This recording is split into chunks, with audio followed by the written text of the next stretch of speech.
Fish on the main HD.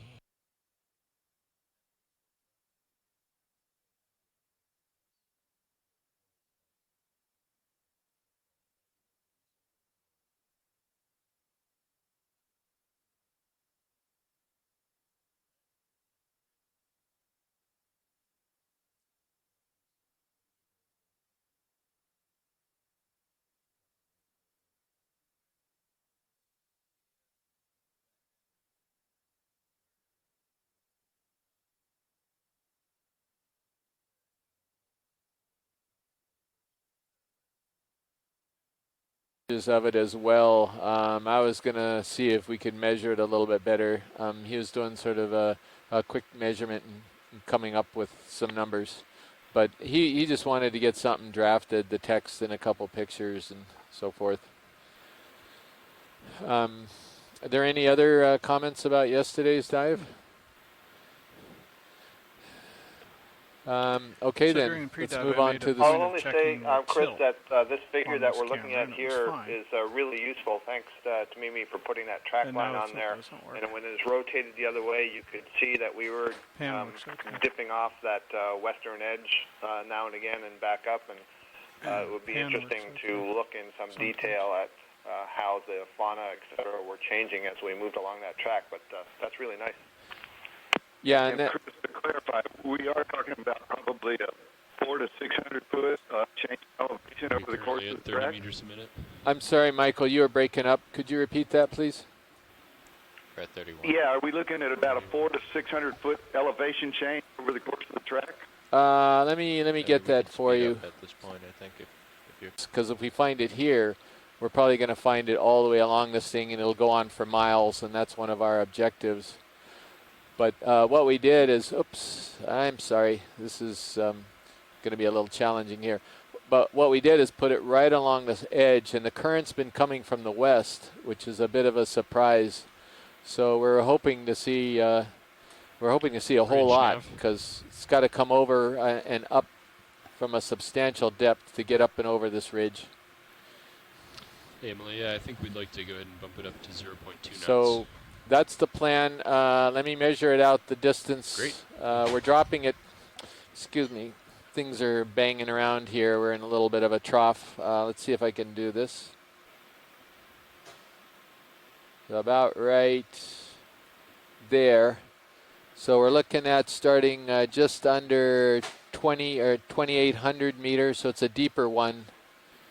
And it's still not going to be a huge rise in elevation. We're going to get up to about 27, maybe 45, 150 meters or so.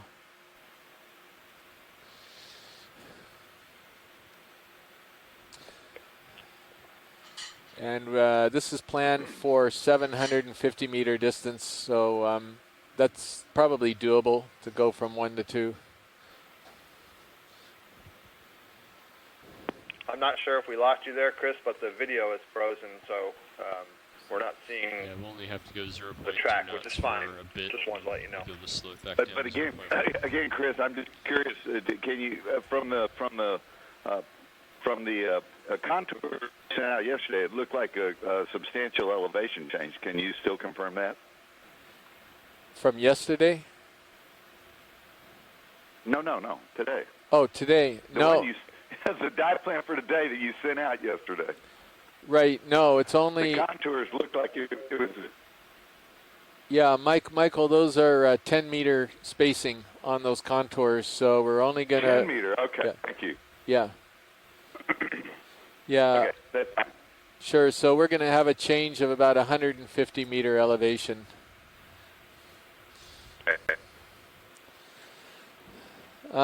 So I'm actually very, very excited about this dive. This is kind of what I was envisioning from the get-go. Again, for that reason that if we find them here, number one is we're going to have a really good idea of whether they're extending all the way to 3,000 meters. But also we can probably project, again, without knowing, that they're probably running all along this ridge, potentially all the way up along here. We don't know that, but it'll be possible. So this could be a really informative dive this morning. glad you're finally excited about a dive. I've been pretty excited about most of them, but these really long ridges really get me going.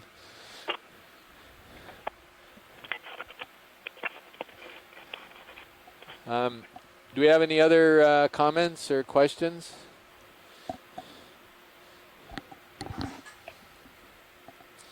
Well, then we are now at 637 meters. Obviously, we're in the water and everything's going fine. And if there are no other comments, I'll see you on the bottom. It's going to be a while. I'm not sure how long. Hey, Chris. Yes, go ahead. Hey, sorry, this is Mike Ford from Silver Spring, just touching on the other end of the dive today, or tonight on this end. So I'll be sure that I'm here. I think the ascent time I got was somewhere around 3 o'clock Hawaii time. So I'll make sure that we're ready to start the midwater transects at about that time. Is that good? Yeah, that sounds right to me, and we'll try to confirm that. But I did see the schedule. We just didn't get any email working last night, but I saw the one to you, and I think that's correct. Okay, good. So I'll make sure I'm here 3 p.m. Hawaii time to get going, and I think we have a few others that are going to participate too. I think Liz Shea is going to be able to call in, and maybe a couple of others, which is good. So yeah, we're excited to be able to do the midwater work on the ascent, which is kind of like, I think doing it on the ascent is new, but it could be great. It might be a new way that we do it. So good. Okay, Mike. Well Thank then. you. Yeah, we'll then talk to you all a little bit later then this morning. And Chris, Mike, this is Kelly. Just one moment. I'm confirming the time that we expect to start those transects via the email. It looks like they're slated to start possibly around 4:30, but certainly arriving a bit early in case for some reason we come up and early and paying attention to the time that the vehicle leaves the bottom would be good. Sounds good, Kelly. I'll make sure we're here a little earlier than 4:30 Hawaii time. Kelly, are we lifting off the bottom though at 3? Because I was thinking they may want to watch all the way up before they got to the transect depth. Okay, I've got the off-bottom time as about 3:45 today. Oh, 3:45. My mistake. I didn't realize. I thought we were going to come up earlier. Thank you. All right, good. I'll make sure I'm here close to lifting off the bottom then, and then we move into position. So that's great. That's great. Alrighty. We'll see you in a bit then. Oh, there goes a nice one right there. Beautiful something or other. Hydromedusa or something. Anyway. Alrighty. We'll talk to you all later. Thanks. Yeah. Bye-bye.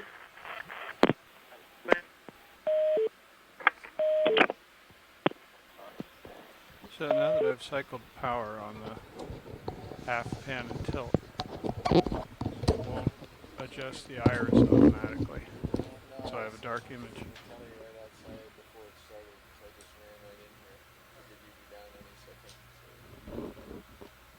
The best I can do is see the lights of Sirius. It's very useful. It's out of focus now.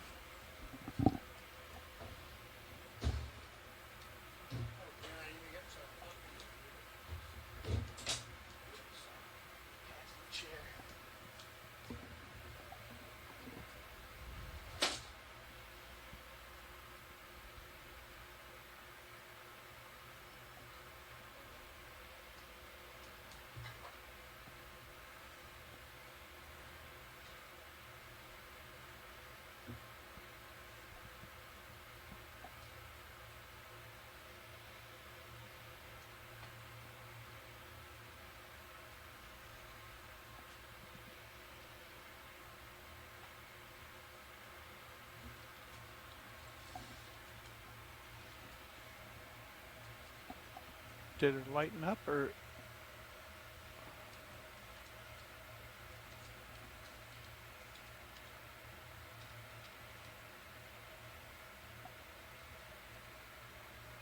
Was the problem just focus, or I guess I'm baffled. What was that?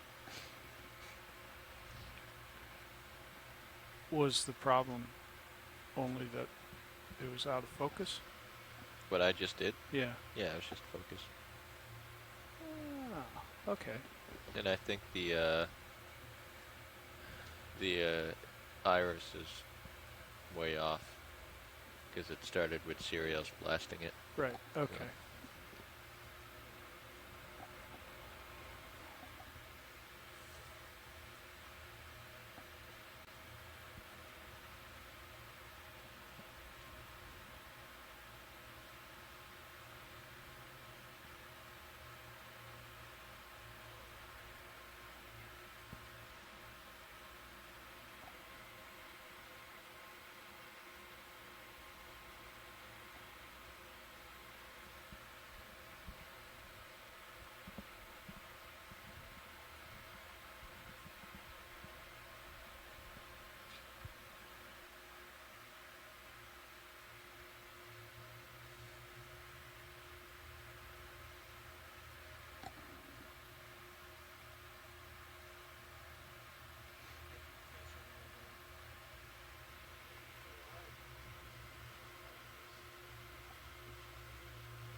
That's about as good as I can do.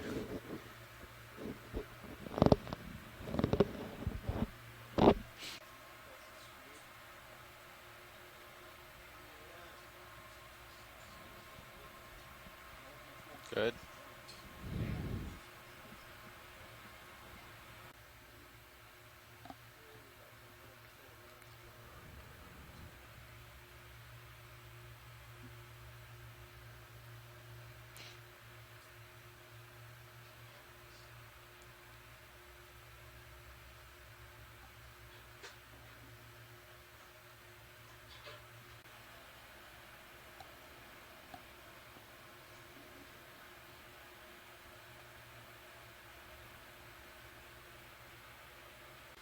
Targeting these ridges because we think they are very important habitats for deep sea corals and sponges, mostly because they represent barriers to current flow, and as a result we think that there's topographically induced upwelling, so places where you have higher flow velocities, which is what these organisms like. Now, in addition to a very interesting dive on the bottom, today is also going to be the first time on this expedition that we're going to be conducting transects in midwater. So after we leave the bottom at around 3:45 Hawaii time, we will be conducting a series of transects in midwater, in the midwater of the column, looking at depths about 1,200 to 800 meters. Which are important feeding grounds for toothed whales in the area. How would you like to so yeah, for those who are more interested in those, around 4:30 or so Hawaii time, we will be conducting a series of transects in midwater. And so the bottom has just become come into sight here. We're currently at 2,790 meters, diving on a ridge that extends to the southeastern side of our Hermes atoll. Be southwest towards 220. That'll bring us right off the wall. For those of you who are following us for the first time on this expedition, this is standard operating procedures. Once the bottom comes in sight, the pilots typically take a few minutes to adjust the systems, make sure everything is working before descending to the seafloor. So again, we are just below 2,800 meters, and bottom has just come into sight here. This is one of the deeper dives on this expedition, and the objective of this expedition and of this particular dive is to try to understand how deep some of these communities of deep sea corals and sponges extend. We know from previous surveys that they extend for quite some time, for quite a while, down to depths over 2,000 meters. So we're trying to target some of these communities in a little bit deeper water to try to understand how deep and how large these beds of corals and sponges are. You want to come down more? Or so we have received a couple messages here that there is no video at a few of our exploration command centers. So this is before, unfortunately, have a problem with the server. So they are working on it, and hopefully this is a temporary thing, and hopefully video will be available later in the dive. But yeah, we just touched down on the bottom. It's currently 2,800 meters, and should be a very fascinating dive. Yep, 6 meters altitude. Yeah, we've got animals showing already here, right off from the get-go. That didn't even and it looks show like up a in lot my of cover animals. cam. It's hard to say, But though. it's It's 6 still a little meters ways below up. me.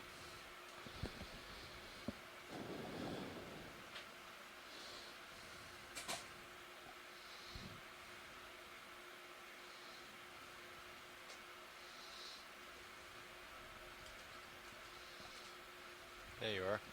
Wonderful. Very nice.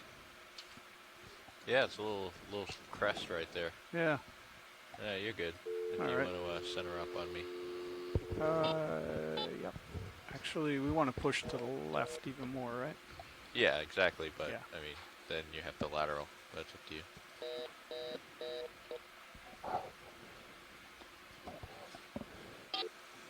Okay. Pushing ahead. Yeah, look at that in Sirius. Just Yeah. a little crest. Yeah, we just ended up right in that little. That's interesting. And it's to your starboard.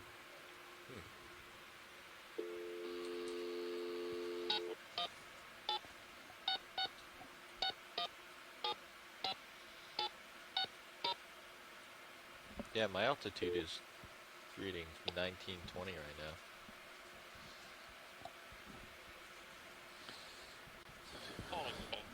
At any time during this message, please enter your passcode followed by the pound sign. Very interesting.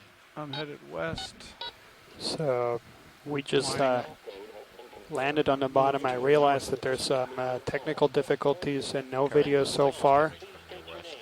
In addition, we just lost the teleconference line, but we are working to get that back up and running. All right. A little bit.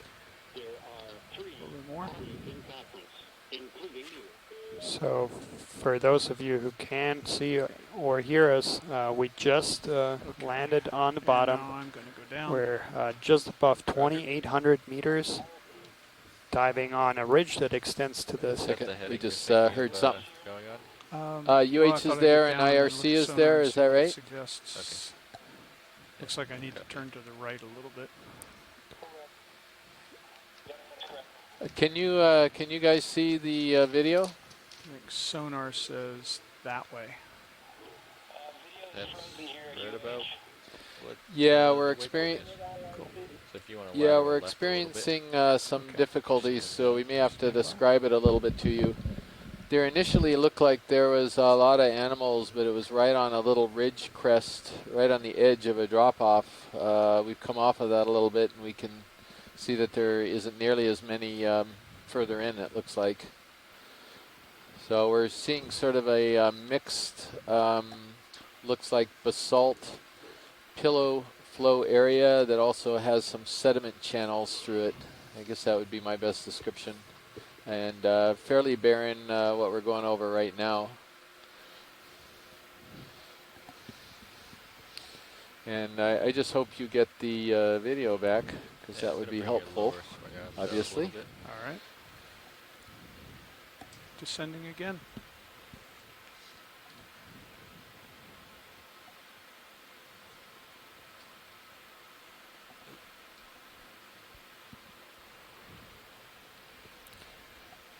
Oh wow, those some, oh my goodness, those are huge Caliphacus sponges there. So the first things that did come into view were a bunch of stocked sponges. We did see a couple of Bolosomas, and now to our left there's a few Caliphacus. Right, so our landing point, I just punched it into the Fledermaus display, and we basically landed smack dab right on waypoint 1. So if you're looking at your maps, we are exactly where we're supposed to be at the start of this dive.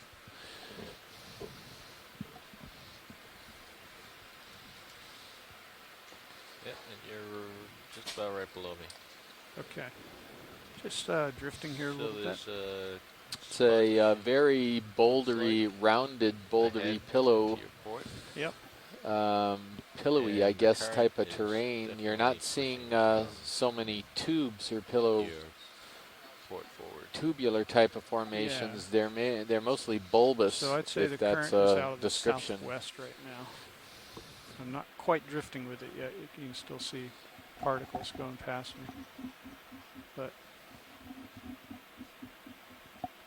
and I see a fish. West or he's southwest? way down there, but they're still figuring things out and getting a feel for the current and all of that stuff right now. Clearly there's a current and it's sweeping across this ridge top. On the line here. And it looks like a pretty strong current, actually, from what I can see in the movement of the particles. And this would be west to east again, is that correct? Yeah, it looks like it.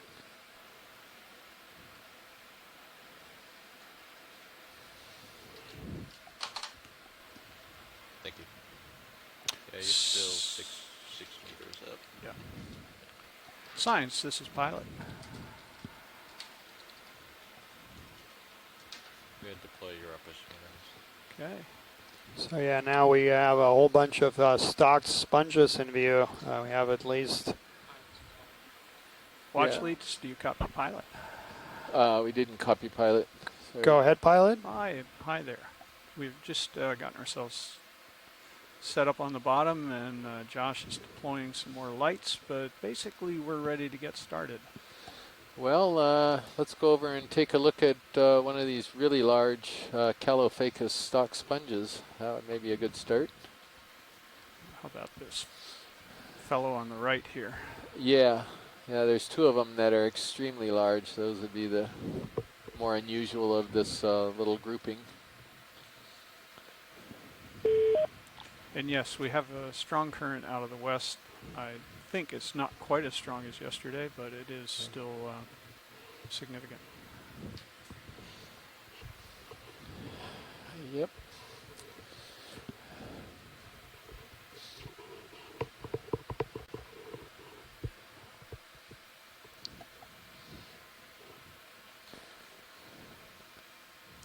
So right now, just to describe what we're seeing is it's a fairly sparse community. We're in front of about maybe about 7 of these stocked sponges, 2 of which have got the balls on the top of the stalk so huge. They're the largest I've ever seen. They look like the bell on the top of the Calophacus has got to be at least 1 meter across. They put the lasers on it, and they're enormous. Say again, Josh? I'm rotating the face shield. So they're closing in on the back side of one of these sponges, and they're going to get some imagery on this. And I believe this is the Calophacus oxydiscus, but I'm going to double check on that, make sure I know which subgenus. Aside from that, there's some very small white things on the rocks, and we'll image that after the sponges.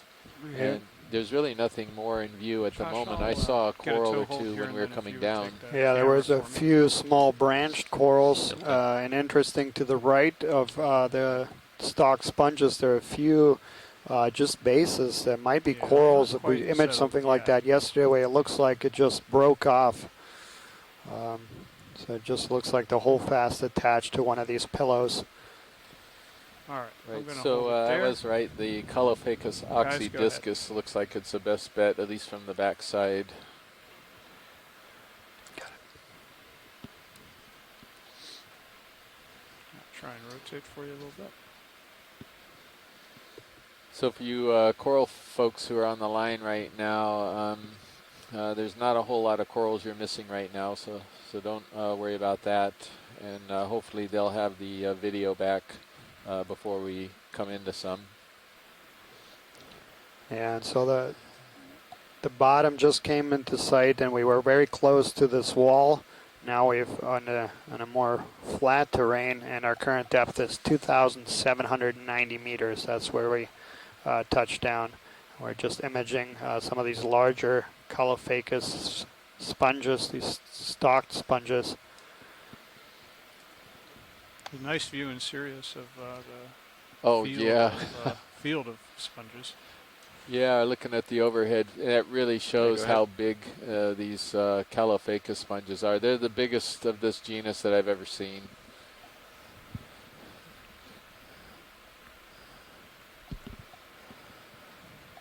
So it seems like yesterday and today we're in the land of the giant sponge. It's the only way to describe it. Oh, some old bases there. Yeah. What on earth is that little thing off to the right of the base? That's those really look odd. like claws. Could be just a dead base with a brittle star on it, but it looks a little weird. Oh yeah, yeah. I see the brittle star on it.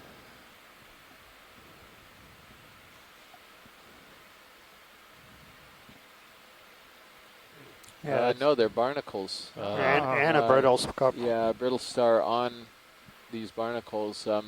These barnacles look a little bit different than the ones we saw the other day. That we had a couple of opinions on, but I think we generally agreed they were in the family Scalpellidae. So these are larger barnacles with a very textured stalk to them. And this particular one has got a very white set of plates on it. So it's very distinctive. It looks like it's a brown stalk and white plates.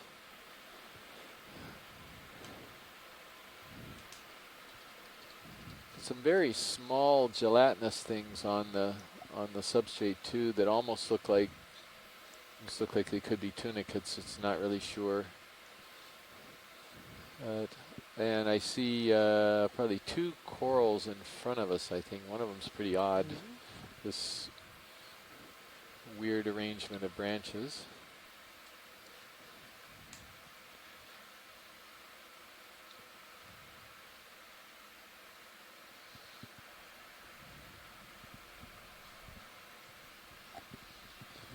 So right now I'll give you a little bit of a play-by-play. What he's doing, he's imaging up along the stalk of one of these massive sponges and looking in the back side of it, and the imagery is astonishing for sponge people, of course.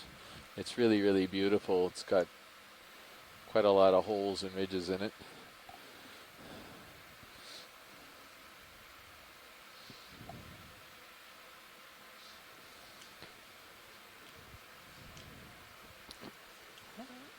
And yeah, one of the interesting things of today's dive is that we are diving on a ridge, as we have been on several previous dives on this expedition, but we are diving quite a bit deeper. So most of our previous ridge dives have been somewhere in the vicinity of 2,200 meters to 2,000 meters. Today we're starting our transect at 2,800 meters. Lobster or something in there. So he's looking inside one of these larger openings in the back of the sponge, and you can just see the claws of some type of a white squat lobster, and probably Munidopsis. That's what we've been seeing for the last few days. But you're just seeing the tips of the claws and the tip of one leg, so you can't really see the animal itself. Not a whole lot of other commensals on these sponges that we can see. Thank you. Pilot, when I don't know how easy it is to get over there, but there's that white stripping on the rock to the left of the second large sponge. Ah, yes. Okay. I think he's got to tilt down to get rid of that. Finding out what that is. Because I have all the lights out. Also may give us a chance to look at the front side of these sponges too, just to confirm what the identification is. This is going to be difficult terrain again, very, very bouldery, very pillowy type of terrain. And substantial current again, not as strong as yesterday, but still a substantial current from the west towards the east. And we're just in view now is a nice aggregation of about half a dozen of these Calophacus stalked sponges.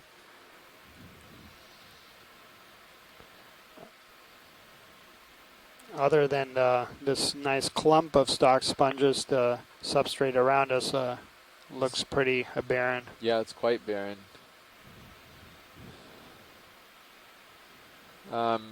And we're also in an area where we first set down, we could see some sediment, sort of channels right in there, and those are completely gone. We're on essentially a sediment-free substrate right now. There's not even a hint of sediment here.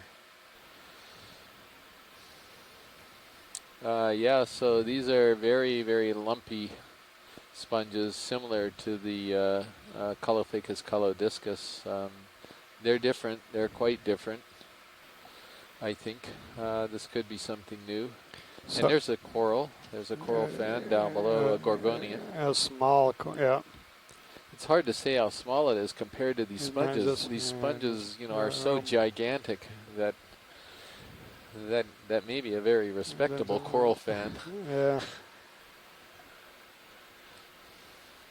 Well, I'll tell you soon. Yeah. Yeah, so it looks like we're right on the edge of the drop-off, and this is where these sponges are located. They're all oriented toward the drop-off, sort of west to east. The heading right now is 311, and the sponges are perpendicularly oriented right now to the heading. So it's going to be 307. Well, it's going to be more to the southwest is what it is. And this particular ridge is east, yeah. Yeah, southeast to northwest. So it's perpendicular to the ridge is the way they're oriented.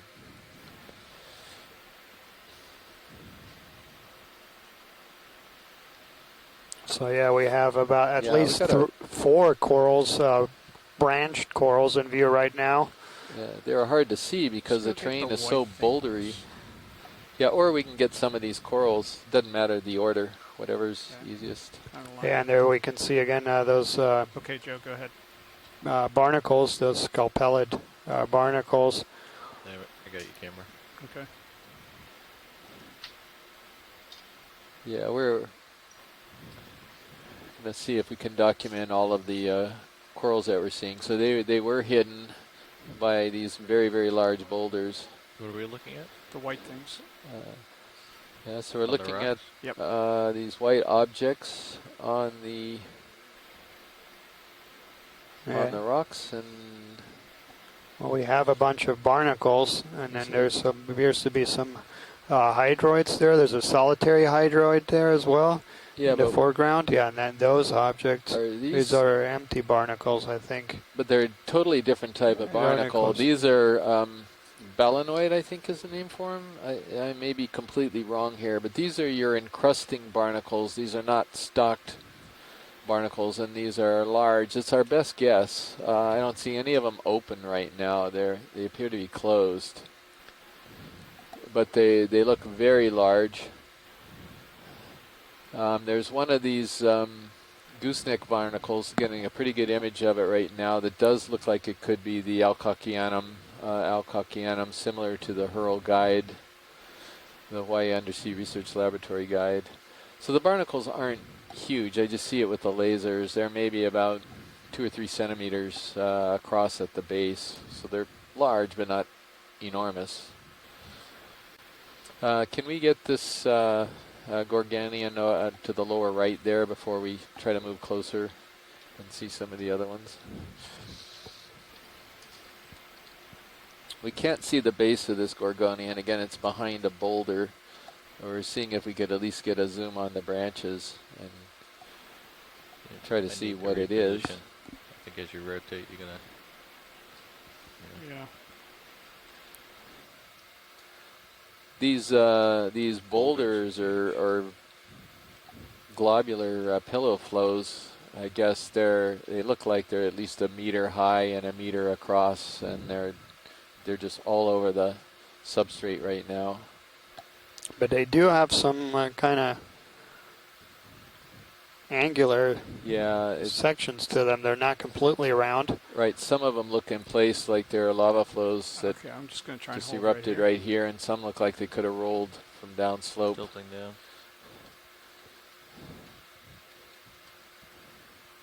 So yeah, if you just joined us and can hear us but not see us, we are aware of that, and hopefully the video will be corrected soon in a dive.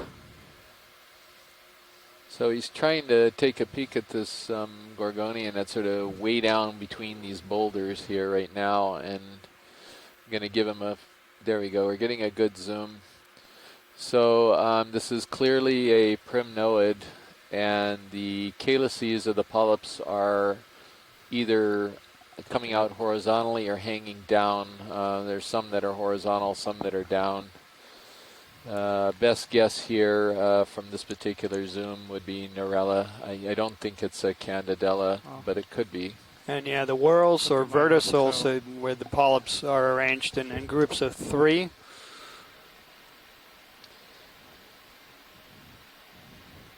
Yeah, 1, 2, 3. Is there one on the other side, or is it? It doesn't look like it. Thought I oh, there's, yeah, 1, 2, 3. Yeah, on all the top ones you can only see 3. Right. Yeah, so that would be our best guess, 3, certainly more than 2. And so we've got a primnoid down here for sure. Possibly, do we have any, I mean, we're trying to describe it, yeah. Yeah. And there are a few little small patches between the rocks that might be, again, that same kind of material that we interpreted as barnacle plates.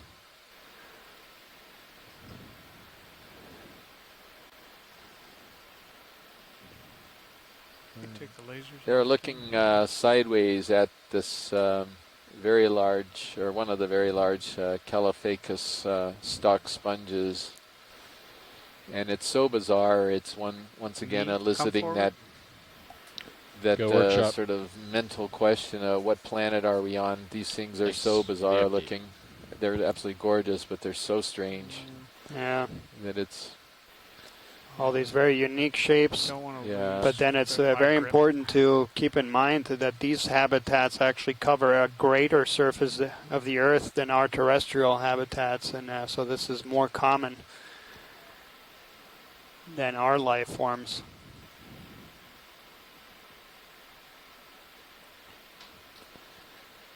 I don't suppose you could zoom in on that little red thing that's right at the top left of the screen. Right there. I don't know if we're in full zoom already. That's okay, thank you. So this could be another one of these benthic ctenophores that Scott France brought to our attention a couple of dives ago. It's red, and it looks like it's got the 2 tentacle sheaths, or the 2 tentacle things there retracted at the moment. But at this magnification, it looks like that's what it is. We also see another one of the white legs of a possible Munidopsis. But this sponge is so folded, he's sort of way back in there, you can't really see him. But this Caulophacus has more folds on it than anything else, any other Caulophacus I've ever seen. And it's not clear whether that's old age or it's a different species. So yeah, we are aware that video is not available for viewers. So for our science-based party, we'll try to describe the environment as best as we can, and I'll also annotate the event log so that hopefully later we can go through that. And there is a record. Okay, where to next, watch lead? So I think there were some Gorgonians to the lower left, right on the edge, if you pan left a little bit.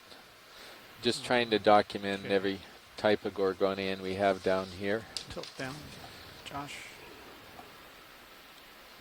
Yeah, so there's 2 there. There's sort of that leggy one, there's sort of a red one, and then right on the edge of the drop-off there's yet another one. So there's 3 in a row there. And when you're done here, Jeff, you're facing just about the direction that we want to be heading in. So, okay. That'll be perfect when we swing Sirius around.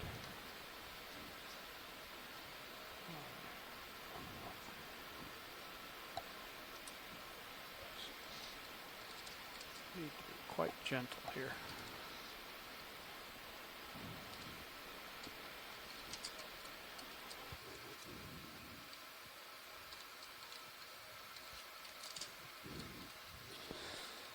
So Scott France was commenting yesterday on the fact that we had probably 3 different life stages of this one type of sponge that we refer to only as Urethinae. We know it's that subfamily.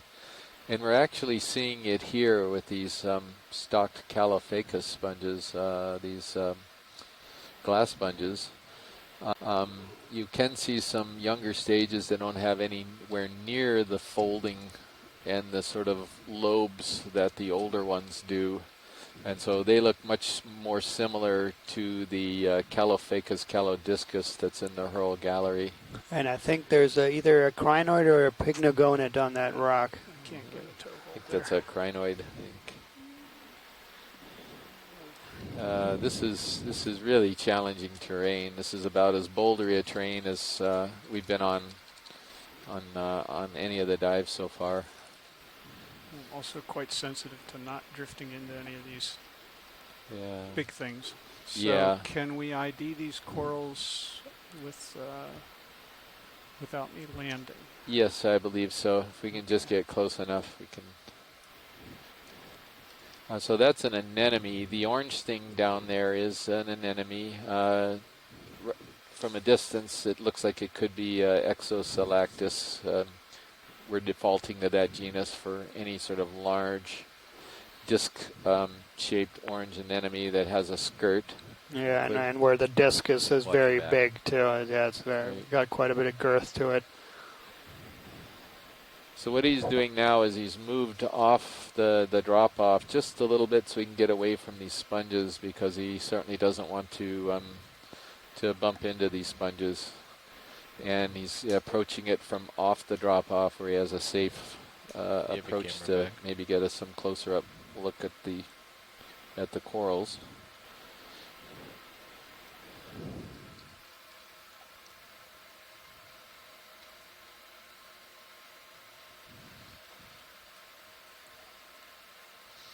Watch your back corner. Looking serious. See what you're doing. Yep. Not going to go that way. Yeah, okay. You that's yeah. Yeah, you got to come up. Yeah. Can you tilt the camera down, see if we just get that coral right there? Well, actually, there's something behind me, so I can't get any lower right here. Oh, roger that. Okay. Good. Yeah, it's the drop-off isn't quite the drop-off. There's actually something right next to him. Yep, I can't quite get in there. Come in partial on. Not real. He's trying to maneuver in a position to get an image of this, but again, it's very difficult terrain we're in this morning. So yeah, we're next to a wall, maybe a few meters high, and below the wall is a little sediment patch on a sloped surface. Okay. Let's see if we can get that. Okay, I think it looks like he's got a good angle here. And right at the top of that wall, there's a bunch of Calophacus sponges and a few corals, and we're trying to get a close-up to try to ID it. These are branched gorgonians. Tilting up. That's a good approach. And yep, hold off. Let him get position. Yeah, there's you can see a bunch of things off the drop-off. This little drop-off. It may be sort of a step before you get to the main drop-off. So I'm going to try and it looks like Calyptrophora from this kind of distance, but we'll try to get a zoom to have a better idea. Yeah. Your lower swing arms are stowed. Thank you. Yeah, this is good positioning. He's going to be able to get a good broadside on this colony here. Holding.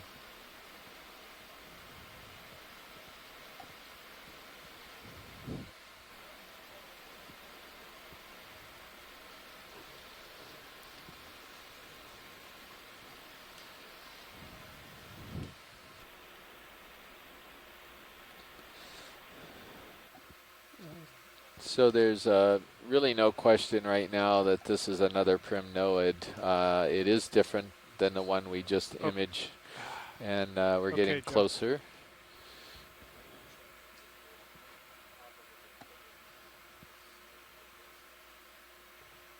Tilting up.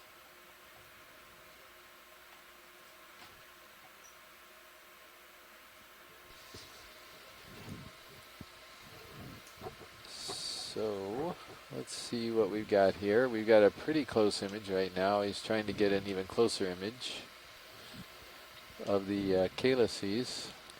And the ophiuroid on one of the branches. Yeah, so morphologically, if you have the hurl guide open. This looks like something similar to Calyptrophora angularis. So it's got a sort of a lyrate structure with some branches coming off two mains, and then there's a bunch of side branches as well, but its general appearance is very lyrate. There's of course a number of things that could have that growth form, and some Neurella as well. The polyps, well, so it's hard to say. It looks actually from this perspective that the polyps could be facing down a bit onto the branches, so maybe it is a Neurella.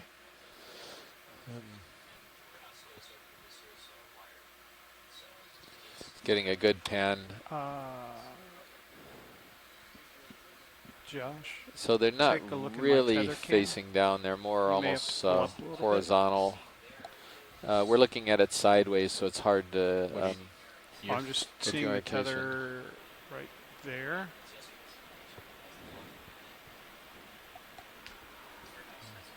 In any case, we can most definitely go with Primnoid. There's no question of that. Feels better. Thank you. There's a little bit of a question as to what genus.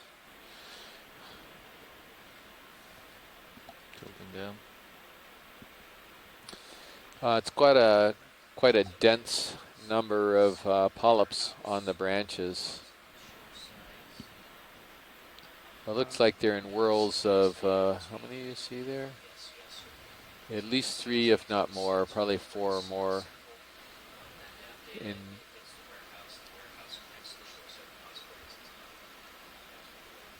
Watch lead nav.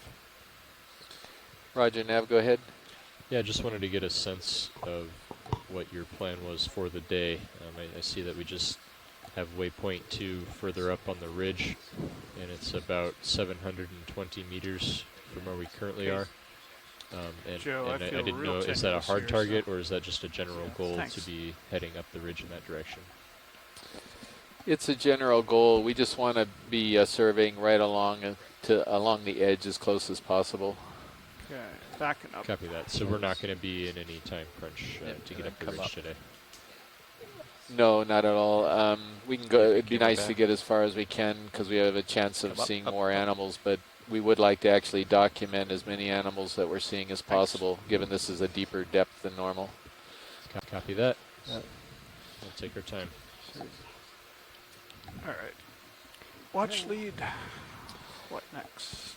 Roger, pilot. So let's move along this edge here. There's another Gorgonian in the distance there beyond these sponges. We generally want to be moving to the left. toward 320, so D2 is facing a good direction. That would make another good target. Could be another Primnoid, hard to see from this distance. And Scott France made a very interesting comment here in the chat that we are only about 30 nautical miles away from the spot we were yesterday.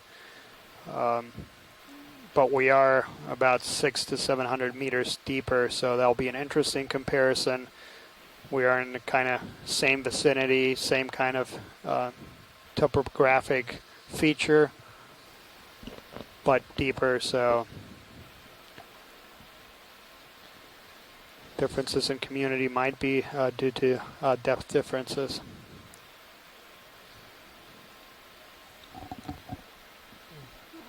So we pulled off the bottom a little bit here so we can get a bit of a landscape view, and again there's a few of these sort of what appear to be sediment pockets. They also could be barnacle plates because they're fairly large sized particles in there, and they're in between either round boulders, very large boulders that have rolled downhill, or pillow lava formations. Okay. There's clearly pillow here. We've got some more tubular ones showing up now. You need to come to your and yeah, okay. That's what we're looking at right now. Watch lead, I can't get over to the left there where you wanted me to go on at the end of my tether. So. Roger that. We want to put in a ship move. We don't have to move at 320. That's just the general direction, but I believe Watch Lead wants to follow the edge of this cliff. So I say that's good. We can put in a ship move. Okay. Yep. So is 300 a good heading to follow this, No, I think the crest of this cliff? 320 with like 315 maybe. Okay, we'll do 315. So it looks like at least a few of our shore-based teams have been getting a few images that are pixelated and keep freezing. So we'll do 315. We'll do a tether length 30 meters. We are aware of the problem and hope that through the duration of the dive that these problems will be corrected and you can all should we do it follow it. The problem is not on a ship, it's a shore-based problem with the server, so hopefully this will be restored later today. So what's going on right now is we've talked it over a little bit, please, and we're going to try to run along this. Bearing 315 at 0.2 knots. We're going to try to run along the edge here, and they're setting up for a ship move to do that. Yeah. What'd you say? You want to center up on me a little bit? Oh, sure. Please.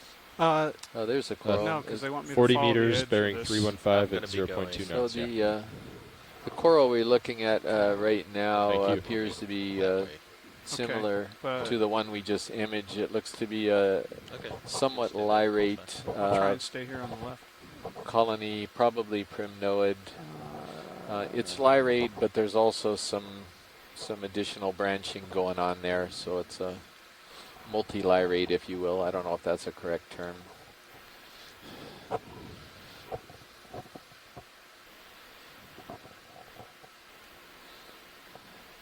And we can clearly see how steep we are. We're really on the wall.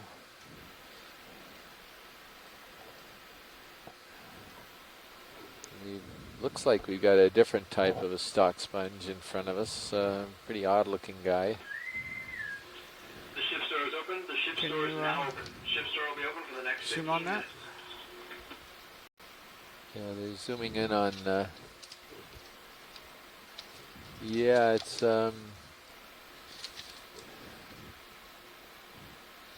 this is most likely another type of Caulophacus, but it's clearly different morphology. It actually looks like it has a lot more holes on the dome-shaped front face of its, the ball on the end of the stalk. No, too far out. It's not nearly as lobate as the other types of Caulophacus. It's a more rounded, even surface, Can't come down but it has these weird little holes on the surface, oscula on the surface. And the rock behind it had quite a few barnacles of at least two different species. One, these small white ones, which I don't know if they were empty or not, but very similar to what we've seen on different dives, and then a more stocked form right behind it. So there looks like a crab on something to the right of this larger stalk sponge on the rock, right near the base. Can't really make out what that is. And they could be corals right next to it too. Yeah, those look like Chrysogorgia. Chrysogorgia maybe. Maybe a pair of Chrysogorgia that are very near the stalk of one of these giant sponges. And Joe, see if you can make something out of that partial zoom. There's nothing below you right now. okay. Yes, they are. We're zooming in on it, and they are Chrysogorgids. There's two of them, two colonies, very similar. They have a columnar colony shape. Yeah, closest to Chrysogorgia geniculata. Yeah, I would agree. And they do have a couple of ophiuroids on them. Right. One of them has two ophiuroids, and the other one has one ophiuroid.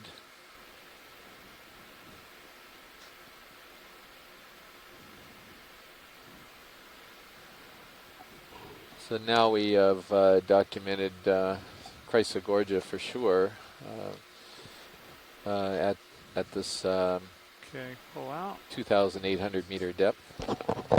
Let's go see. One last, can you zoom to the left there, the little red, I think it's a mushroom coral right next to the rock. It's lower left third of the screen. Oh, yes, I see it. Yeah.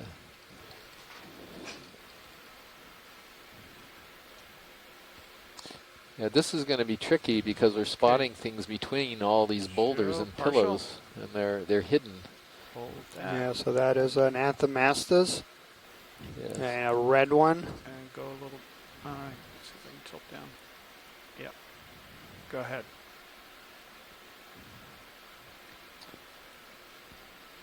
Yeah, there's actually two of them. There's one tiny one, a new growth apparently, and then you've got an older one. Yeah, so the little tiny one looks like it's just got maybe 2 polyps on it, and no red stalk or anything like that.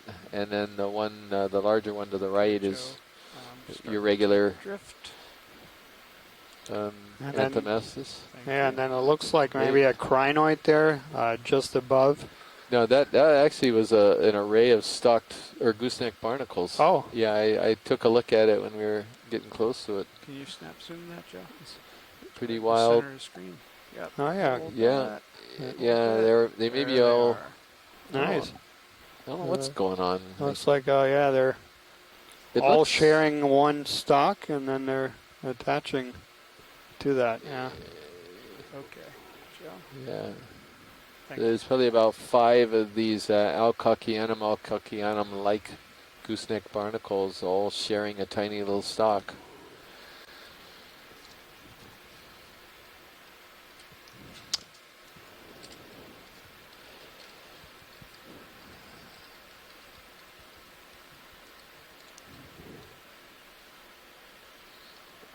Starting to move now. Okay.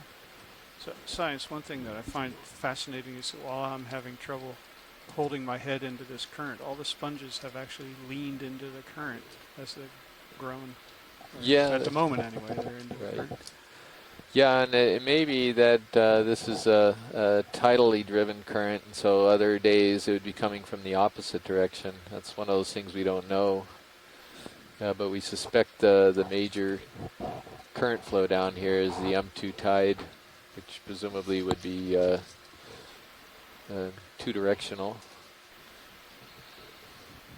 Couple things on this. Yeah, he's now in a position to zoom on this other colony, and superficially it looks like it's going to be another more or less lyrate or planar primnoid.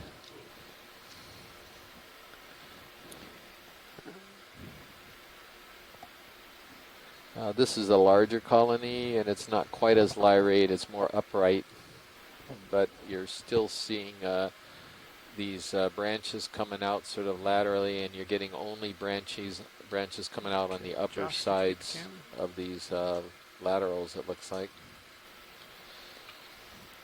And then next to it might be one of these hydrocorals, but I don't know what that is next to it. We'll get a zoom in a minute. Yeah, so it's most definitely a primnoid, no question about it.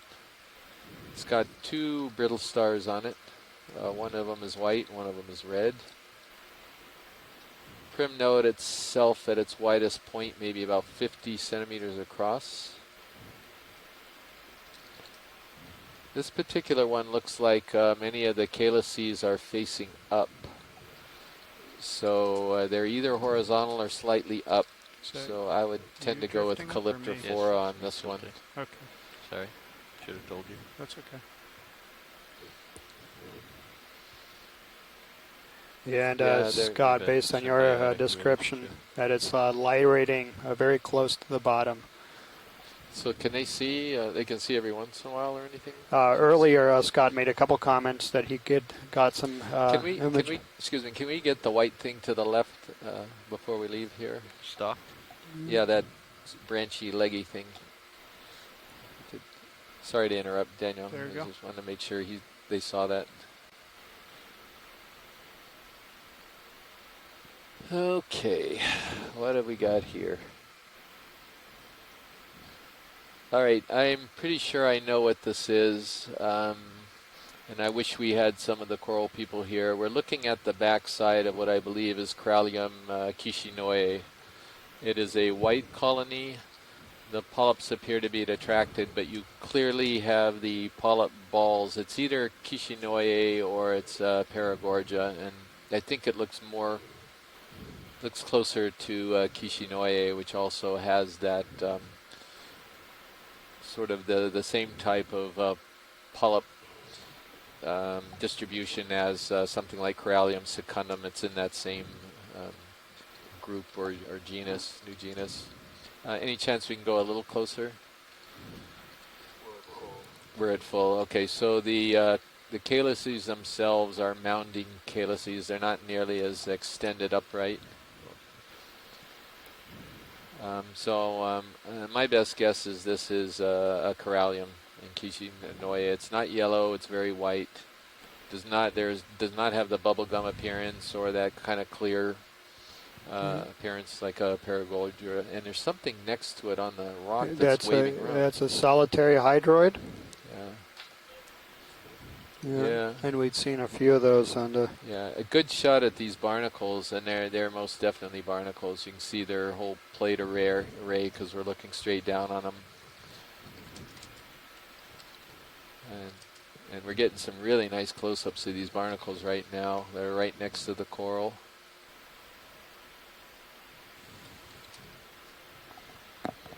Yeah, I don't think we haven't seen this type of barnacles hardly ever down here, and I certainly don't recognize that one.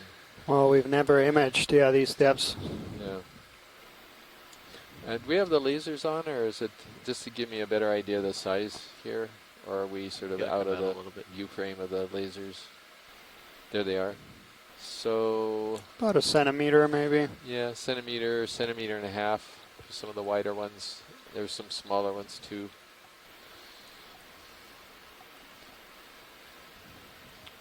All right. Well, we're doing our best to document the animals down here. So we are on this kind of very close to a bit of a wall, and there is a nice kind of aggregation of animals right along the edge of the wall. Quite a few sponges all kind of leaning over towards the side of the wall. A few stalked sponges and a few branched primnellids. And we can see in the distance there's at least 3 more of these big Calophacus, and it looks like a Bolosoma sponge there, the middle one. And I don't know if we could take a quick peek at that one as we're going by here along the ledge, because it looks different. Pilot, there are some rock collecting options here, I think. Oh, yes, there are. Yeah, this is some really angular type of rocks here, and maybe that's something we could definitely do now. Okay. And while we do that, perhaps I'll get the video feed corrected so we can get some help with these IDs. Well, the video is streaming right now. Looks good. Oh, terrific. And the same, we got a couple notes here by the IRC and TOH that they got a little bits of video. So we're looking at something in the 10 to 20 centimeter range. This with like that one right there might be a good option. Okay. Jonathan, if you can see this feed, do you have any preference? The lasers are on something angular right now.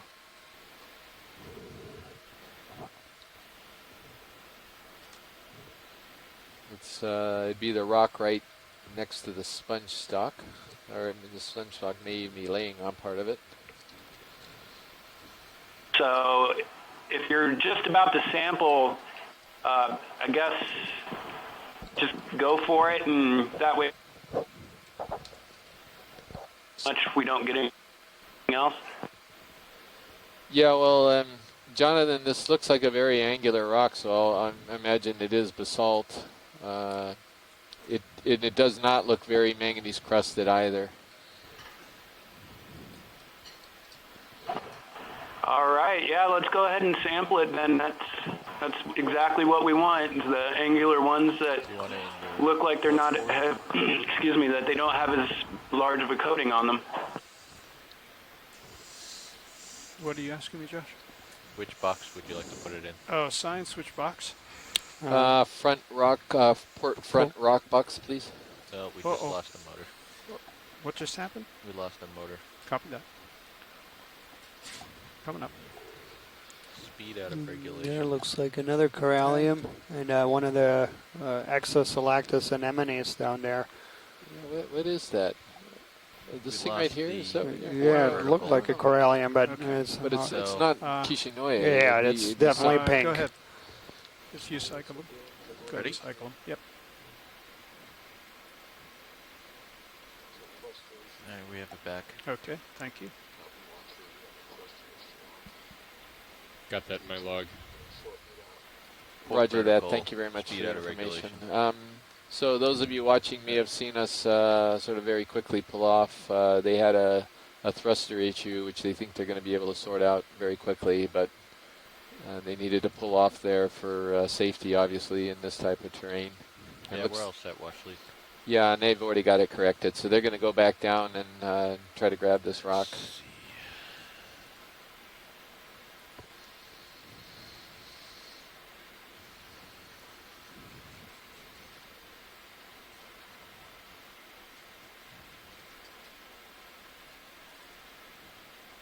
Right, when you're parked, I will bring your port box inboard. Okay. It looks like you're going to park on your starboard tail. Yeah, so we are slowly coming back down on the bottom. There's a nice cluster of angular rocks, a bit of sediment between them. That looks like maybe it could be these barnacle plates, and a big dead stalk of a sponge in the same area.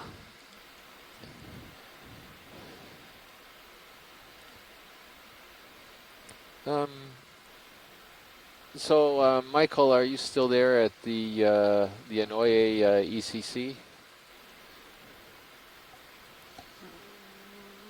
Try not to use quite as much vertical Yeah, are they? We have Bruce in the chat room, and he did chime in a few times.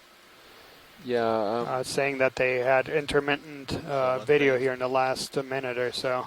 We were wondering if Randy Kosaki may be available for a brief consultation there. Would that be possible if somebody could track him down? Hit the blue button and enable. This is Bruce. We've lost the video again, but I can go over and see if Randy's in his office. He's just across the hall, so I'll go check and I'll be back. Thank you very much, Bruce. You want your mini Zeus up? I'd like mini Zeus over on the right, please. Whether it would count as biologic or whether it might be possible, since it's clearly dead and laying on the bottom. This would be more, since we have these really big stock sponges, if we could accommodate Alan Andrews. Yeah. And I'm not sure I'd want to collect it if it counts as a biologic, but if it doesn't, and if they're able to cut it, perhaps they could cut just the base and the plate and maybe stuff it in one of the smaller collecting boxes. You're going to tilt up with your main.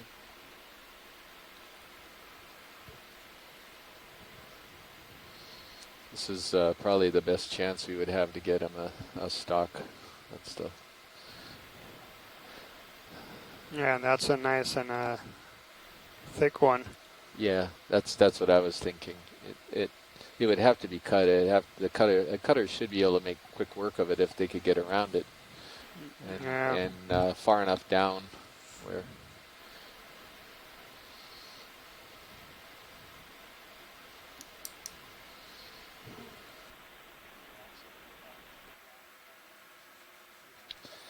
Yeah, let's see if Bruce can dredge up Randy, and then if not, yeah, if you could, maybe you could even call her now since we. Okay, thank you.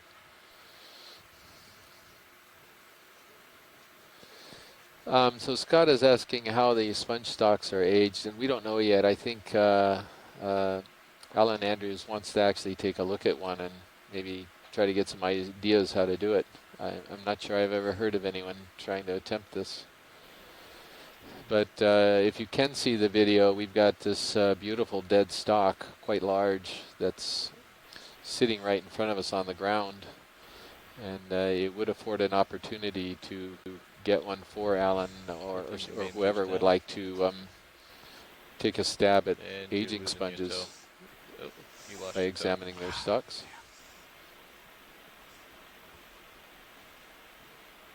Okay, getting the arm up out of the way. You might be okay. Yeah, so Scott, you're definitely looking at what we were looking at. It froze at a right place. We're still looking at that same image also. Okay. Tilting up mini Zeus.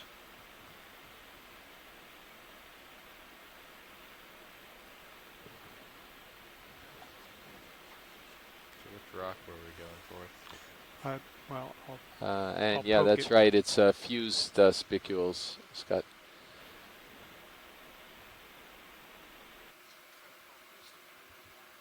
Okay. Oh, it's free. That one. Trying to call us. Yeah, don't push it too far. You don't have much more. I realize that. Pushed it a little harder than I wanted to. So Bruce, were you trying to say something? We just cut out. Yes, Randy Kosaki is not in his office right now, but he seems to be around someplace. So we're trying to get hold of him by his cell phone, but we don't know where he is right at the moment. Okay. Okay, thanks, Bruce. Bruce, can you think of anybody else that we can consult about a permit issue here, please? Well, the person we need to talk to is Tia Brown, whose office is one office over to Randy's. Okay, I'll go back and check and see if I can find her. Thanks, Bruce. Thank you, Bruce. That's a pretty good size rock. That's a good one, I think. Just about the right size. And we can handle it in the lab, and clearly very, very angular.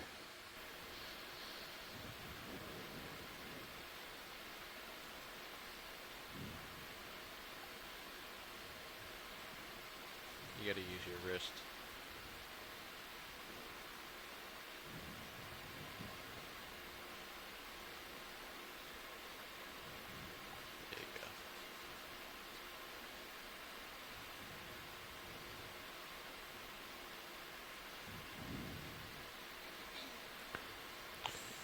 I wonder if my shoulder's all the way down. So if you wrist up, you'll get a little bit more range. So yeah, the question about the stock sponge is if it has some kind of concentric rings that might be useful for dating purposes. I did do a little bit of research yesterday, and those studies that reported growth rates for sponges were all done by tagging colonies and then coming back over time and just looking at linear extensions over time and then extrapolating the total size to an age. Get it. Oh, he's got it. There you go. Almost. What's your grip force do you have? You almost got it, Jeff. That was a close one.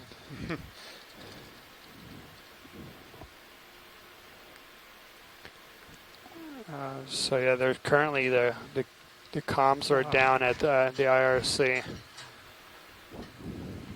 It's just at the edge of my reach. Get it?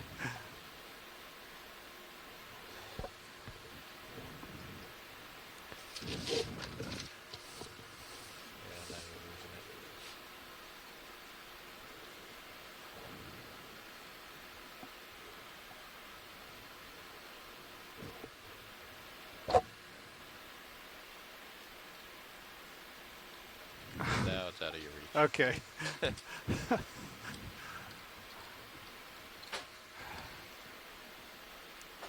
Do you see a good hamburger bee here? Or I can reposition and try to get that. Well, if they want to eventually get that how about sponge, this they're one? gonna have Well, to that's true, yeah. reposition anyway. We're talking about the sponge, right? That's a possibility, but we're going to have to reposition anyway to get that, I think. All right. Let's see if I can just scooch forward a little bit. Yep, bring the arm up first.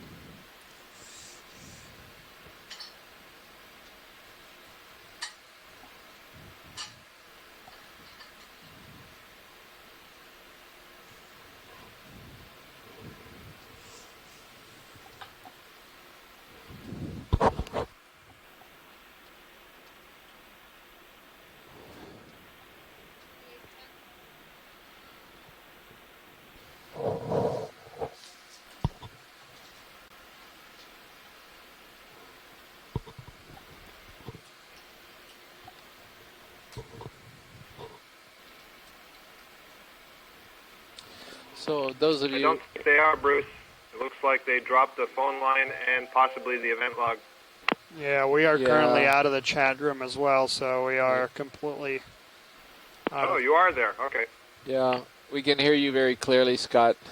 And if there's anyone in the general public that's getting the feed right now, we are having some technical difficulties with our shoreside science centers that they're trying to work out.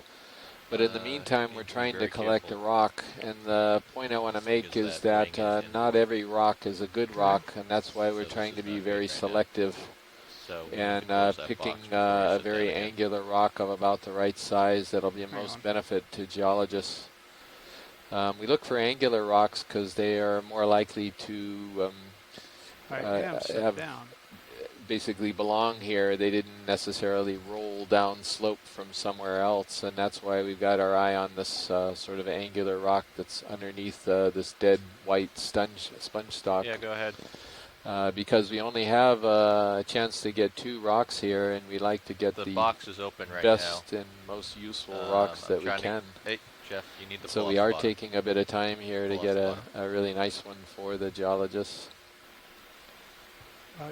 There's clearance under that port wing. You're very close to a rock.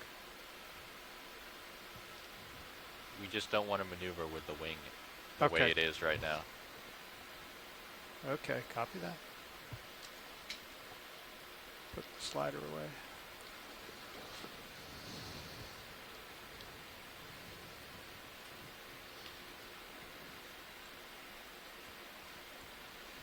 You want to go ahead and slide it out? Well, assuming that the box closes when we do that. Chris, are you there? Can you hear this? Yes, I can hear you, Bruce. Okay, you're breaking up, but Tia Brown is on her way over here. This is going to be difficult, though, with the way... you just broke up a little bit, but I think I understood you that Tia Brown is on the way over to the ECC. Okay.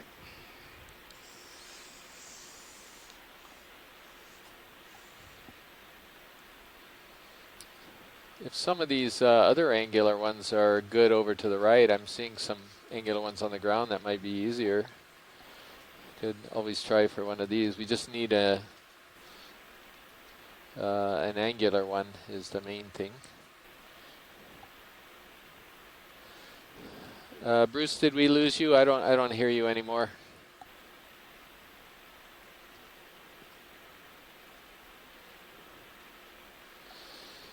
We may have lost the audio and the event log. Hopefully it'll come back fairly quickly.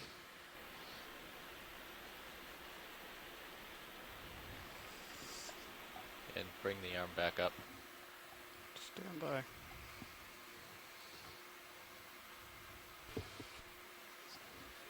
What's that? No, they don't have a sample yet. Well, we realized that there's a bit of problems with the video and audio. I did want to welcome one of our new attendees here in the chat room, Asako Matsumoto from the Chiba Institute of Technology in Japan, joining us for the first time. So yeah, welcome and thank you so much for joining us. Yeah, and we're sorry that you've joining us on a dive where we're having definitely some challenging conditions trying to share what we're seeing with everybody here. But rest assured, we're working on it very hard to try to bring this broadcast to you folks. Yeah, and this has been the only day that we've had these type of problems. So yeah, hopefully it'll be resolved very soon, and you can enjoy the video with all of us. So. Follow the drop-off, I guess, because that's where all the sponges and currents will be. Dorsal is very high up on the body. If you're looking at high pack right now, that looks to me like around a 288. Sinapa Brancad? Yeah. Yeah. I think that's probably right. Yeah. Once he's done with this fish, we'll turn that way and both look out. Make sure there's no local valley or anything. Copy that. I'm not seeing anything on sonar, so.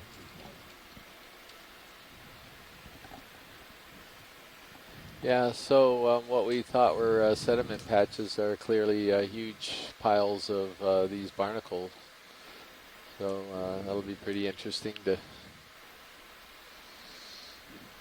if we bring up some of these plates, if we can figure out, send them off to the Academy of Sciences. Dr. Bob Van Syok over there might be able to take a look at them and determine what we're seeing. Yeah, and that's kind of in size and shape. It looked like the same thing we've been seeing in some of these sediment patches. So which way did you think it was, Andy? I had a 288. So there's another small Chrysogorgia on the. Let me look that way. Yeah, we're gonna move. I'm just pointing it out for the log. Sure.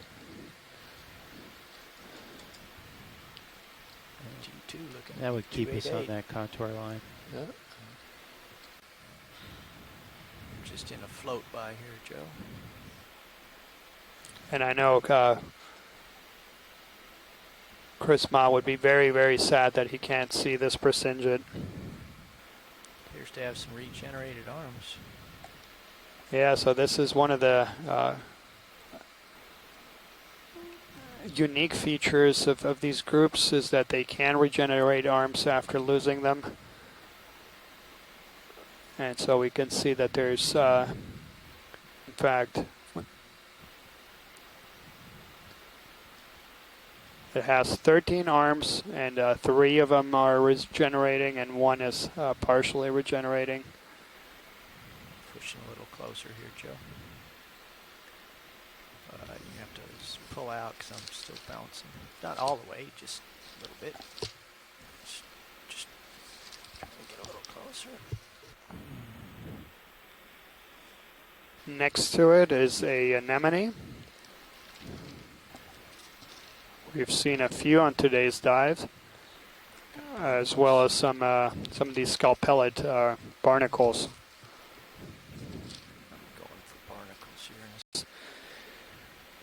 They're not found in fresh waters. I'm just floating. But many of them are considered keystone species, having very large impacts on the ecosystems and on the diversity of species. So now we're getting a nice close-up view of these gooseneck barnacles. Their common name comes from these the shape of their stalks, which resemble those of geese. Actually, I can put a toe down here. I can do some macro work. I've got some time. I'll come out just a little ways. It's tiny. And then if we have a little bit of time, there's probably some... So we are looking here at a unbranched bamboo coral that has a crinoid at the very top and a couple of anemones growing on it.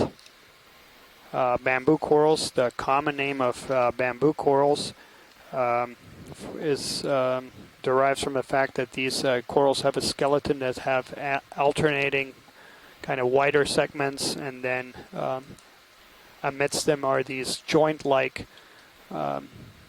darker sections. They're actually composed of different chemicals. So you have the internodes, which are calcium carbonate, and then the joints or nodes, which are actually a protein. Good to zoom. Co-pilot for tilt. Got tilt. Where are you looking? Crinoid base? I'll start with the crinoid. Okay. Lasers are off. So Scott, I know you can't see this. Is that right? We have lepidices and aspidices as unbranched bamboo corals?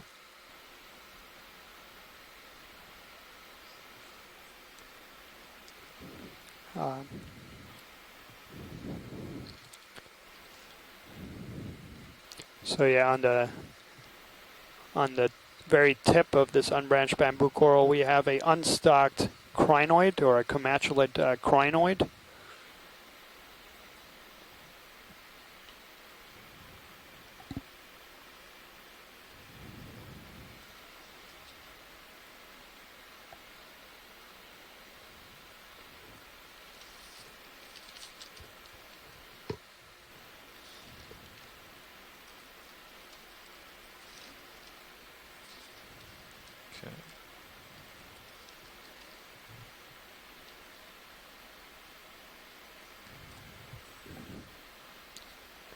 Yeah, perhaps we can just take a quick view at this anemone and then we will be good to move on.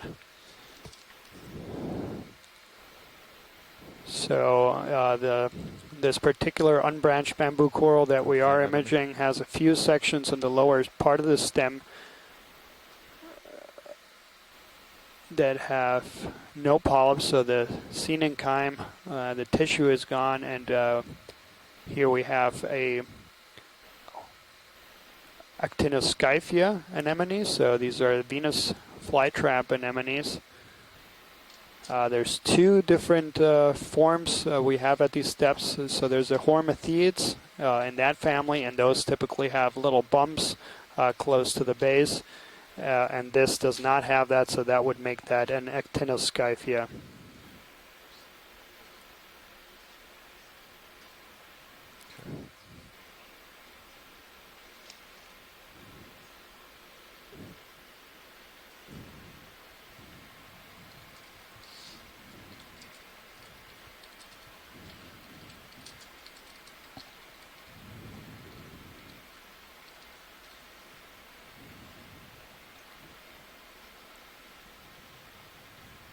Co-pilot Nav. Go ahead, Nav. Would you say that you're moving? Yes. So a beautiful image of this anemone. The ROV. Okay, the looks like the ship anemones, for those folks so about 6 minutes who don't delay. know this group so well, they are closely related to other types of corals, in particular to scleractinian corals or hard corals. They are semi-permanently attached to the substrate, so they can actually detach, then move short distances and reattach to the substrate. And some forms are actually harvested by the aquarium trade. As you can see, they're very beautiful animals. Of course, not at these depths.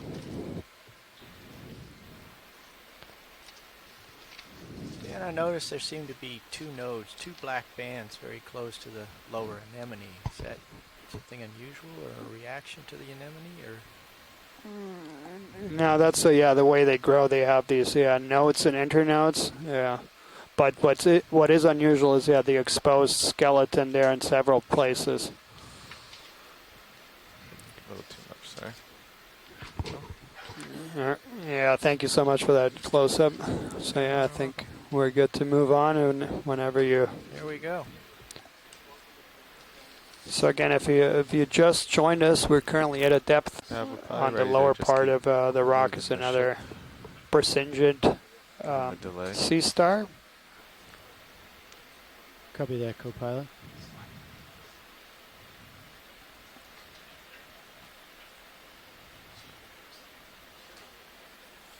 And for those of you who have been seeing little bits of video, we are close to a drop-off.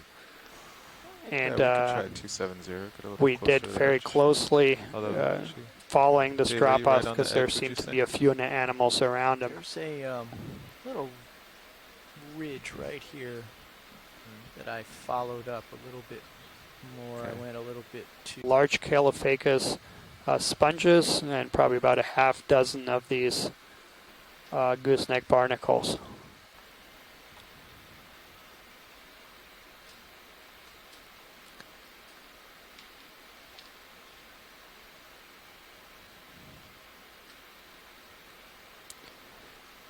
And we hope that the video will come back, in particular because towards the end of today's dive, we're going to be doing something different. So we're going to be coming off the bottom at around the same time that we have on previous dives, about a 3:45 Hawaii time. But we are going to then ascend to a depth of 1,200 meters and conduct a series of 5 mid-water transects. So we're going to be swimming horizontal parallel to the seafloor in mid-water for about 10 minutes and recording everything that we see in the water column. And this is of interest to some of our shoreside scientists who are trying to understand what's in these depths where the toothed whales typically forage. And there's a small brown colony towards the bottom of the screen. Maybe we can grab a quick look at that.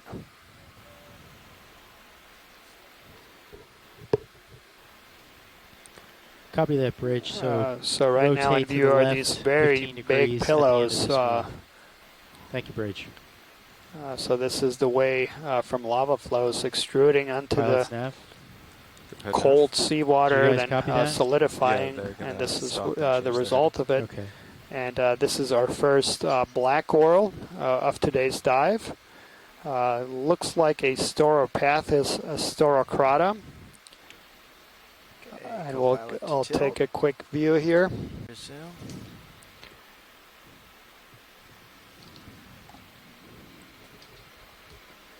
And this is exactly what we looked at, and we've seen quite a few of these on every one of our, or not everyone, but most of our previous dives. And this is particularly interesting because the species we know here from Hawaii has been described as shallow as 400 meters. And so now we are at 2,800 meters. And if it's indeed the same species, that would be a very interesting sort of range for a species.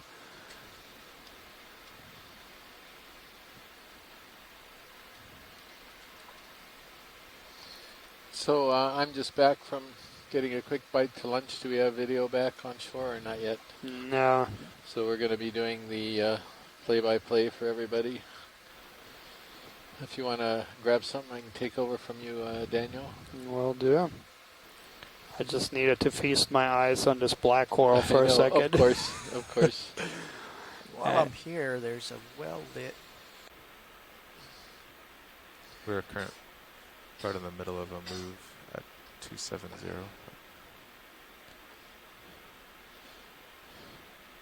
So we're going past a couple of these little bit smaller Calophacus sponges, probably younger ones of this Calophacus calodiscus.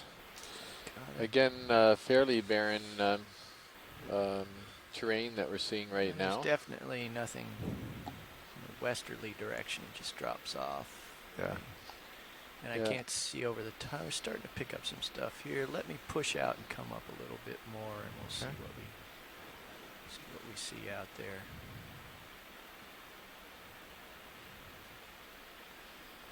Pilot's nav. Straight, so you're maybe only seeing the upper half of these features, and below that it's all kind of cemented. Thank you, Bridge. Together. Almost zero sediment here, and so we're assuming that it's a fairly current swept area. And I think this is pretty much the right on the ridge crest. Is that right, Pilot? Seems like it. We are trying to figure that out. It's tumultuous terrain. Yeah, tumultuous. I like that.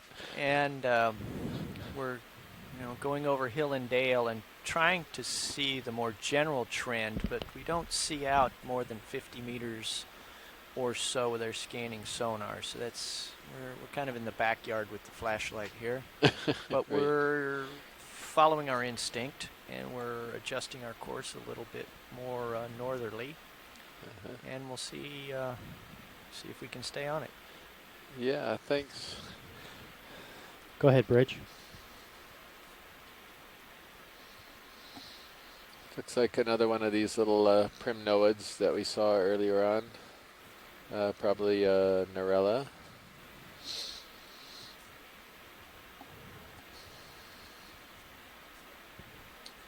Kind of a ratty looking one.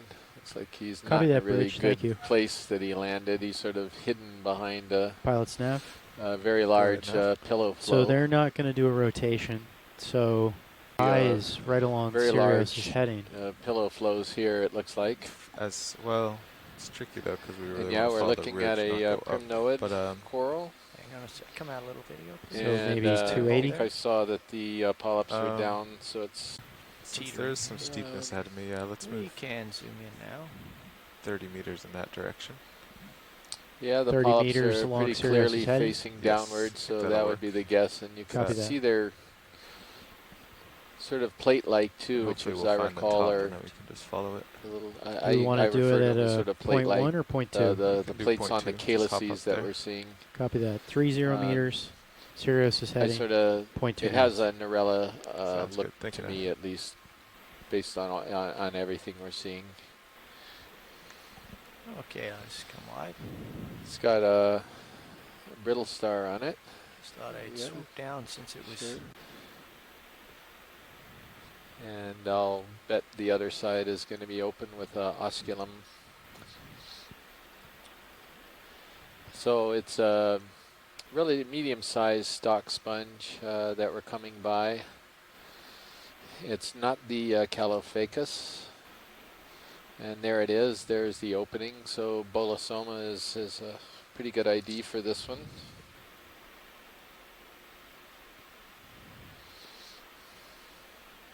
We're starting to see some accumulations of plates. Yeah, more of the barnacle plates. And there's a pinkish coral right there. Hang on, video. Yeah, let's take a look at this. Looks like it's a Chrysogorgia, and actually I see a few corals showing up in the background too. They may be the same primnoid that we've been seeing. And there's a sea star too, which looks like it's a possible Hymenaster. It looks like the same character, but good for terrain for large communities. Assume it's pretty disruptive. Video slow zoom. We're just going to do a flow of current flow. Okay. That's good right there. All right, we do have a Chrysogorgia. It's got a pink tint to it, which is sort of interesting. We're looking at the back side of it. I wouldn't necessarily call it Chrysogorgia geniculata. It's got a very clear stem about halfway up, and then you see the branching that is occurring on the upper half. Wide.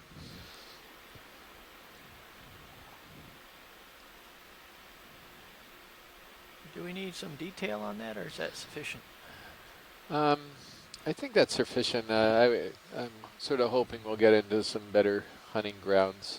Okay. Just because it's fairly sparse community, but it seems like we're getting a few more corals. They look fairly similar to what we've already imaged. Yeah, these again look more like the Norellas that we've been seeing. About 1, 2, 3, 4, 5, maybe about 5 colonies.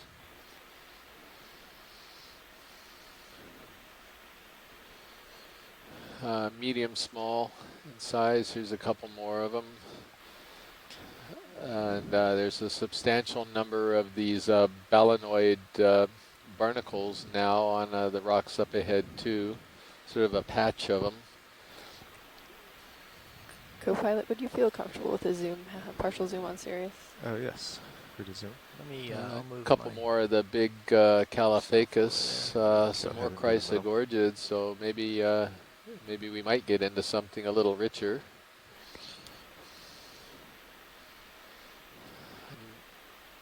This Chrysogorgia is, again, the lower part of the stalk is does not have any polyps on it, and then about halfway up it starts branching into the typical sort of pom-pom, if you will. Yeah, how wide is this? This is... Lasers are on. It's big. Yeah, what are we looking at? We're looking at a meter or plus more than a meter? Yeah, I'm going to pull down next to it and we can zoom the Sirius view and get an idea of scale here. Yeah, so what we're looking at here for the geologists is we're imaging the very end of a pillow flow, and so you can see the ropey portion of it going back into the hillside, and then we're right at the end. And the end of it's got to be at least a meter across. It looks like that ship move is complete. If not more. So it's perfectly round. It almost looks like a boulder, but I don't know about direction. Yeah, I don't have much of an idea of the direction. would you be able to... Sounds very interesting, Chris. Still Wish I could looks see like it. Yeah, the sorry, high but you for will see it Sirius eventually, is, Jonathan. Could to you our image starboard. those small things at the base Yeah, of I'll the... review the gradual, video. though, like, Sure. that could Any be the chance that gentle it's uphill. the actual pillows collapsed in and hollow anywhere? Well, there's a hole at the base of it, and we're actually going to maybe take a look. There seem to be some type of creatures down there. So start This heading is, a little bit more northerly? This is pretty wild, no, what we're looking at right now. It's like the sonar looks pretty flat. I don't know how to describe it. It's like a gigantic caterpillar that's sort of angled slightly up with this huge head that we're looking at right now facing us. The corals are even slightly more west. I'm not sure I've ever seen a flow feature that's so perfect and not broken up and so huge. So the lasers are going so maybe we can by try it and right get back now. to the edge. 290. And the pilot is just getting some video along the side of it to really show you what this thing looks like. See you later. Yeah, this may make it into the highlights here. It's just rather astonishing. I mean, you guys are used to seeing this. You may not. You may go, oh, just another one of these, but it's so big and so it's got such an interesting shape. Bridge, nav. That's what's making it so fascinating. Bridge, could I have a 30 meter move? And then, pilot, there's a little hole down degrees. there on the bottom there where we've got a couple of those leggy knots. things, and I see think it. that might be of interest to sort of zoom and get both of those. Yeah, we'll get down there. Yeah. Thank you, Bridge.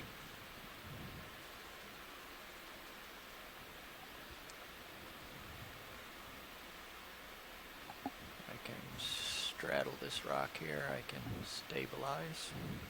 Thank you, Bridge.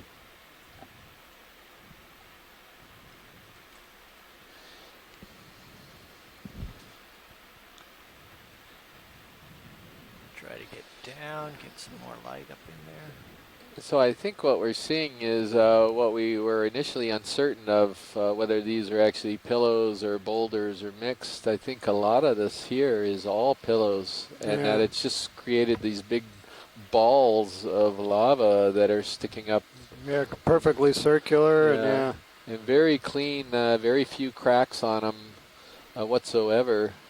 There is some texture. There is a little bit of cracking on the ends here, but not. It's very subtle. They're about as smooth of one of these pillows I think we've seen on the cruise so far. Look at that feature below. Bringing the lasers down. The little. Just another gooseneck barnacle.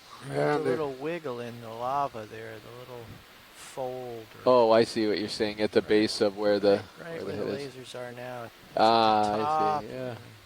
Down.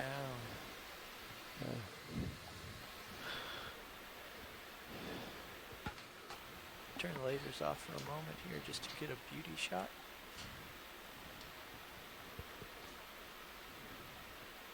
Oh, and look at the attached creatures. Absolutely.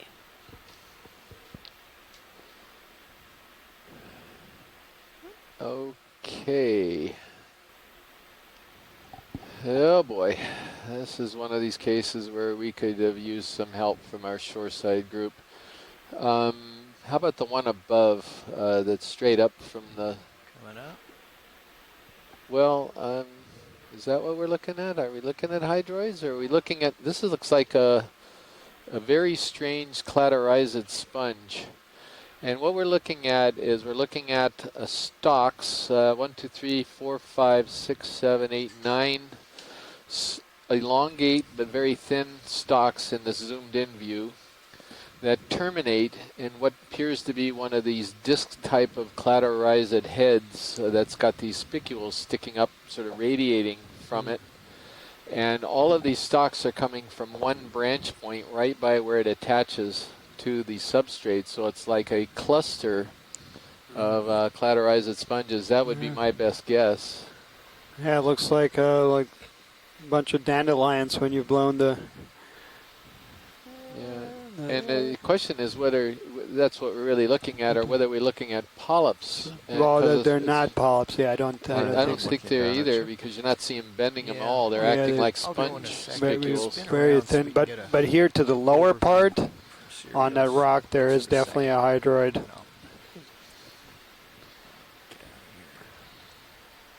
Going for it.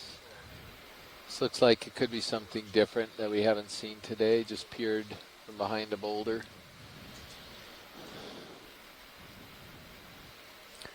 There's a commatulate crinoid perching on top of this coral. Actually, two of them. On Sirius, co-pilot. It is a bamboo coral. Yeah. And the question is, what bamboo? So now we're going to have to describe this to everybody. So it is very leggy. It's a fan. Most of the branches are coming off in a single plane, but they're very leggy branches and not particularly full. So it looks like it's about maybe a meter high, and it has 1, 2, maybe 3 branch points at most. And so you've got a fair distance between each branch point. And it may branch only 2 times, or in some cases 3 times at most. It has a reddish color to it, tan red color. Yes, and I don't think we've even seen this before anywhere. And it definitely has internodal branching, and which is yeah. So give me a second here. I don't think I've actually ever seen this isolated on any previous dive. Based on your was it actually shorter than you? description there, Scott thinks it could be a keratoisis. Yeah, it is red. It's a little bit there's taller no other than way to D2. describe this tissue. It is orange red, but not more red than orange. The branch point is being zoomed in right now. There are very few spicules. The polyps are closed. There's a couple spicules right around the crown. I don't see any spicules in the stalk, and the stalk is short and stubby. Not quite dome-like, but short and stubby. And what else? The nodes are not particularly wide. Could we pan a little bit up and down the branch just so we can get a little bit of a... Oh, sorry, there's a change out. Yeah. And it's kind of dichotomous branching every time there's a branch. There are a few loose sclerites now at the base of a couple polyps that we can see. They're oriented both horizontally and vertically, maybe about 4 or 5.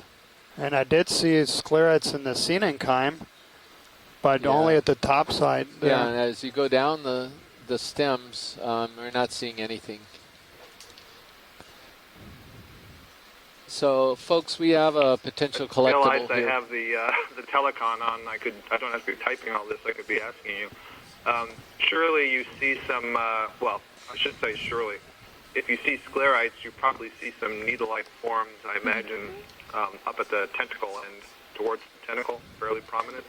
Yes, we do. We see those. We just weren't seeing very many near the base. Do we have time to pan over to one of the... There was a couple polyps near the Associates tops of the branches where we could see them near the base, but as he moved down the stems of the branches, we weren't seeing polyps with the sclerites at the base of the polyps.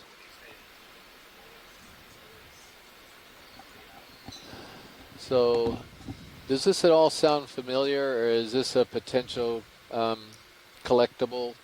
And it's very difficult for you guys to judge. Sure. So that reddish color that you're describing, we do see that in the D clade of keratoisis. And I'm looking through my database here and stuff that I've collected in the Hawaiian area. And unfortunately, I don't have enough of the images. This is from the early, the 90s dives, and not everything got a photo, and I guess I don't have everything digitized that was taken. So I don't see any of the red ones there, but that isn't to say, it isn't. So I can't help you all that much. Well, pilot, I think we're going to want to. I can't help it. Yeah, pilot, I think we're going to want to collect this. I'm pretty familiar with the bamboos that you collected, Scott. I have looked at your videos and annotated them, and I don't see this matching anything that you collected. At least I can't remember. The photos I have, Keratoisis flabellum-like and so on, they're all quite white. There's very little color except maybe around the mouth. So that does sound like something different from the region, but I leave it to you. Obviously, you're the one looking at it, and you've seen plenty of these videos and photographs from the Hawaii area. Right. Do we have any other commentary? This is very difficult for everybody today to make the call here and help us when they can't see the image. It's kind of a weird blind taste testing we're doing here. 45 degrees. Come out wide, video. 45. As far as I'm 10, concerned, it's the most 15 interesting meters. coral to sample that we've come across yet. So I would say let's go ahead and sample it. Yeah. Yeah, copy that. Watch lead. We gotta wait for 3, 4, Sirios 5? to come back a little bit here. I'm getting tugged off. And maybe if we could discuss it, is there any chance you could get the branch on the left side, because the branch point there is high enough to fork, or high enough up where we could actually get that branch point too. Not just these are so long, these branches before they branch again, that all we're going to wind up is getting one Hi, single. can I get a ship move of 15 meters at 045 degrees at 0.3 knots? That one on the left looks like it's got the best shot. It is from the west towards the east. Stand by. It should be around 300, 290. Copy. Yeah, I'm just trying to set up. That's why I was asking. We're trying to head along the ridge. So we're getting, we're a little bit up in the water column, and we're getting an overview of the terrain here. And these are massive pillow flows as we're looking out so it looks like over the it's top right here. there, But if it makes any of you coral people feel a little better, it's very, very sparse terrain. So move along a...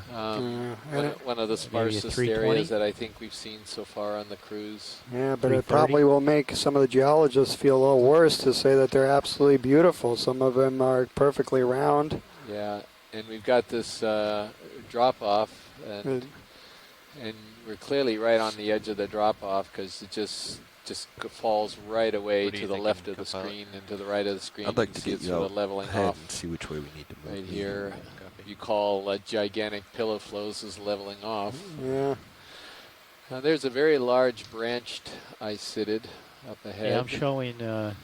excuse me, unbranched D2, icidid. pretty far behind Sirios. It's down the wall a bit, so we may have to pass that one and hopefully see another one. And straight ahead looks like a Calyptrophora from this distance. Yeah, it looks like it's the same one. It'd be nice if we could find something different as we proceed up slope. But again, it's slim pickings here today. Yeah.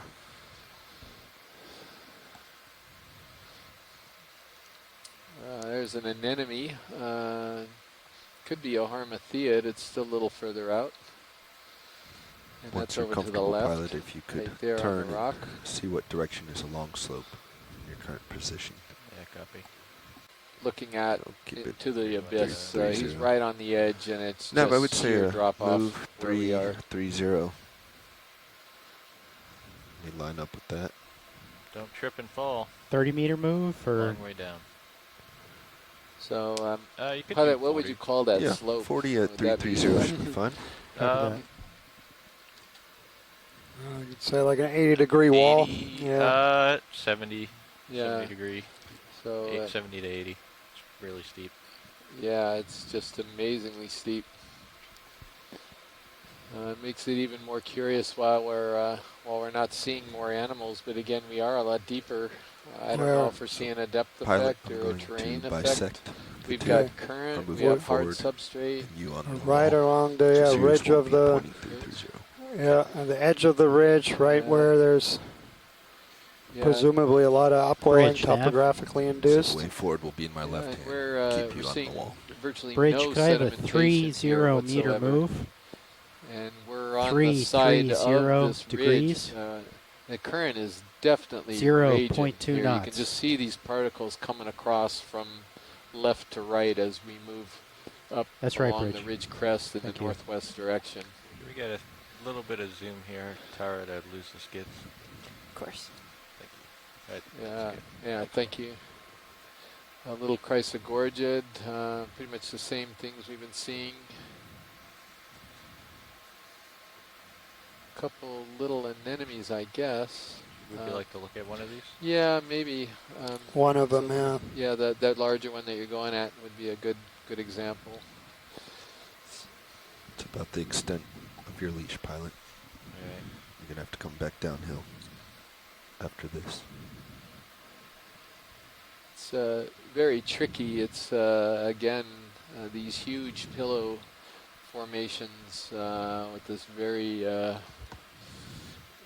smooth and rounded terrain, but extremely rugose. Have to wait until you move. Oh, am I too high up? Is that You're too high up and outright. Oh, okay.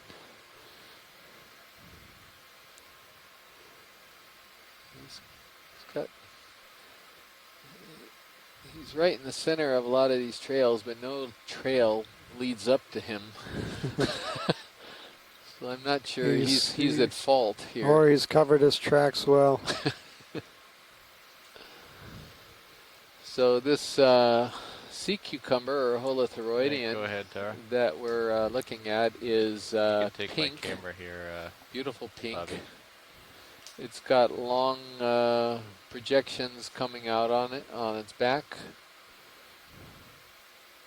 Is it feeding? I don't know what it's doing. Probably,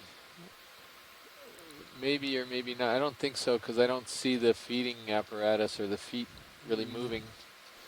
But it's got these projections that's suggestive of the family Diamatidae, a gorgeous, gorgeous red-pink color, and we have an outstanding close-up.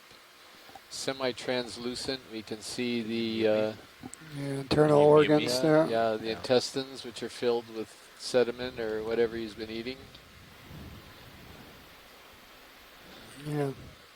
Really beautiful, beautiful video right now.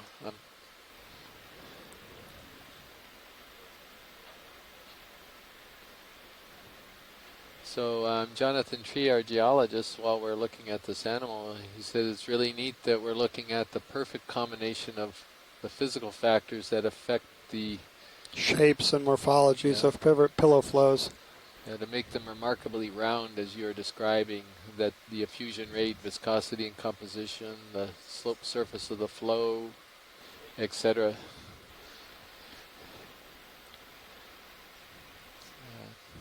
A really gorgeous animal we're looking at right now. It's just the front end is almost red, and then the rest of them is yellow. And video, we've lost our monitor over here. I'm not sure what happened. But we could try for the shrimp too. Rostris and the long-legged shrimps. And yes, they are. You can see the very long, delicate, thin legs on this shrimp. And you can also see him struggling to hold position against the current. You can see him actually, everything's wiggling all around him on the whatever this bacteria is blowing strongly. And it looks like the shrimp is really hanging on tight.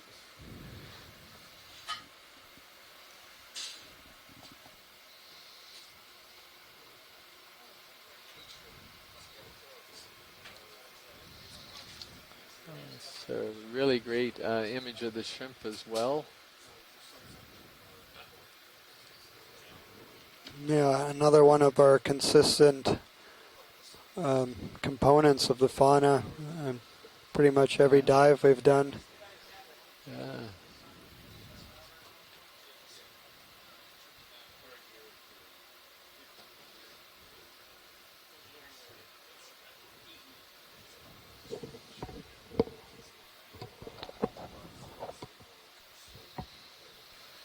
All right, Tara. Yeah.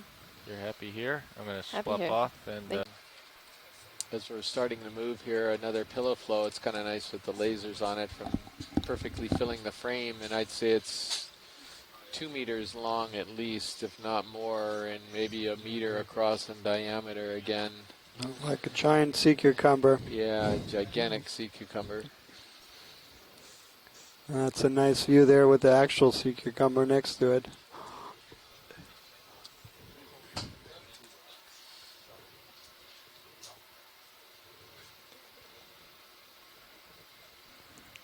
Hey, Carl.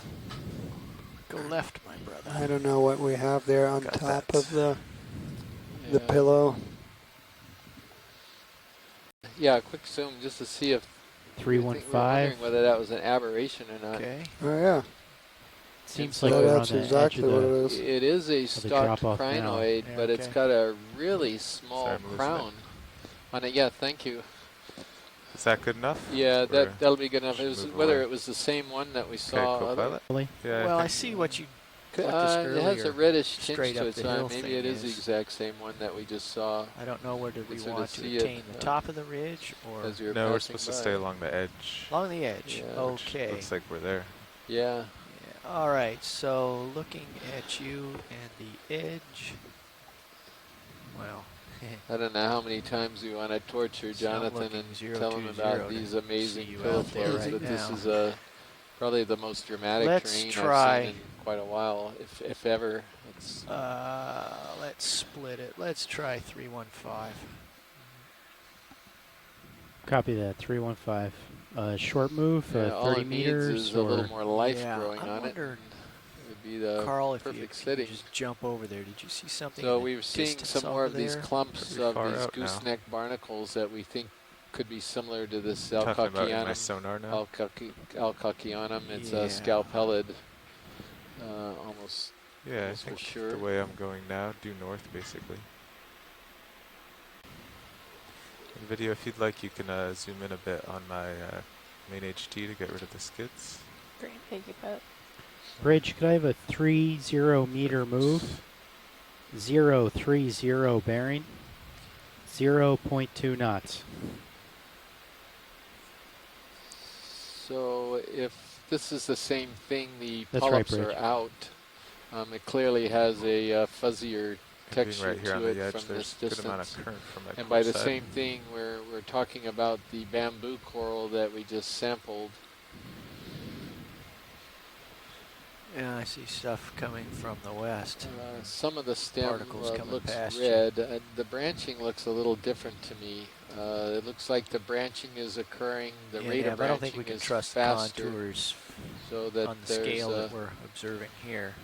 little bit higher rate, have although to it's still maintain a very contact with leggy terrain. Yeah, I'd agree with you there. bamboo coral. Definitely has, again, as he comes around, this reddish tinge to it again. Just want to check it. Copy that.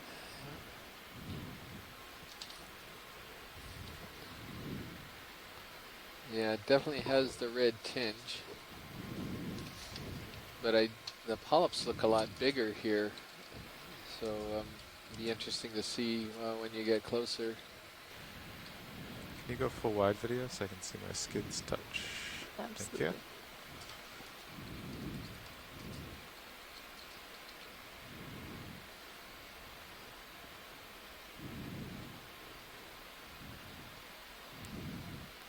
Yeah, it's a Co-pilot, you want to take beautiful camera? coral. Man. Very colorful. Gotcha tilt. Very Yeah, orange it's red. Yeah, very similar in not a good, coloration to the previous one. Right. Tilting up slowly. This one, clearly the Okay. polyps are out this time. They're not contracted Use like the manipulation previous to colony. skids. Yeah. Try to nestle this one. Oh, And I if you totally want a fell off big that rock, one. Yeah. watch your box. Yeah. You sidle around. So to the this left with the life colony is Yeah, right on I the didn't edge of realize the it was drop undercut off, until I got and under. it's really tricky to get a perch to. So we're we'll get the look of two different colonies of this, I think. It looks like it's going to be the same thing. One with the polyps closed up and one with them open. You're going to have a little tether bounce, but yeah, it's just that's true. There's a lot of bounce here too. a way of it. The polyps that are closed, do they have that little kind of mounding volcanic-like appearance, volcano-like appearance? Looking at this crab, though. Yeah, they did, Scott. They were not really tall polyps at all. When they closed up, they formed sort of a small mound. Not really small mound, but yeah, you just shove in hard to that rock. Okay. Yep. Smallish mound. That doesn't make sense. That's the drawer.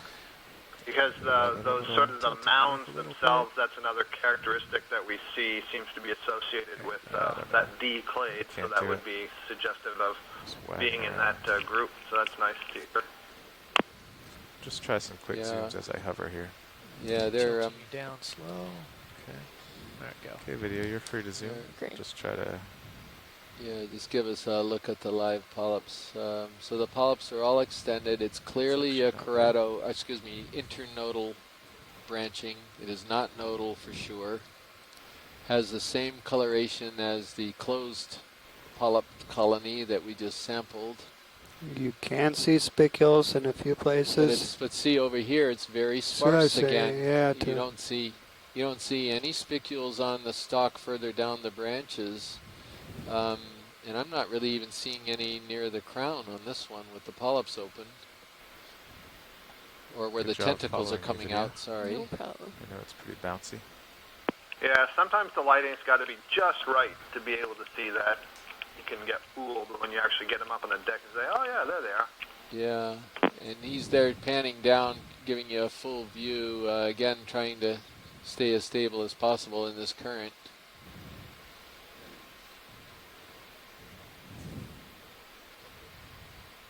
So it looks like the polyps are on the main stems, at least, are coming off on one side.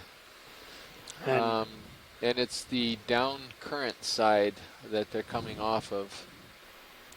And yeah, they're definitely coming off of one side, it looks like. Well, maybe, how about this? Maybe definitely 3/4 and leaving one. Yep, no worries. You know, three. If you can imagine it being a square, which it isn't, it's round. But then three sides of the squares, there's polyps, and then there's one bare side that's down current. I think that might be enough. mollusk, there's a placophorans on the rock next to it. And as he goes further up toward the top of the thin branches, you can clearly see these spicules, not only near the tentacles or in the tentacles, but a few near the base as well. Same thing, co-pilot, 30 meters, 030. Anyway, yeah, thank you for that. I think it's definitely the same thing. Yeah.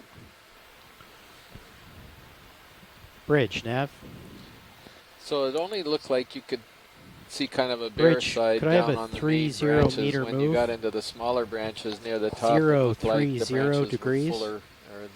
But it could 0.2 knots.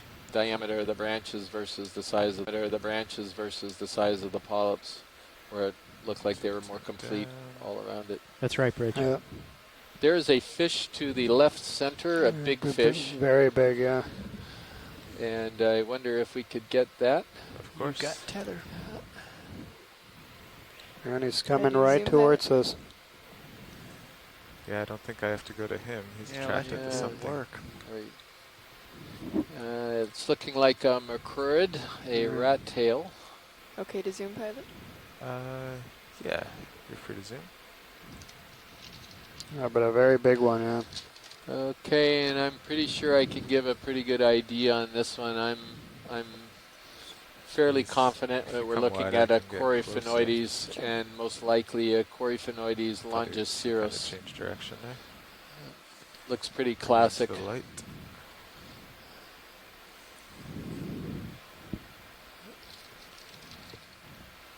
Very good size one, I might add. Yeah, beautiful view there. And we do know that these get quite large, so he's he's probably at least 50 centimeters long, maybe longer than that. He's being very well behaved.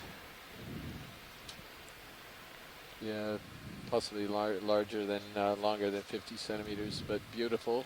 Coming around. So these rat tails or mercurids are the most common benthic deep sea fishes. There's about 400 or so species worldwide,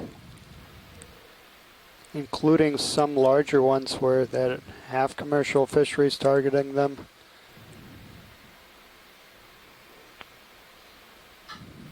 Okay, let's go. At this time, do not energize any high-power transmitters or radar systems. I'm looking 030, but I'm going to come back to look at you. Just work. Do not operate the ship's whistle until work aloft. Along that away. Personnel are working aloft at this time. Yeah, so the noticeable differences from this to previous dives is lower abundance and density of corals, down a bit and higher abundance of barnacles.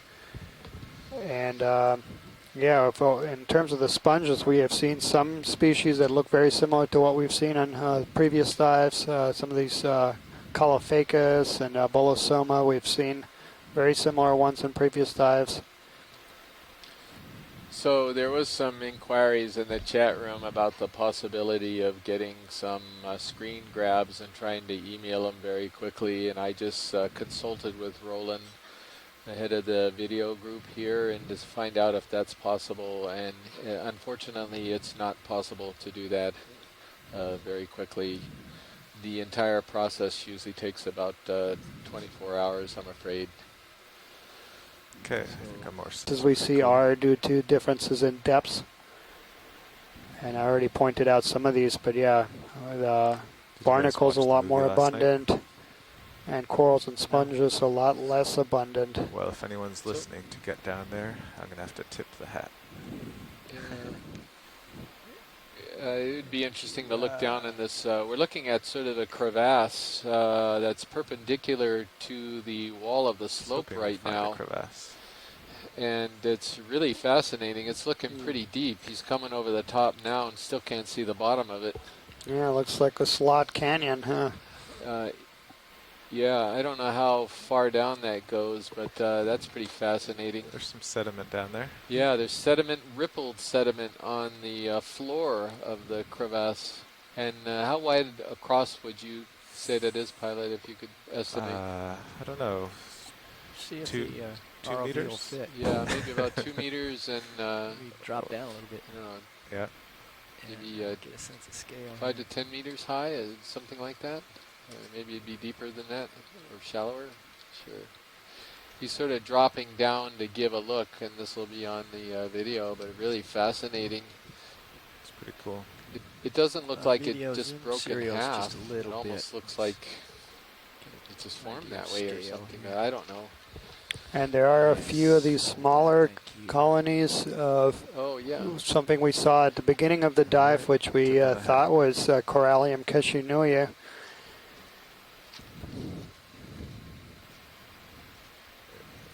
Yeah, it actually looks like I could almost squeeze in there, but I will not. And it's intriguing. We're just looking down through this crevasse, and it has a rippled sediment zoom on the floor. ripples? I know there's no light. Yeah, just take a look. That would be. It's a crevasse. And there's a fascinating sort of a pillow flow to the left, right by the floor of this crevasse where the sand meets the rock. And it's not broken. That whole side of it looks like it's a completely intact side wall of a pillow flow on that side. So it's not like this is splitting off or anything. Okay, come what? Yeah, very interesting. And hey, Chris, can you see the wall? Jonathan, lava flows in the walls. Does it look like this canyon formed a long time when the new lava flows came into it after it? Well, it looks like, again, it's not split. We can see the lava flows in the wall. And the one we were just looking at, it is sort of vertically oriented, and then just due to weight or something like that, you've got these horizontal crinkle marks all the way down the side of it. So we're seeing that, and maybe it's coming down from the wall, and then it just hit the bottom there and then caused those crinkle marks. I don't know what else. I mean, obviously you would have the eye to try to interpret what we're looking at here. This is pretty cool. He's now just sort of cruising right above the crevasse and looking through it. And both walls are lined with a lot of these gooseneck barnacles. We do see an occasional coral that looks like a white corallium. And both walls look like they're intact pillow flows, Jonathan. That's about the only thing I can say. I'm not seeing anything obviously broken. I'm looking at the right wall now, and you can see the rounded ends of the pillow flows right up against the near vertical side of the right wall. I'm looking at the right wall now, and you can see the rounded ends of the pillow flows right up against the near vertical side of the right wall. Video quick zoom on these. That's very interesting. I wonder if this is some sort of little fault or something like that along this ridge. Yeah, I don't know. He's zooming in on it right now, and we can clearly see that this right wall is intact flows. Again, rounded surfaces. And I'm looking over at the left now, and it's the same on the left. These are intact flows. They're not broken. They don't appear to be broken. Thank you. Are you in an area where you could easily take a sample, or not possible right now? This is completely cemented. It's cemented, plus we're sort of in a crevasse right now. I think the surrounding is more likely to. If you see any more of those really nice big pillow lava flows, and you also find a little sample over there, I would like to get one of those. I've been doing a little bit of reading while I have been listening to you guys on the factors that affect the morphology, trying to figure out what would make it so perfectly rounded. So it'd be kind of neat to get a sample from those. Okay, we'll keep an eye out. And now we've, the crevasse, Thanks, Chris. The other end of the crevasse is opened up to a larger space that's got bed forms or ripples on a sediment floor to this, and it's sort of like a little basin here that's got pillows all around it. It's not very large. We're looking at probably a Hymenodiscus sea star right now, and another Chrysogorgid. And he's coming around and taking a look from the other side into this crevasse just to give you a little different perspective. There's a dead sponge on the floor as well, on the sediment floor of the crevasse.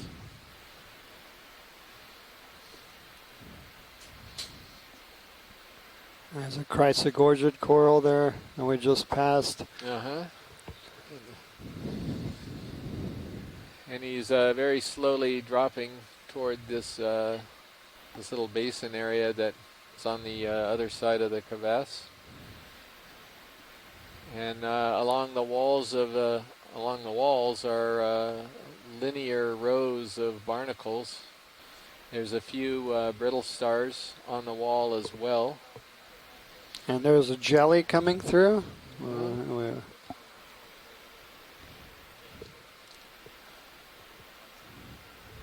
Just starting to pass you by. There's a little coral that's along the wall as well. Gotcha. Looks like it's Not a gonna Mirella. go too much farther down. Look closer to us. In between the boulders. Oh, you were talking about the one farther out, huh? Yeah, that's farther one. I wasn't gonna subject you to this closer one. I'm not that mean. Oh, well, I'm here. Okay, might as well take a look at It's both. a little shadowed in between the boulders, but video, let's zoom in. Yeah, definitely a corallium. Yeah, we're definitely looking at a corallium. So it's got the little, what are they, papules, or the little bumps all over the surface. It's a pink color, not that wormy. It looks like it's pretty solid stem. We're looking at the back side of it. I'm not really sure what else to describe. The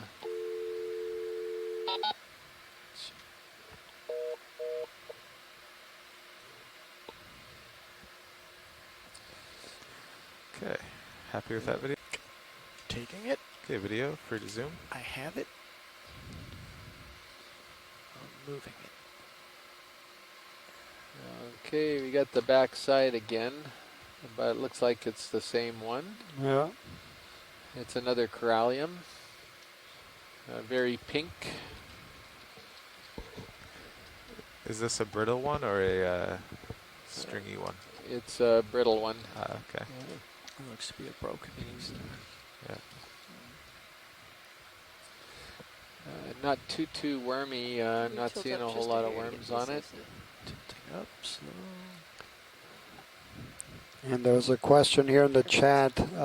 We just lost the chat, but yeah, we've only seen about 2 colonies of black corals that were stauropathes.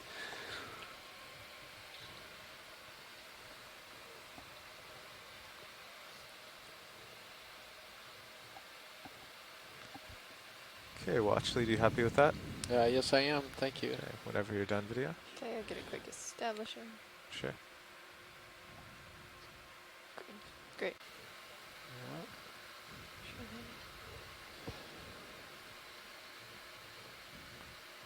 That's good. Yeah, so we're looking right into the face of this Bolosoma sponge. We got some really beautiful video the other day showing animals inside, but this one is pretty well empty. Yeah. Yeah, nobody's decided to call this home. Okay. I bumped before my thing was over. You can go wide. I think we have plenty of footage looking up those. Excellent.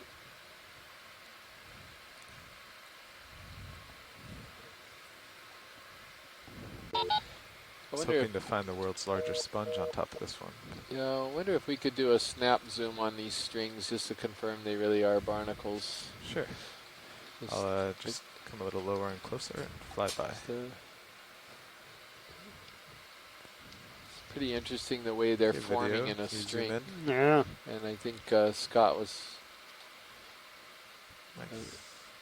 Yeah, they are the same barnacles, and they're all just... Yeah, 2 different species. Yeah, one encrusting form and one stalked form. Right. But they are all alive, and there's something in them. Yeah. Nav. Yeah, they're all kind of lined up in strings. You know, not... Oh, and to the left, please. Yeah, there's a nice... Yeah, right to the left, just slightly. We've got a sea star. Yeah, right there in the lower left corner. And I don't know what the sea star is. So he's got 6 arms. He is a sort of a tan pink color. He's got a very sort of solid disc and sort of fleshy, thicker arms, sort of short. I don't see, there's no spikes on the arms.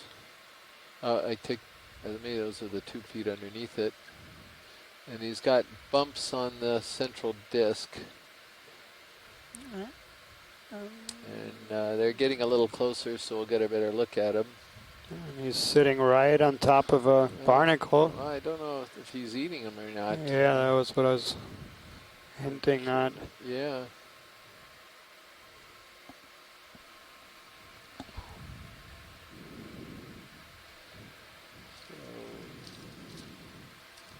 Yep. ROV Workshop, Nav. Yeah, he's not spiny. I don't think he's got... What else about him? That Hey might be Bobby, informative? could you He almost ask a has video little person row of to black take a look and dots that see run right down the top D2's of tether each cam arm. keeps It's very going out? faint.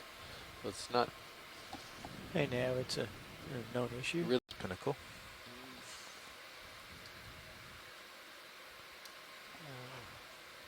Kind of feel like setting down to survey the terrain around.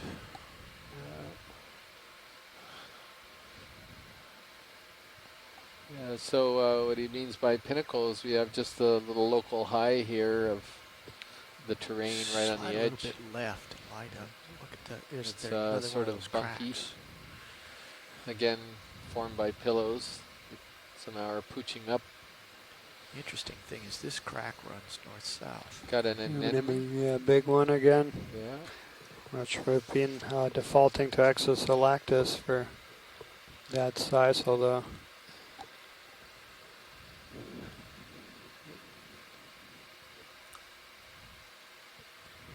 Yeah, you can see it in the Sirius view. North-south. Look at that. Yep.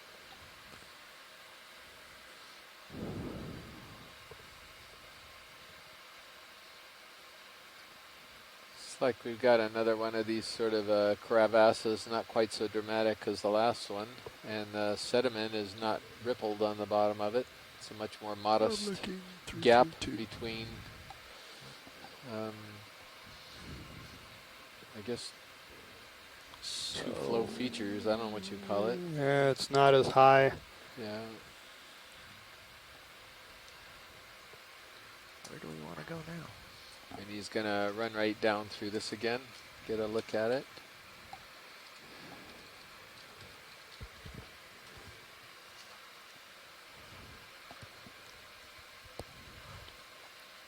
Another lyrate primnoid on the wall of the crevasse. Zoom a bit, get the skids out. Thank you. And there's a fish coming our way. Where's the fish? Oh, yeah, if we could zoom the fish right in the middle of the crevasse. Video you can zoom. No, the light's not the best yet, but. Wow. We're looking at the face of a synaptobranchid eel who's looking right at us. Beautiful view. I don't know who's looking at who here, whether we're looking at him or he's looking at us, but it's a head-on, dead-on view of this eel, and we're both just checking each other out. It's like a little game of chicken going on here.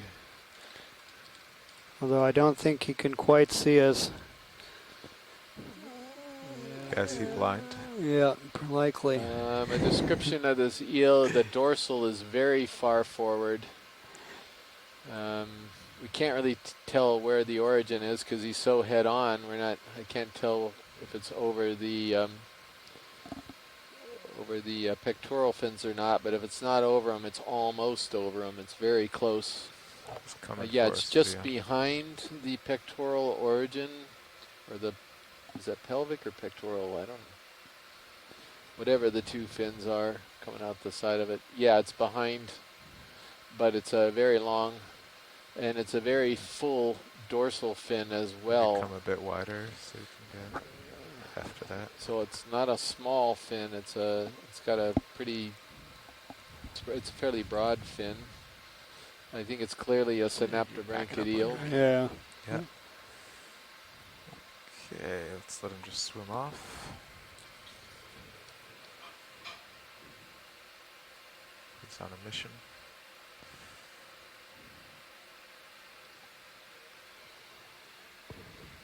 For radar systems. Do not light off engines, flow tubes, or lift safety valves. Do not operate the ship's whistle until work aloft is complete. Personnel are working aloft at this time. There's a big hormathiid. Yeah, definitely a hormathiid. You can see all the texture in the stock. We got a chrysogorgid up there as well. We've got something else that's sticking up.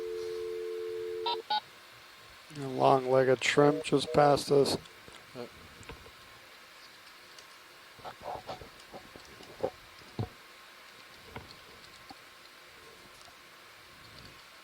Okay, video. I think this is going to turn out to be a corallium, but it's a very short colony, but very wide colony. Yeah, it's going to be corallium, all right, the same one. But it's about 3 times as wide as it is tall, so it's a very oval or sausage-shaped colony here that we're looking at. Yeah. Looks like it's the same one. The pink color, no real evidence of worm tubes, and I'm wondering whether we're looking at possibly Ducali, corallium Ducali, or something like that. I'm trying to remember if Duquesne is wormy or not. And if you could I think just I probably tilt have a down picture from the slowly. Smithsonian of Duquesne that could answer that pretty quickly on my iPad.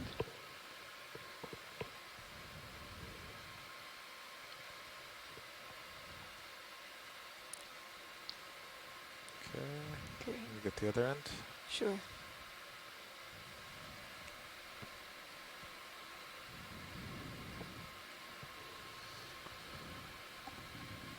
So the picture I have of Duquesne, it's... Co-pilot nav. Boy. Yeah, go ahead. Could be. So we should be settled out. Yeah. Yeah, we haven't moved. Yeah, so it's about 10 centimeters high and about 40 centimeters wide. So I'm looking. But again, I think these are the shapes, and these are very plastic. Sure. I mean, that's just for whatever reason that shape is. Yeah, it's very peculiar, Yeah. but Okay, what? Yeah. Something like that. Yeah. Let's Just gonna follow this thing. Sounds good to me. Following.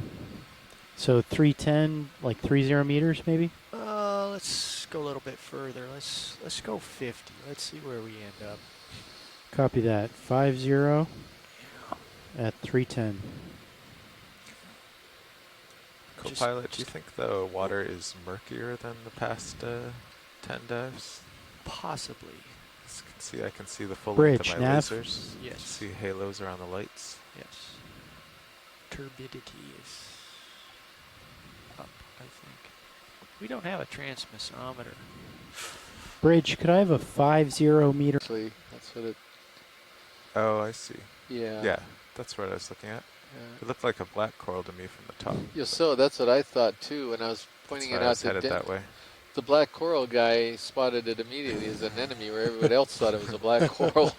It's just the side profile there. Yeah. So we're taking a look at an anemone here that has a bit of a different coloration. so it is pretty massive. Yeah, it's about 10 centimeters in diameter approximately.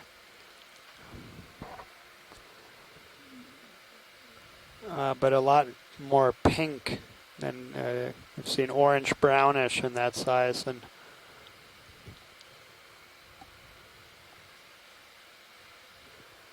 Are those very large barnacles at the bottom of the screen? Yes. We've seen a lot of those though. Sweet. Lasers are clear. And yeah, so it's got a. We've seen these in the in shallower water, and we don't know what they are yet. So it has your ring of tentacles all the way around it, like a double ring of tentacles, very dense number of tentacles, and it's got about 4 of them just on one side that are inside the ring itself. It's like an extra set of 4 tentacles that are inside the main oral disc, I guess if you call it. So we've sort of seen this configuration again, or previously, but I still don't have an identification for this animal. It's going But super it's tight. really pretty Okay. and definitely not orange. Not it's much more of it than pink. it is. And very large.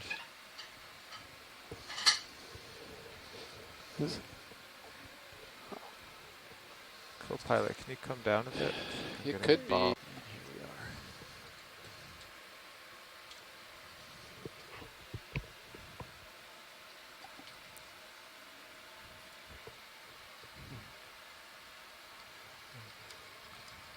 Keep rocking on up to the. Oops. How are we doing there? Mimi Lobecker has joined us. Yeah, let's tether. And are we connected again or not? we are on the are, chat, good. and There I we think go. the telecom line is back up and running. We have not dialed into the telecom. Sure, yeah. Okay, video. Pulling We out. got rid of the bulb. Pulling out for full screen. Can you hear me? I can hear you clearly. Yay, push the right button.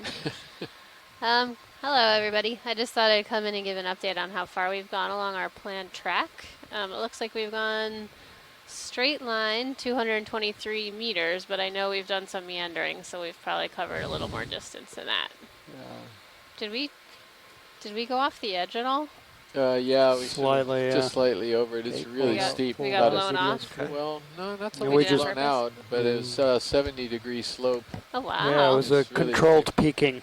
Yeah, and they were actually coming off it to take a better look at this some corals there. So, and now we're going into an area where the pillow flows are giving way to a huge mat of barnacle plates. It looks like.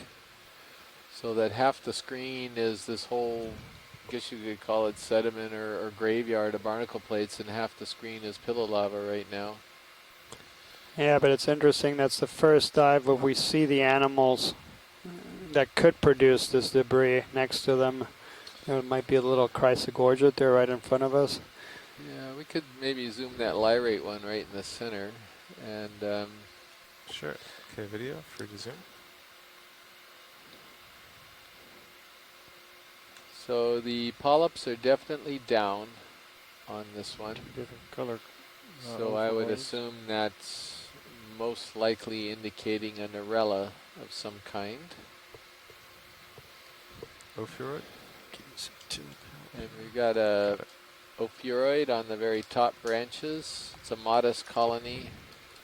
Looks like there's a whirl of 3 calyces that are in view. So it's looks like it's the same type of Narella that we imaged earlier in the dive. Go ahead and tilt down to the other Ophiuroid. Seems to be one of the more, except for the barnacles, I would say it's one of the more common. Yeah, benthic organisms down here. But yeah, very different community of everything we've seen on all previous dives.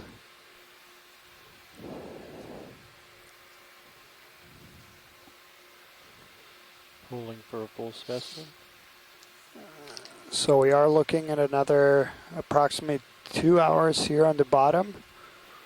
The plan after the dive is that we're going to be ascending to a depth of about 1,200 meters and doing a series of mid-water transects starting at 1,200 meters and then in 100-meter increments doing 10-meter transects horizontally to try to image animals in the water column.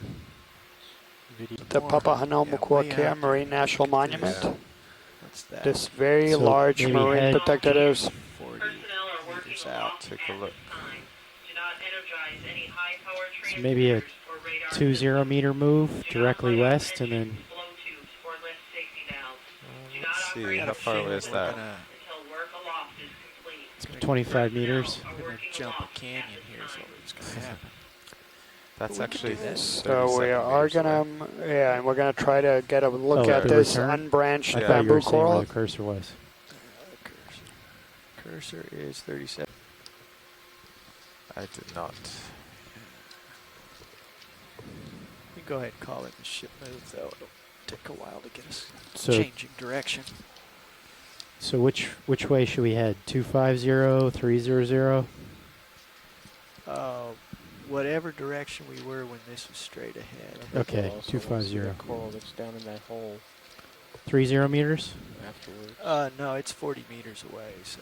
Oh, we want to try and get there in one shot? Yeah, I think so. Copy that. That'll settle us out right on the edge of it. Watch lead, pilot. Go ahead, pilot. Yeah, so you're interested in this whipped coral in front of me? Yes, please. All right.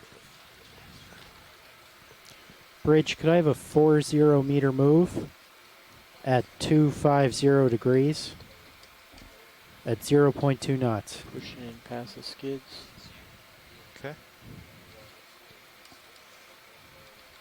That's right, Bridge.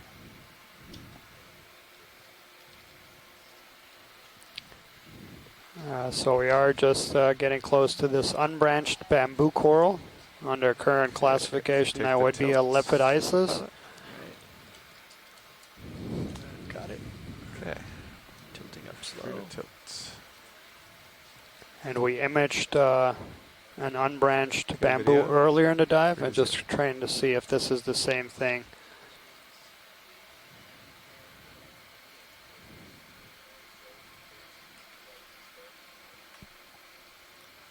Yeah, very dense polyps there, and that does look like the same species we imaged at the beginning of the dive.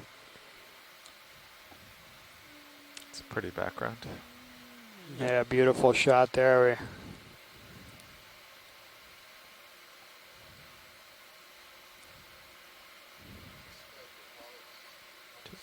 Yeah.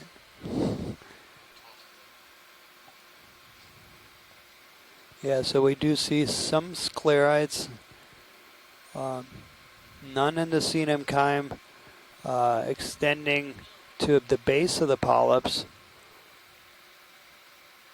I don't see any sclerites in the tentacles, just on the body wall of the polyps themselves.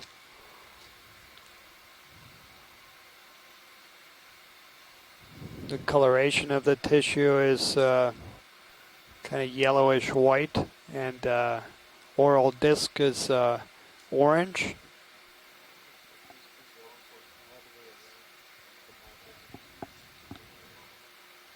Yeah. Yeah, and so we're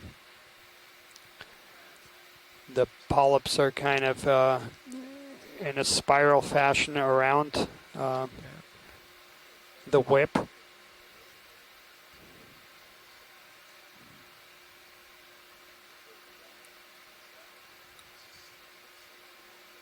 And we're just panning all over the bamboo. There's no commensals on it. And yeah, towards the very tip, there seems to be a little bit of an increase of the density of sclerites. Want any more here, video? You were challenging me there, weren't you? A beautiful image of this unbranched bamboo coral. So that keeps me quiet. That was good. Maybe one full thank shot you. of it. Okay, I'll just come back right a little. I'll have to start heading west. What direction was our ship move again? Pilot, the ship move is 250 degrees. Copy that. We'll be going down and back up again. There it is, video. And if we just run the lasers across it as we depart. Lasers coming on. It's already on. You just have to turn them off. So yeah, the substrate has been very interesting. We have seen a lot of these very round pillows. We are diving on this ridge. Let's see if they're on. I think they're off. On the southeastern side of Pearl and Hermes Atoll. There they are. They're there. And right where we landed was very... So, are we heading down now, it looks like? Does that go down that's, to... that's what the sonar was showing, yeah.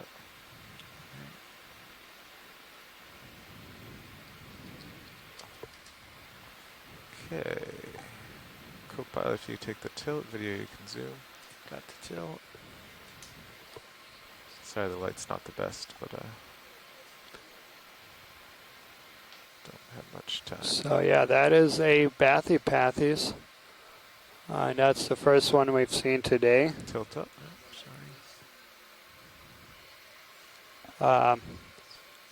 Opposite pinnulation, so there's not alternating pinnulation. And have you?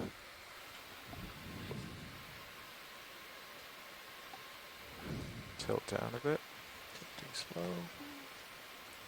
It's about 30 centimeters long. The pinnules aren't very long. That's one of the species we're looking at, has these very, very long pinnules. Just getting on time for you to get. All right, full wide video. Sounds like you got an ID. Copy. Just need to give it a little bit of a dash. So another interesting feature of today's dive, have we seen a few of these little channels so we're of facing sediment. the general downhill direction, but there's a wall ahead of us. Yes. That's interesting. And there's watch lead, pilot. Get over this little. Go ahead, pilot. So you can see we're facing west, which is generally downhill, and there's actually a wall ahead of us. So. Yeah, that's very interesting. Yeah. It's very interesting navigating today. Yeah, so there's a lot of relief. on today's dive. And a broken pillow there right in front of us. Still coming left to 250.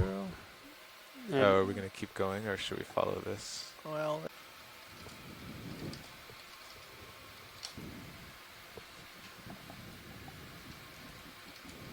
Pilot's nav. Go ahead. So in D2 sonar, it looks like the ridge is to our right along along a 330. The RCP 50. Thank you, Bridge. Yeah.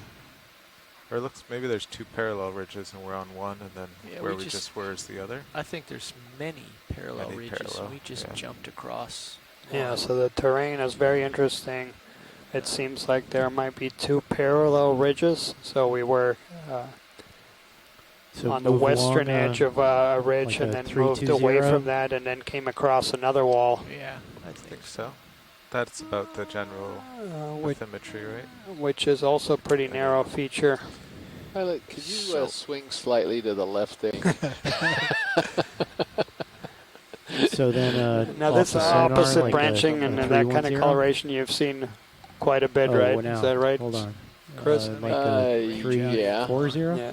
A quick zoom would be fine. Okay. Or I can just stick to sponges and not. Yeah, well that would be optimal, but there might be some complaints. Okay, so we'll get it then. Complaint emails. When we finish with this, we can sort of back up. Unfortunately, there's actually more corals showing right now, which doesn't mean much, but there's more corals showing than there are so Nav, I've gone out to 80 meters sponges at the moment. Video, So it looks like we have a rise dead ahead. Yeah, it's another well, but it's not a Bathypathes. It's a Stauropath, as you can see them starting to branch there. That's a young one. So you can see the pinnules pinnulating themselves again. So it's repinulation, or what would you call that? Sirius is just showing a weak return. That was worthy of a check. Yeah, absolutely.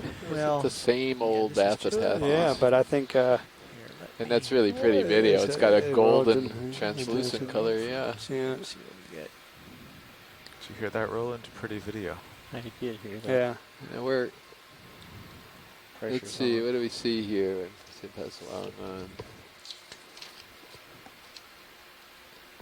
Yeah, again, there's some question about collecting the corallium, but I think both of those have been collected before, and that's something that we're not allowed to right there on the rock collect. To the top there'd have to be strong evidence that one of those is a new species. That's the issue. Probably were a little crawly, so I imagine. And now we see what we saw in previous dives, and we just zoomed in on a rock, and there was a few of those empty barnacle then on D2s, plates. It looks like so we've seen at least 3 different species of barnacles. Kind of dead ahead.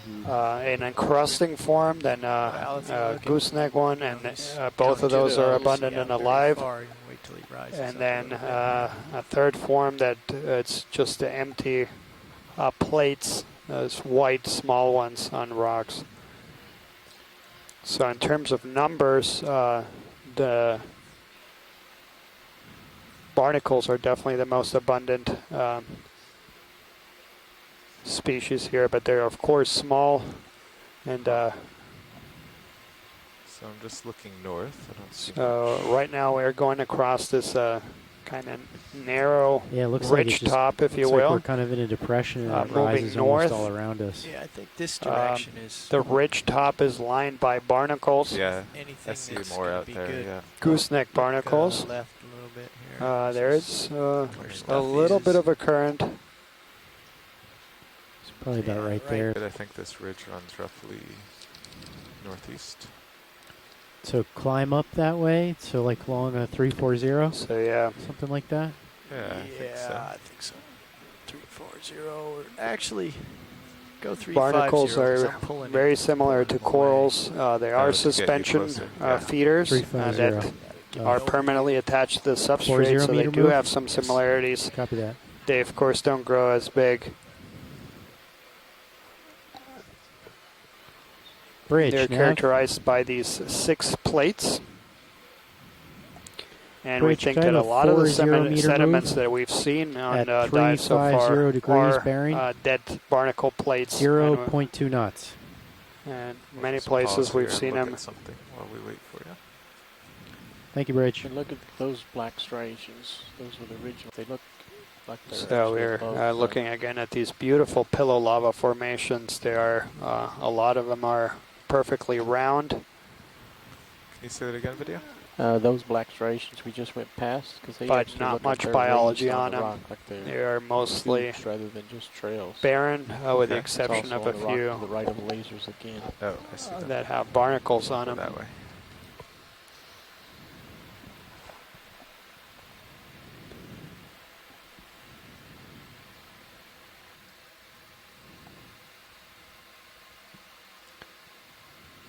And what we were talking about earlier, Chris, that illustrates a point that Scott made the other day, that a lot of times the branching and the orders of branching, it's used as a taxonomic character to differentiate between genera and species. And we saw there, though, it's just starting to have secondary pinnulation. So yeah.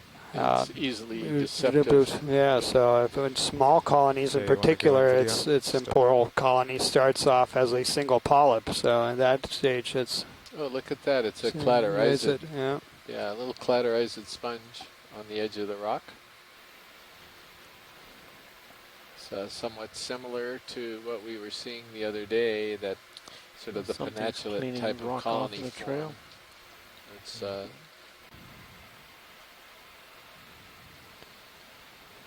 So yeah, Scott is highlighting here that barnacles are in fact crustaceans, so they are very closely related to shrimp, lobster, crabs, but they have taken on a benthic existence by permanently attaching themselves to the substrate and then feeding on suspended particles in the water column by kicking their small legs. Barnacles are also one of these organisms that most people think have negative connotations, and mostly thought of as fouling organisms that need to be scraped off the bottoms of ships or harbors or floating platforms, but they do have very important functions filtering water. So just probably a young one of these Narella, it probably looks like to me. It looks like the polyps are facing down again. Just a little baby starting out. Yep. Point 2. We still have just under 2 hours on the bottom.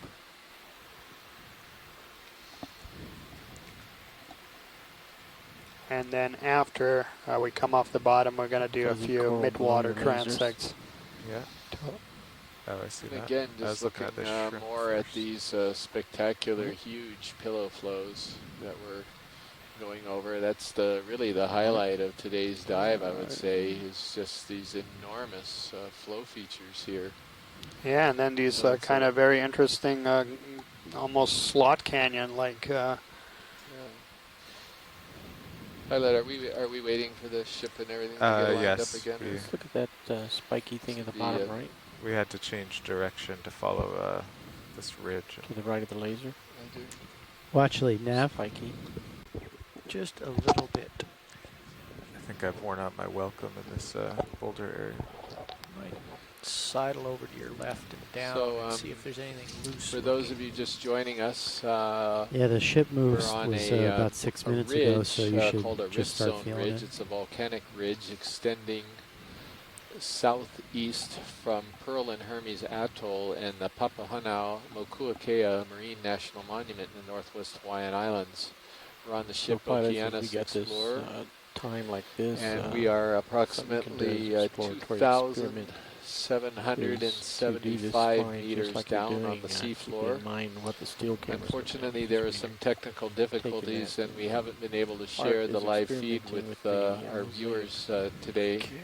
So Daniel Wagner to my right and myself, Chris Kelly, we've been trying to give an audio commentary for our shoreside scientists so that at least they could So the base get an idea of what we're pretty seeing. Good, and I'm checking it periodically. On the bright side for the biologists, we haven't seen a lot of different biology on this ridge feature. It's been fairly barren. On the downside for the geologists, it's been an absolutely fascinating dive geologically. We're seeing massive, huge pillow lava flows coming off of this ridge and forming these huge round balls of lava that are coming up from the seafloor, gigantic, what look like toothpaste, squirts of toothpaste out from the ridge that are, 1 to 2 meters across and meters long. So it's really fascinating. We're actually looking at a scene that's frozen in time. Oftentimes when you're on a terrestrial area, when you're above water, the rocks have been altered to such an extent that it's very difficult to see couple more minutes the moment for us. Yeah, it looks like we're on the top and it drops off down here, pretty sharp right here. At these depths, we're actually seeing the rock frozen in time and preserved. Keep heading for that. And we're seeing what it looked like. Right now I'm doing a still down there exercise when these when this lava was erupting from the seafloor. As you get up there, so it sort of somewhat must have been absolutely astonishing sideways when these islands were being built here, and so it's quite a scene. These pillow lava formations are extremely well preserved. They're in beautiful shape. A lot of times you see them broken. A lot of times you see them cracked and so forth. It could be the consistency of the lava. The delay makes it interesting. It could be the fact that they're so large, these flows, that they maintain their shape. And so you can actually visualize the lava coming out of the seafloor, and then very quickly chilling and crusting over and solidifying in place because of the very, very cold water. Give you an idea of the water temperature right now is 1.5 degrees centigrade, so near freezing water temperature. The actual pressure down here is absolutely massive. It's like well over the inside of a 3,000 psi scuba tank. Of course, the black crust that's on them, that is a manganese crust. So that's a precipitate that forms at these depths. So what's the direction of our move right precipitates at one of the slowest rates. It's one of the slowest geological phenomena.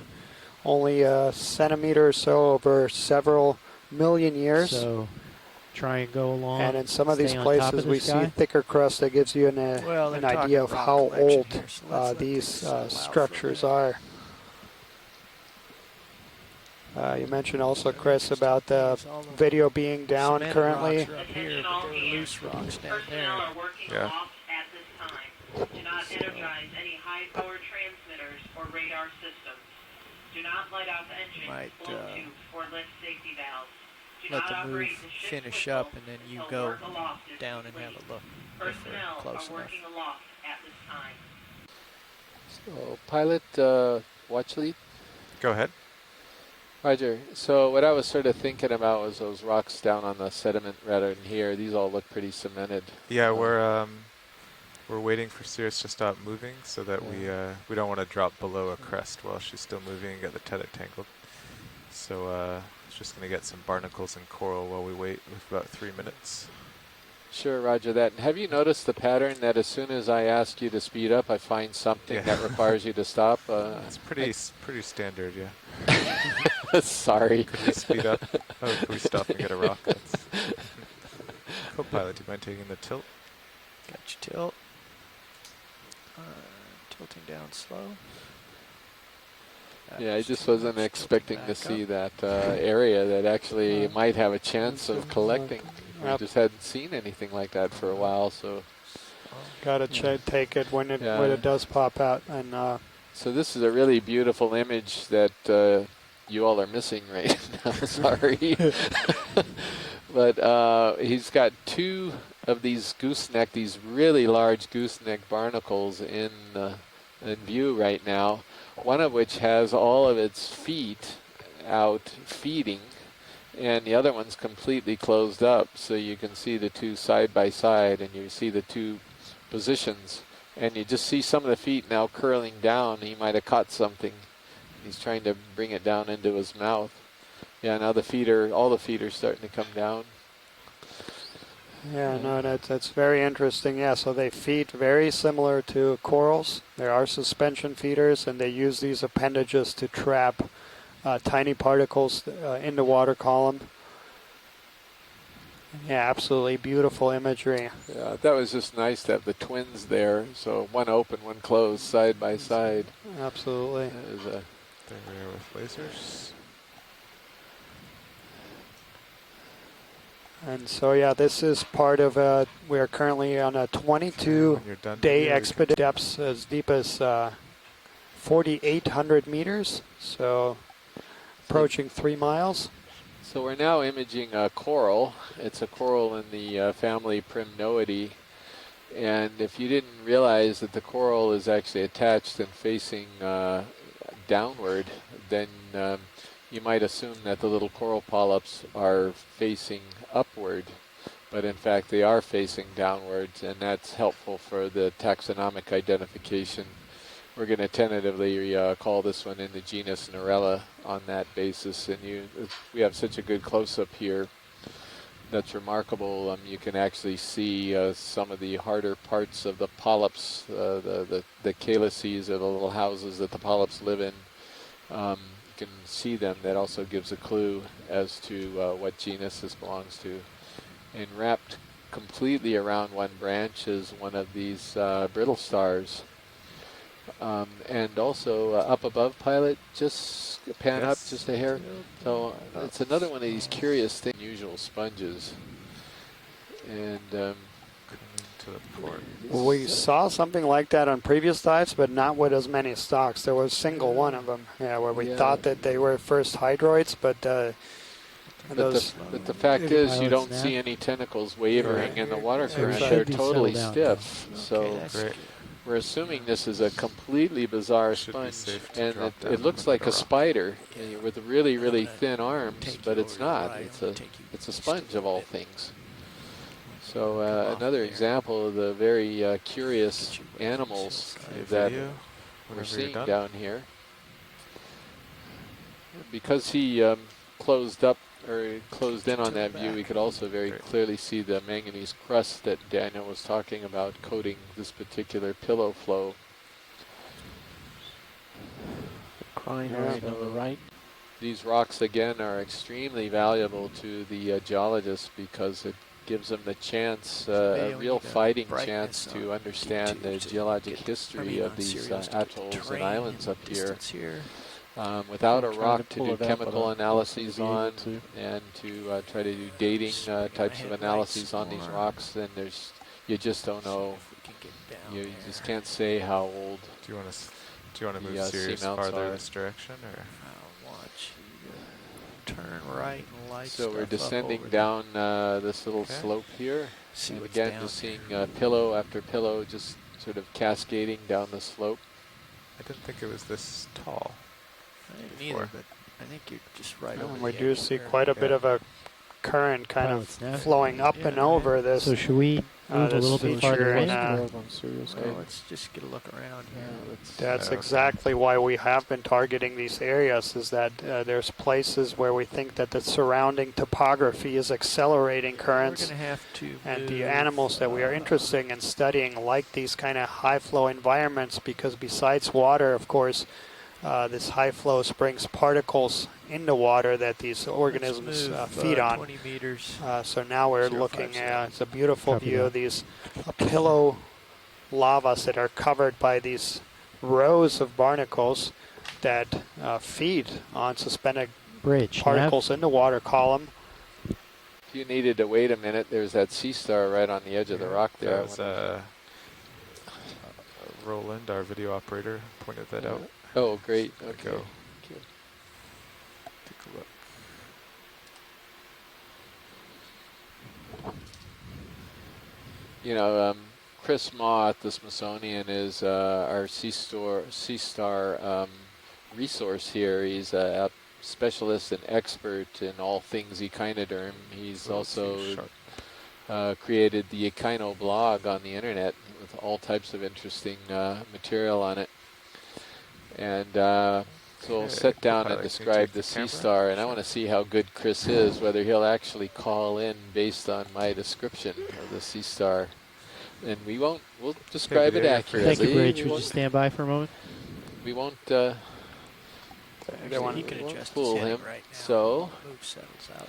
he Go looks. ahead. He's Okay, got I'll let him know. a basic Henricia-like body shape, but he's got spines. Go ahead and adjust your heading. And the ends of each of the tips of his sort of elongate arms are white. And it's hard to say whether they're sort of regrowth or whether they're naturally just white tips. They look kind of natural to me, as though they weren't chewed off and are regrowing, but what do I know? Anyway, the actual disc is sort of a small dome. It's pretty solid. There's a tiny, tiny little hole on the top of it. Not too many bumps on the surface, so he basically has very large arms, very long arms relative to the disc. The disc is relatively small. For full frame downs. There's 2 rows of spines on each side of the arms. Don't make it too easy for him. And he may have bailed just because he can't see the picture. And I think he's drives home around this time of day anyway. Operations meeting will be in Fort Lounge. Okay, you happy with that video? Fort Lounge at 1420. The delay watch leads can't go down to the canyon until Sirius is right above it. If you look at the Sirius screen, you can actually see the tether kind of hovering above the rim. So if I were to drop down now, it would snag on those rocks. Understood. Geology, that's And then we did get that dead sponge stock, that's 25, which is going to be very interesting and experimental kind of analysis to see if we can use these stocks to perhaps age them. I just meant if you went at full 20, you might end up... That is one of the big questions is that we've seen on quite a few of these dives, very big sponges, enormous, some of them as big as the ROV. And of course, that begs the question, how old are some of these communities? Actually, that might be you right there. Hopefully those samples will shed light on those questions as well. No. 2-0. This is exploration at its Copy that. purest Bridge, form. Nav. We are going to places where we've Sorry never about been that, Bridge. before. Could I have a collecting 20 meter samples move from places where we've never at sampled before. 050 degrees. At And 0.2 so it's very hard knots. to predict what we'll find. But suffice it to say that we're very excited to learn something about these deep water systems. Do you think this is going to work, or should we move on? This looks technically challenging. No, we've already come so far. Yeah. Can you go wide video? Sorry, I'm hovering here at the edge. No, I think we'll be able to do it in just 3 or 4 more minutes. Sure. Yeah, I just see that tether going out over the lip there at Sirius. That's what. We've moved the ship another 20 meters, so. Oh, okay. Just there's the 5 to 7 minute delay trying to arrange over this. It's tricky. Go ahead, Nav. Yeah, we initiated the move at 21 after, so we should see it in just 2 minutes or so. Roger that. So yeah, we are just hovering above this sort of depression, waiting. We called in a ship move about 4 minutes ago and are just waiting. In another 2 minutes or so, we should be able to descend to the bottom where there's a nice pile of loose rocks. And we hope to be able to collect one of these for our geology science partners on shore. So as I mentioned earlier, even though you can't swing arms in before we drop down in. How about could you get the upper fish first? I think we've seen the lower fish. Upper fish first? Yeah, this is quite different. Nav, can you get a ship move in, please? Yeah, where would you like to go? Partial. So it's an Ophidiid, and could be that, Going a little trying more. to remember what the discussion on this 10 Ophidiid meters. is, but looks like the Ophidiid with the gray Partial. head and the brown 070. body that's in the Hurl gallery that we've encountered a couple times. Lasers off. You got it. I got lasers. Let's go pilot. Bridge, this is Nav. Looks similar to that superficially. Hi, can I get a ship move of 10 meters at 070 degrees at 0.2 knots? Crinoid there. A little closer I still. think, isn't it? Or is that a hydroid? It's hard to see. It could be a solitary hydroid. Yeah, it could be a What solid. did you say, pilot? I said I'm getting a little closer here. Yep. So you know. Hoping not to scare it away. This but I wanted to get a particular view as I can. Ophidiid has a bit of a swollen belly on him. Absolutely. I'm sort of wondering if it's in a You're still potential, drifting in? Yeah. I'm just trying to get a tow. potential reproductive state or something. It's got fairly substantial swollen belly on him.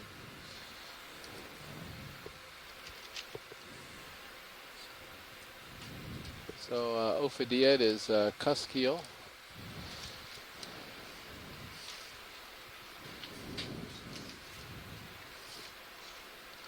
I don't remember if we wound up getting a name for this. Thank you. Yeah, there's about 240 species of these Ophidiids or cuskeels, and they are eel-like in form, but they have ventral fins that are developed into these barbel-like organs.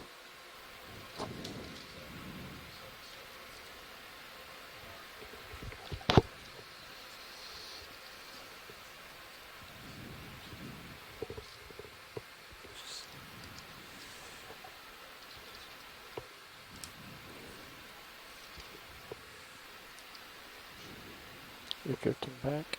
Yeah, I see that. I just had to back off a little. My heading wouldn't turn with my current where I was. Your mic is very low. Yeah, I'm speaking quietly. Sorry.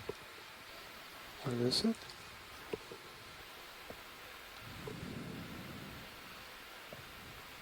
I'm not really sure if that was the one that I'm getting tethered. somebody had ID'd. Yanked. Yeah, I keep seeing starboard. You have a ship move in place that should give you a little more slack.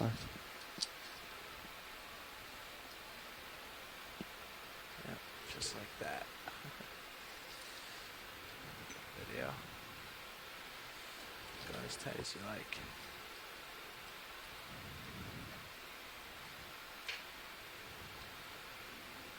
See the lights of the vehicle in his eyes. Sorry for all the tether, Bob.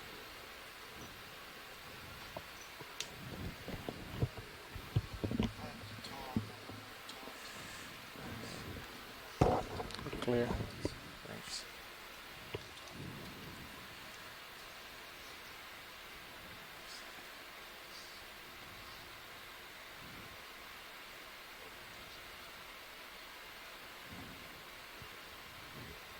So I think your best bet's going to be to push forward.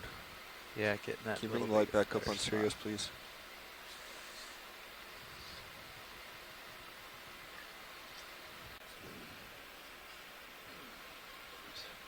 Okay, I'm going to drop down a little.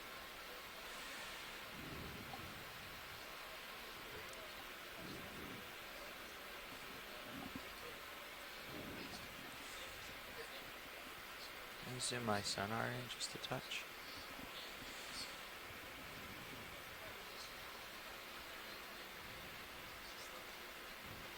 Six-meter scale. Thank you.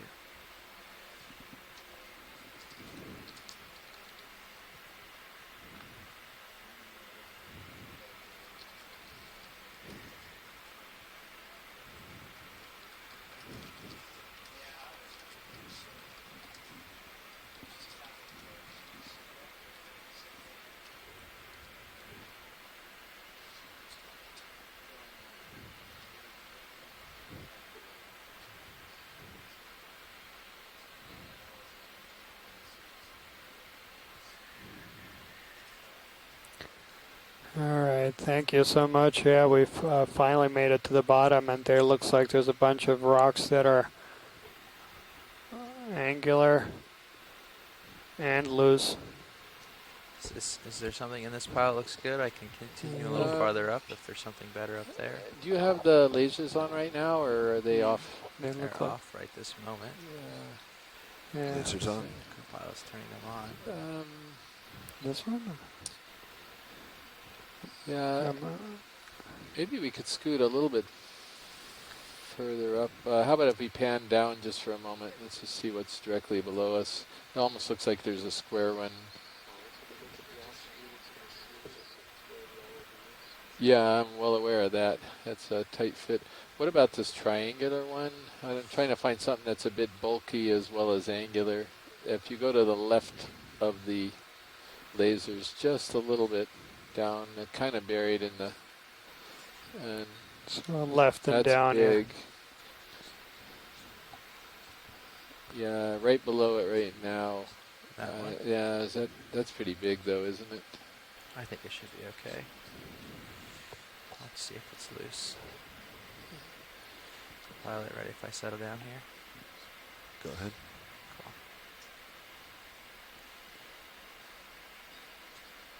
So there are a couple comments here in the chat room that the video seems to make sporadic reappearances.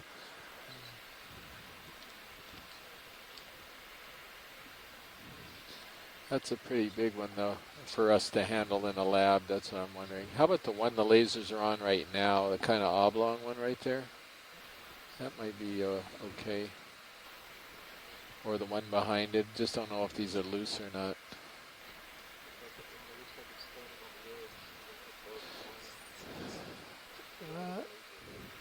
Yeah, I see what you're talking about. Here? Lasers on it now? Yeah, it's just we got a pretty flat one. I'm a little worried it's too much manganese crust and less rock inside. What if we push forward just a little bit? Is that possible, or is that pretty dangerous and look just a little bit in front of us? Just did back up. I'm up to my toes there. Yeah, maybe backing up. Let's see, there's got to be one decent one here that we could These are grab. all pretty thin. There was a couple, right? Yeah, if you come down a little bit, there are barnacle plates on the floors.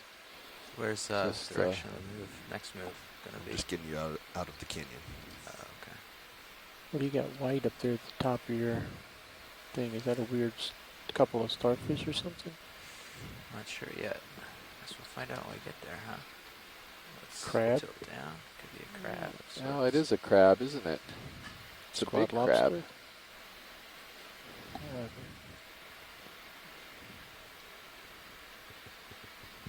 Yeah, this, I wonder if we could get a zoom on this. I'm not sure we've seen this crab before. See, as soon as you start to move, what'd I say, 2 minutes later? There we are, nice looking at to get a super good image of these guys. Might want to zoom, probably get close in case he gets startled. Well, I'm gonna... Yeah, in fact, I'm positive that we haven't seen this crab before. This is very large, number one. You got room for one And more he has biological? a very dome-shaped, smooth carapace.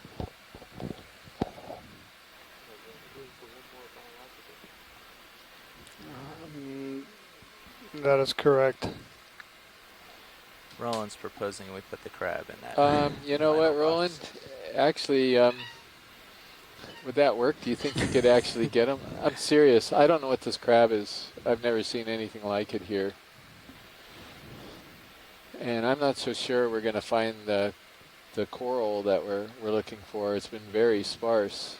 This crab is, we can collect unusual other animals. Nav, ship move, please. But what's the size of this? Will this thing go fit in a box? 15 meters, 120. 120, 15 meters. You got it. I'm gonna try to center up here.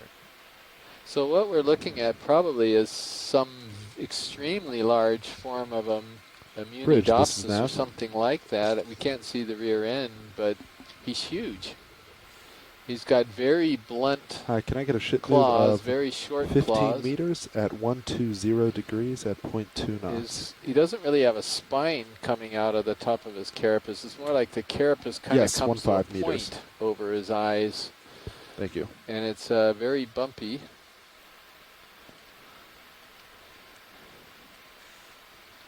He's completely bizarre. I don't know if you want to... You think there's any chance of actually grabbing him before he wises up? Or is this... Are we just... Well, if it's a real want, I can give it a go. Maybe, can we back off and see what the lasers look like on him again? Yeah, see if he'll fit in the box. It's pretty big. Oh my goodness. His carapace is 6 centimeters. Yeah, you'll fit, but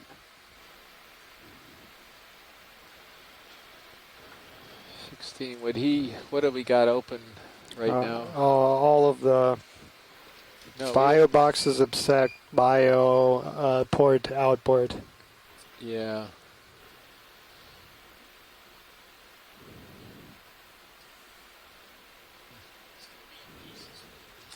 Yeah. Okay. Maybe good enough to video. Well, we can. No, I know. Well, I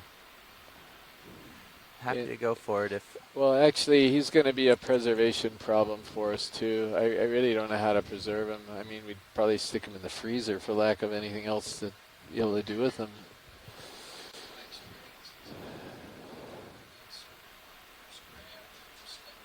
Okay. Right. Okay, well then maybe we can leave him be.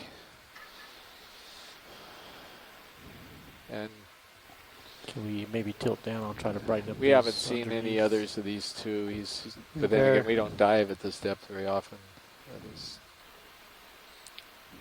Scott is asking whether it could be a Lithotes, a king crab. Maximum zoom. Okay. And he doesn't look like the Lithotes. He has no spines, Scott. He has bumps. Okay. And he has bumps, but he has no spines. Very white, pale white.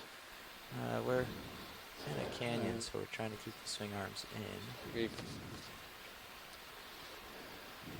Unfortunately, all the perches are. So the legs aren't particularly long. The carapace, the legs are about as long as the carapace is wide, if that helps. And he's got 3 legs on each side that we can see, and then 2 claws. Very blunt, short claws. Look almost more like crushing claws than picking claws. Maybe he eats barnacles, I don't know. There's plenty of them around here to feed on.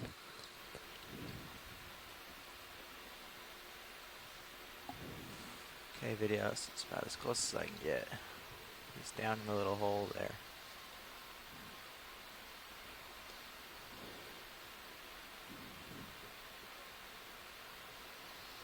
So it could be some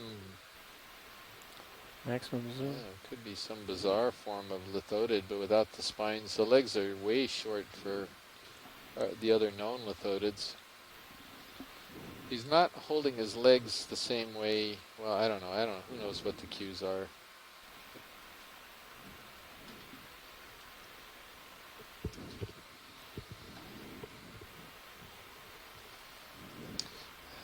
Do you have the internet, Daniel?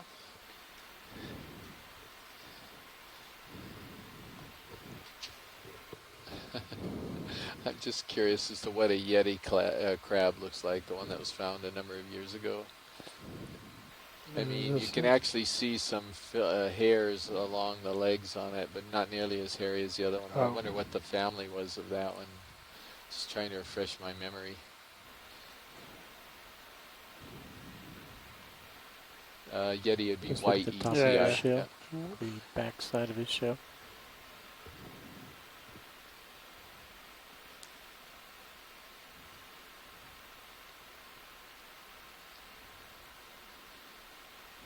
Does it say what the family is? Pull for full image. It's not the Yeti, of course, but it's. one more little tilt down. Just rotate a little. How many pairs of legs can you see? It's got 3 pairs of legs on each side and 2 claws, and the legs are very robust, and they have a ridge running down the tops of them.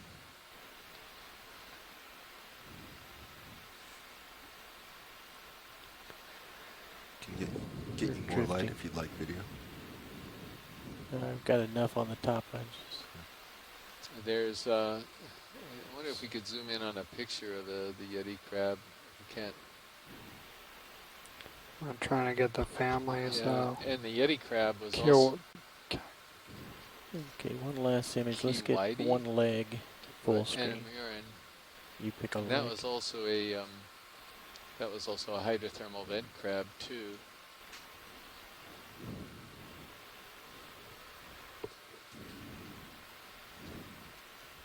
So the front claws are nowhere near as long as the Yeti crab. How about, is there a spine between the eyes or the carapace? What's this one? That one there, yeah. What is that one? This looks like a spine over top of the eye. A single separate one. Boy, that sure looks like him. That's not the... Okay. Kiwa Provida. This is probably from Costa Rica. So we're looking at in a Google search right now at a family that's called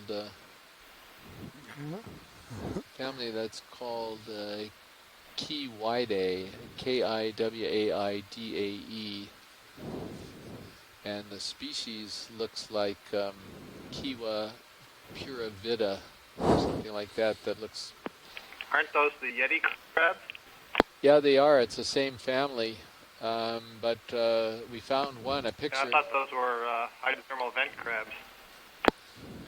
Well, can we get a close-up image of this guy? Does the front of the carapace look the same? Did. Superficially, on the little pictures we can see, it looks quite similar. The science, we got an extremely close-up of the front of the carapace. Yeah. So you can see. Right, we're looking at one on Google to...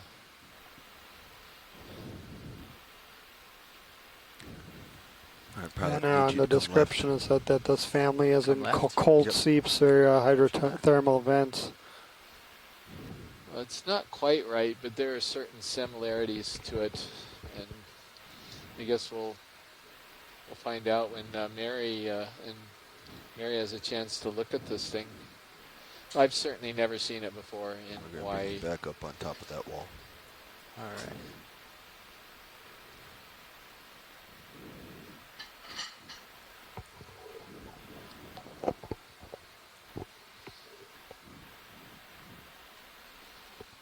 Nev's already done it.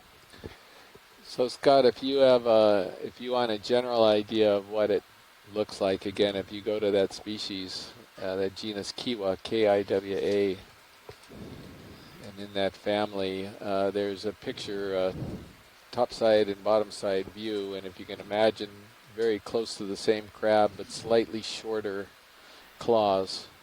It looks pretty close. Yeah.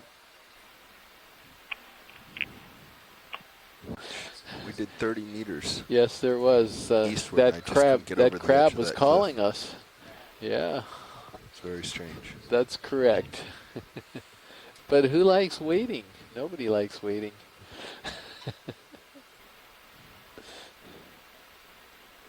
This current is whipping, huh? I think that's what was holding it So back. that genus belongs to the Chirostylidae, Tether looks and good. the Chirostylidae crabs are the ones that we often see on black corals and chrysogorgia corals, so very common associates.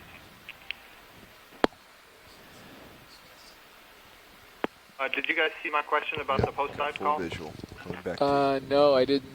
We didn't see it. According to the website, it says it's not in that family. It says it's Kiwaidae.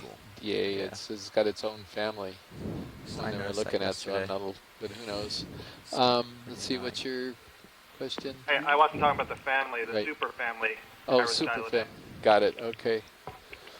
About Chirostyloidea.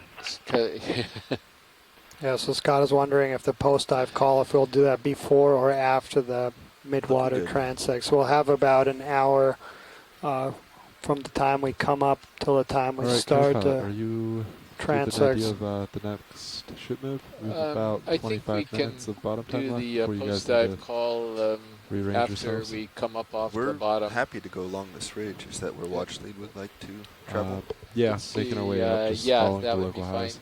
Yeah, let's just go at 3:25. We'll have 50 minutes. To the left there. Do you want me to keep 20-meter moves, or? So Scott, we can't even show what are you you comfortable the maps, but what we could do is talk about tomorrow's dive, and you look at the map with the positions that you were sent a while back. I would quickly maybe we could talk about those.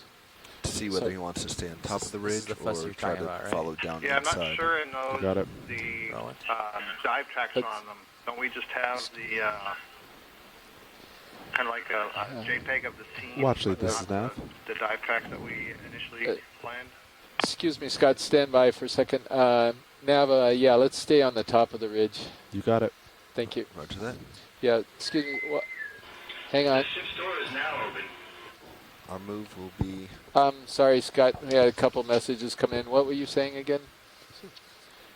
Are you comfortable with a 310? I was saying that I 310 think with the 20 images meters? that we have just 30? show the overall feature, but not the proposed dive target, if I recall.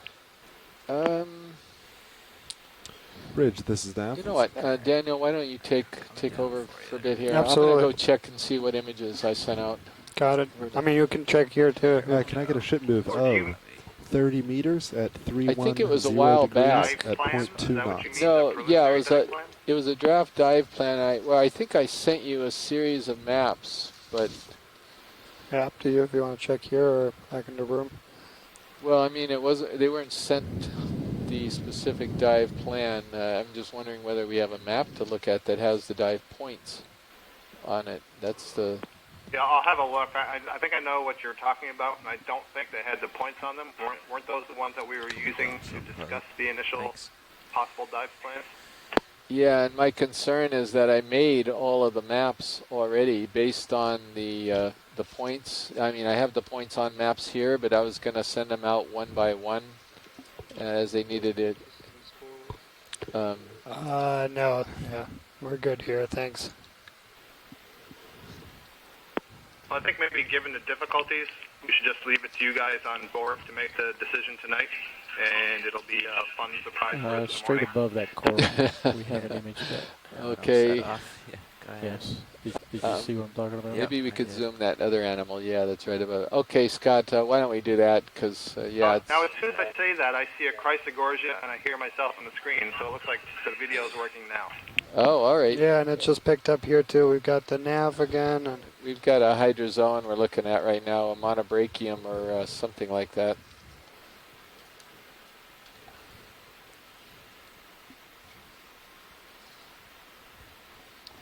When you are done with this pilot, Corymorpha is a possibility, maybe. off to your I'm left. trying to Otherwise remember we'll the just difference be here. Tugging around. Yeah.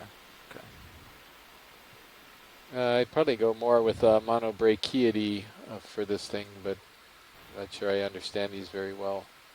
Scott, can you see this hydrozoan that's on view right now? Absolutely gorgeous animal. I can. It's kind of freezing a bit. I don't know the difference between those two families. I would have guessed the Corymorphidae, but I don't know the genera very well. Certainly a giant hydroid, solitary hydroid. Nav, what's our off-bottom time? Yeah, that's true. It could be either one of them. I agree. we I don't start know which it is re-rating either. at, Just different 135 angles of the photos I was and it'd be looking off at, and I bottom was by just trying to 140. compare them, We but will be in good shape. it's not a very good way. So I think I'll go back to that original suggestion. The video is still freezing, so why don't you guys go ahead and make the plan tonight?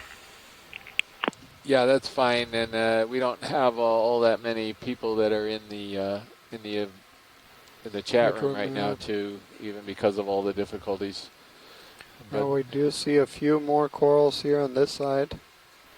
There's a bunch of chrysogorgids, a few of these Calyptophora-like colonies. Down a little bit more.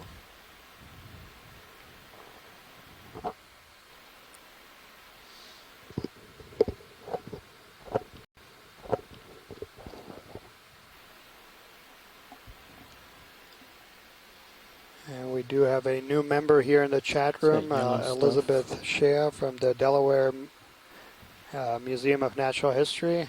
Welcome for joining us.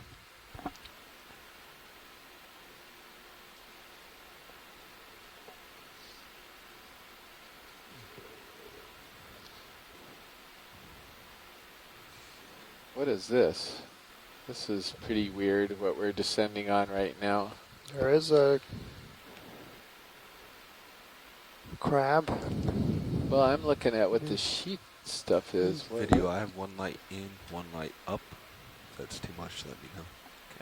It looks good right now. We're looking at something very strange right now. It's just very, very glassy manganese surface, I guess. And it's it's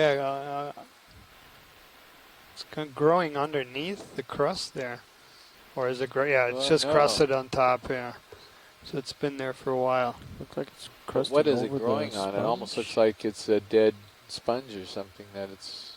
Well, I don't know what I'm looking at. I don't know either, but the fact that you have crusting on top of it suggests it's been there for a long time.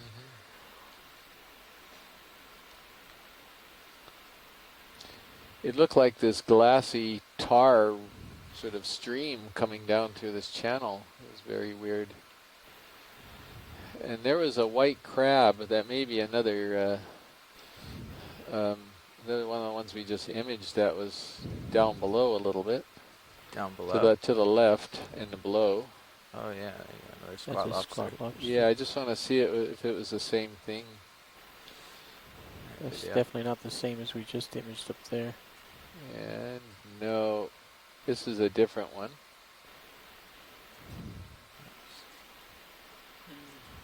So yeah, it's clearly different.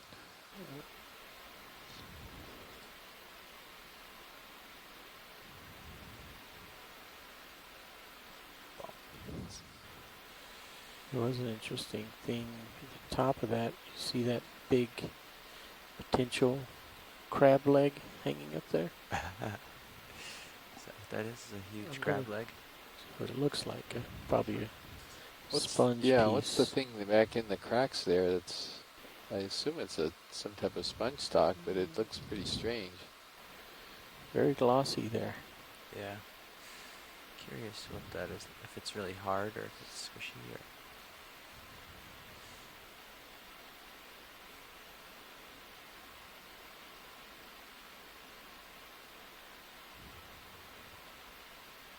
There's not much in the way of good toe holds here.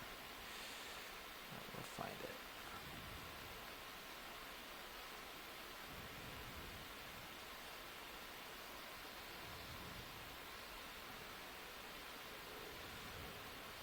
I think you'd be better off down and shooting up.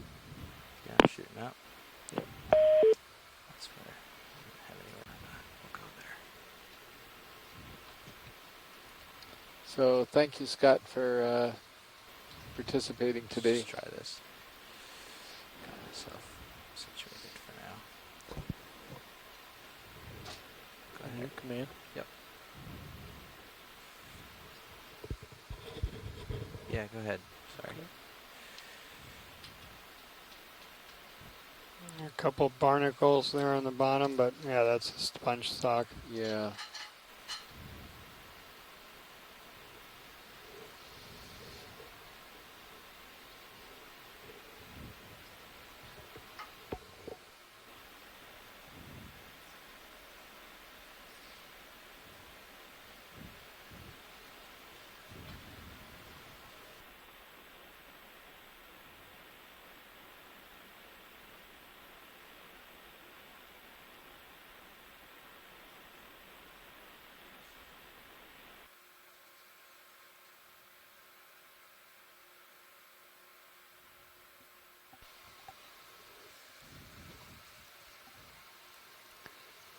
So we do have about 20 minutes or so left on the dive. Video, and I should continue on. We are currently at a depth of 2,773 meters.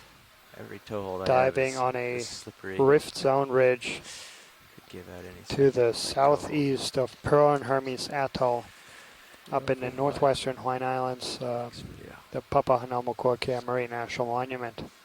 Most of the previous dives were in the 2,000 to 2,200 meter range. Today we peaked down to 2,800 meters on this steeper ridge, and have found that there's a lot more barnacles and a lot fewer sponges and corals at these steeper depths. But we did grab a couple of rock samples, as well as a bamboo coral, all of which will be very significant additions to the collections that have been done up here. That bamboo coral is like nothing that has been imaged before from this region. Some of our specialists are going to be very interested in imaging that. But the terrain has really been the treat of this dive. Just beautiful pillow lava formation. This very round, well-preserved pillow lava flows, and then just a lot of three-dimensionality to this ridge. So we try to move along some of these ridges, and as we move just barely across it, we found another wall. So a lot of relief in this terrain. In contrast to all the previous dives, most of the rocks are lined by these high abundances of barnacles, gooseneck barnacles. In view right now are hundreds of these, and we had wondered on previous dives where we saw a lot of sediment that appeared to originate from barnacle plates, whether these would be the sources, and this is the first dive where we find high abundances of these barnacles. So right now in view are also a few stock sponges in the genus Bolosoma. Coral to the lower part of the screen is Chrysogorgia. This bottle brush shaped coral. 14 minutes? 14 minutes. At 3,000 meters, we're not likely to see any movement. To our left are a few more permnoid corals. Sorry, video. Continuing my scan towards the left.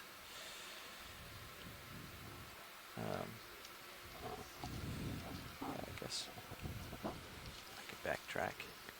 So we do appreciate everyone staying with us, particularly without all the issues today with the video.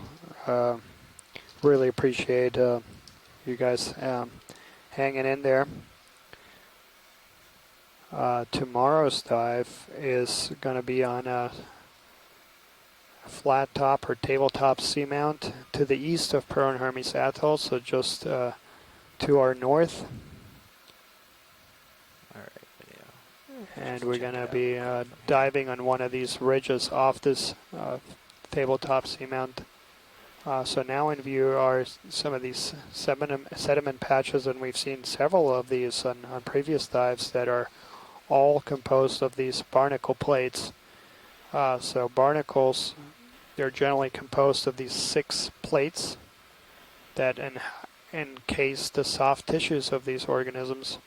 So when they die, the plates will detach from the substrate, and this is the skeleton of them that remains, and we've seen that a lot of the sediment at these depths is created by these barnacle plates.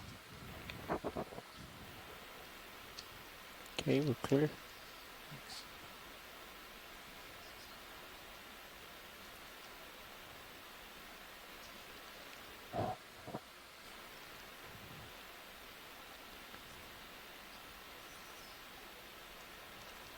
So tomorrow will be our 13th dive of a total of 19 on this expedition to the north. So now in view is a mushroom coral or Sorry, Anthomastus. I didn't hear that. There's 18 species within this genus Just a lot of current, that's all.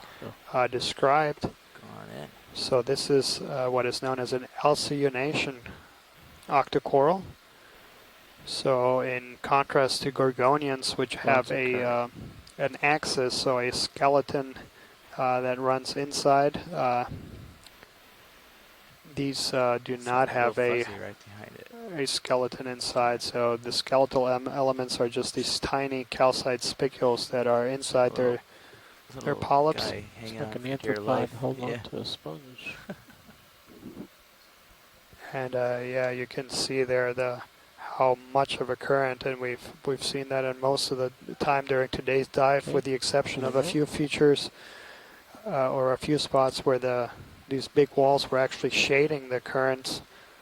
We have seen very high current flows, and this is exactly what these corals and sponges like. But today we haven't really seen the abundances of corals and sponges that we expect in this type of flow environment, and perhaps this might be a depth effect. We are deeper than on previous dives.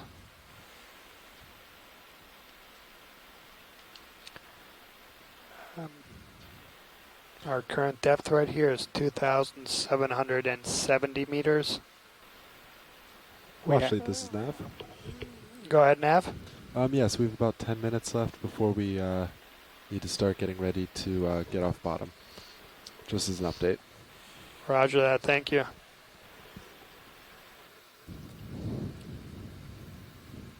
So we're coming up here on looks like an anemone from this distance. Could be a tube anemone as well. We'll take a look.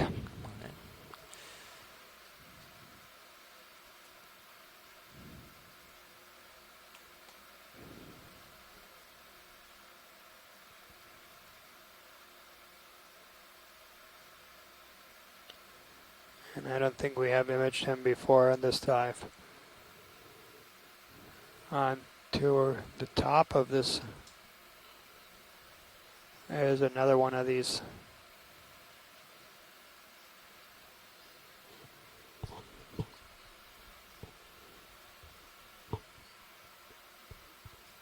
Can we just take a quick peek at the organism above it? Co-pilot, you mind helping me out with that one?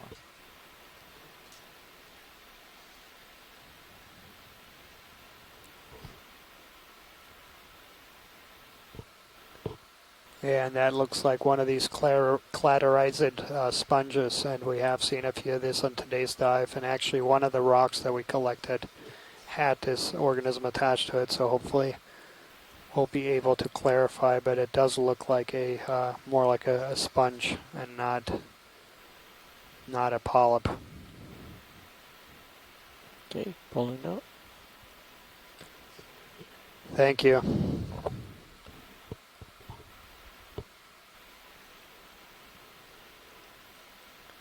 So now we get a nice overall view of these nice roundish pillows that are covered by high abundances of these barnacles.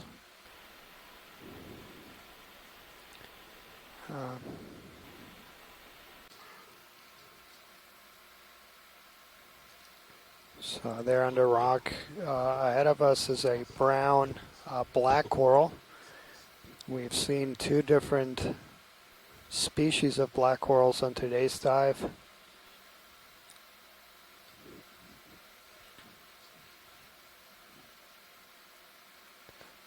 This is a Stauropathes.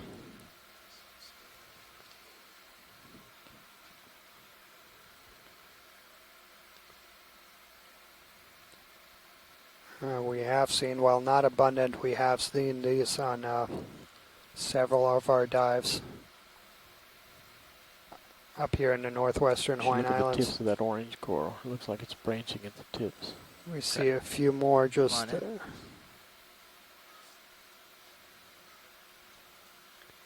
So what distinguishes this genus... I'm sorry, I'm having a rough time today.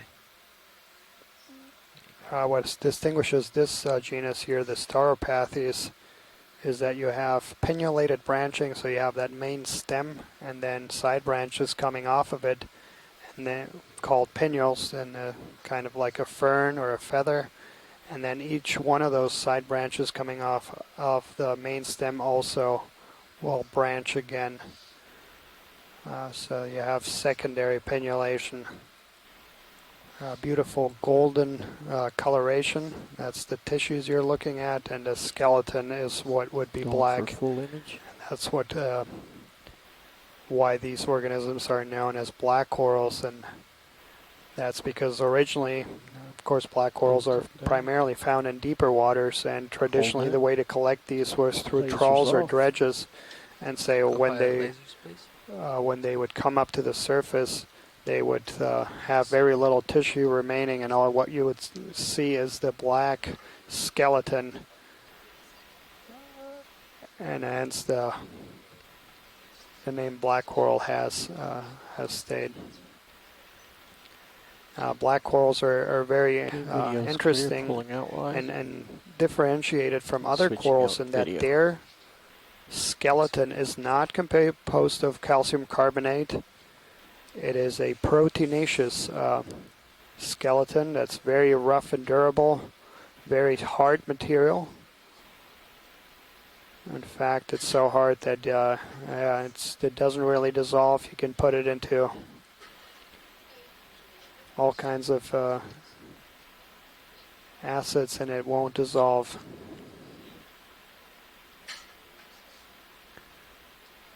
So we do see a nice current flow there, a bunch more of these stalked sponges there in the distance. That's all indigenous Bolosoma. We have a few more of these gooseneck barnacles there on the rock. And to our left is another one of these stalked sponges.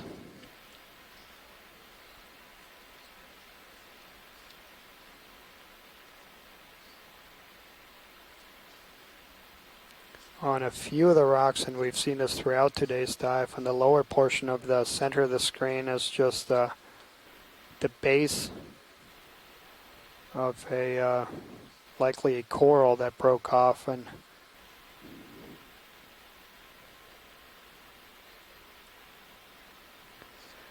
so we will be coming off the bottom here in about 5 minutes or so. We are currently at a depth of 2,773 meters. We will be coming up to a depth of about 1,200 meters, and so we'll start a few midwater transects about an hour or so from now. So now in view is a Brisingid sea star.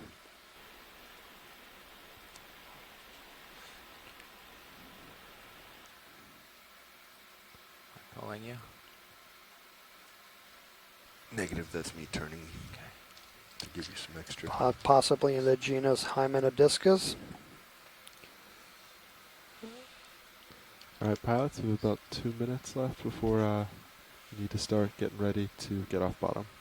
Okay, I think we're pretty well set up. Thanks.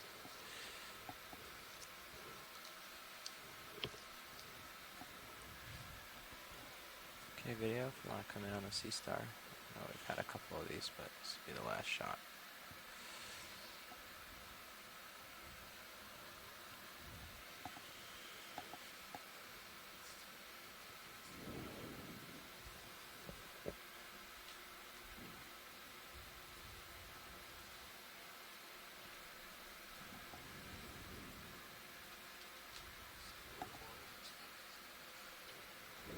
Yeah, out of distance, but we're leaving the bottom in a minute.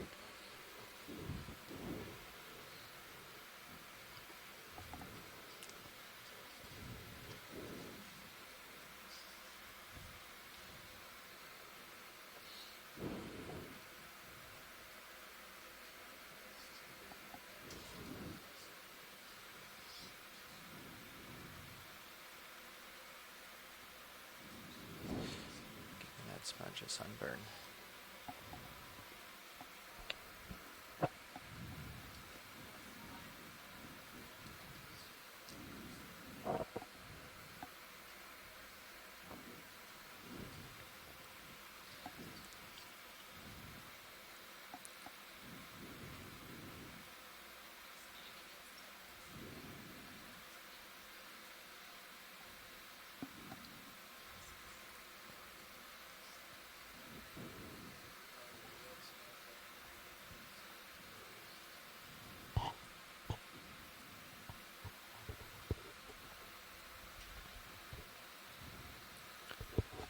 So we're going to get a few more views here on the bottom, but our pilots are getting ready to leave the bottom.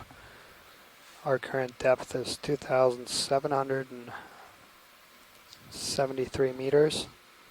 And so it should take us about 50 minutes once we do leave the bottom to our target depth where we'll do our midwater transects. How are we looking at? Yep. Yeah. So if we can get off, start heading up at 140. So you guys have about 5 minutes to rearrange, and we will be in good shape. All right. Looking pretty good.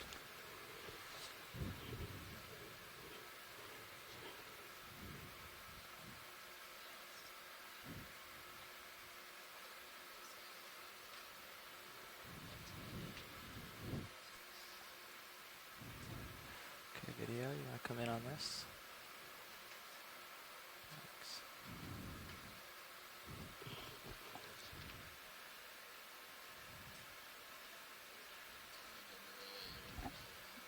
Yeah.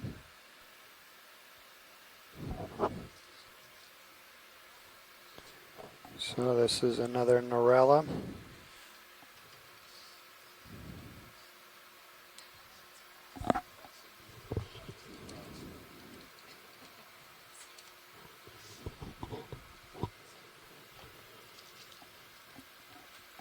And it has all kinds of these commensal ophiuroids or brittle stars perching up on its tissues. We also see some amphipods.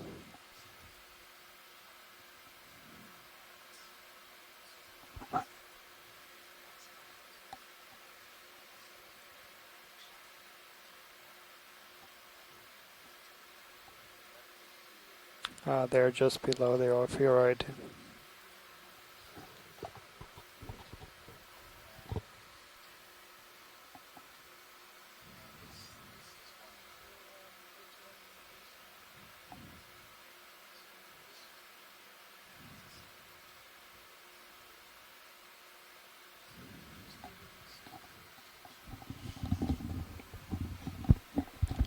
Alright, pilots, probably about time now to start getting ready. Thanks. Just going to come up, swing a little left and start sidle towards under Sirius. So yeah, we just got word that our pilots are getting ready to leave the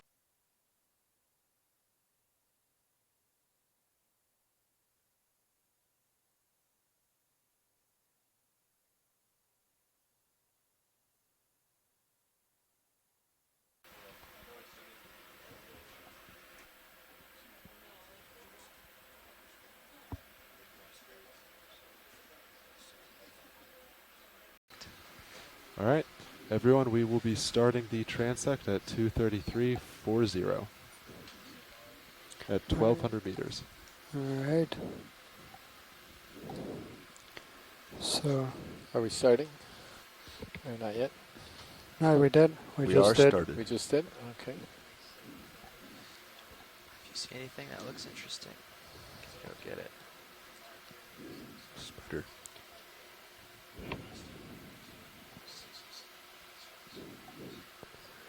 You're going to find that you probably want to take it out of yeah, auto if we depth. could zoom that. Let it Our go first down, target that's right here. As long as you're close. Yeah, as long as you're within a few meters. Video, you're going to have to hold on pilot's call for all of these.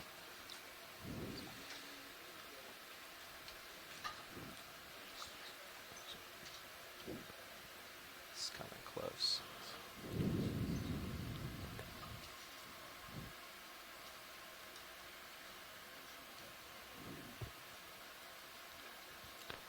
Oh, well, we got some of him. Oh, he's still there.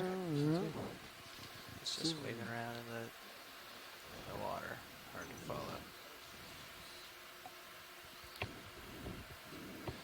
That was some type of hydromedusa, I guess. It wasn't really clear what it was, but I got a reasonable image of it.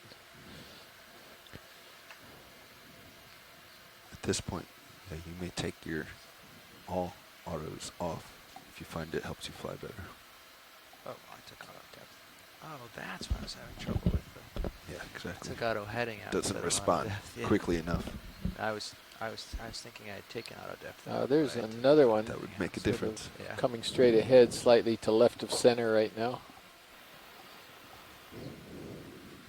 Oh yeah, okay. Oh, and there's a fish. If we could. Yeah, go ahead, video. This is tricky to do these zooms so quickly. Turning off to left. Thanks. Yeah, the current's sort of blowing me that way. So we just had 2 more animals, probably 2 hydromedusas. Medusae and at least 1 small fish. And Mike Ford offered a possible ID for that Medusa. Is he seeing the video? Oh, he has. Okay. But yeah, so the video dropped off. So looks like the ship is handling the move better. Yeah, we should have. Let me know if you can't keep up. Okay. Just putting some Z bias on so I don't tend to float up. Okay.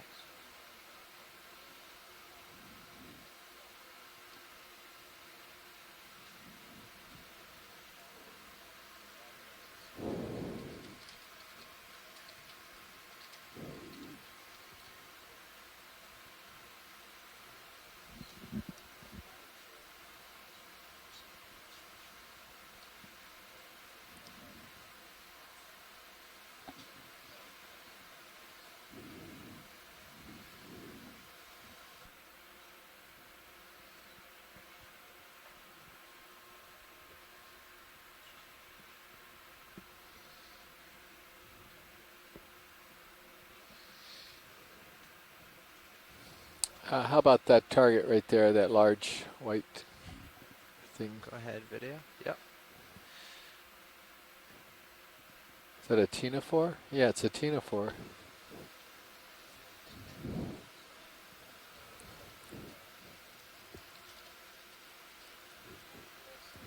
In your light pool or inside the vehicle? He's cooperating a little better than the other guys. Calm jelly. Yeah. Thought he was really far out. It's just outside your craft.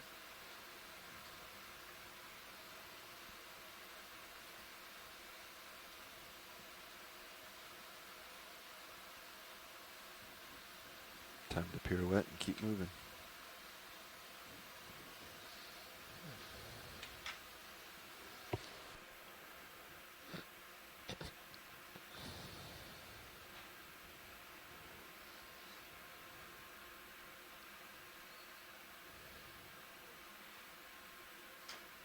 Yeah, we were able to get a... Time to push out, pilot. Oh, okay. Pushing out. Got a... I don't think anyone was able to go any higher than ctenophore on that one. But how do you feel perhaps when everybody gets a chance to look at it more closely. So far, all right.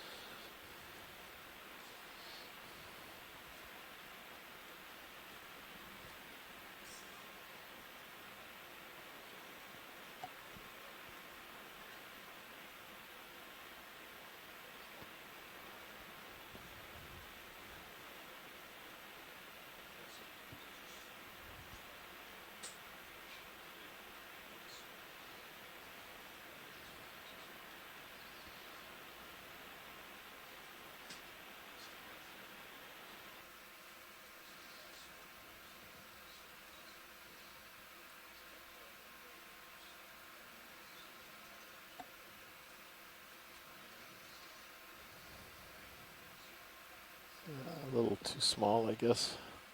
A lot of small things in there, really small things. See 'em. The marine snow. Well, there's a lot of things moving around in there, too. Like that, whatever it was that just shot across the screen. Really fast. And we have another target coming up left of center, lower. Left of center. I don't know if you can get this, maybe a fish.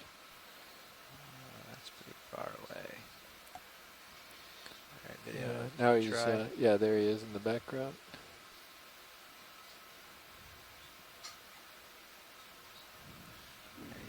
He's gone off in the distance, yeah. Right there. Don't know what happened to him. He just disappeared.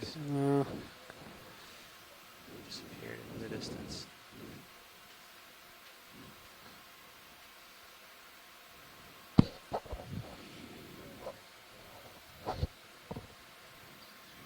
Oh, how?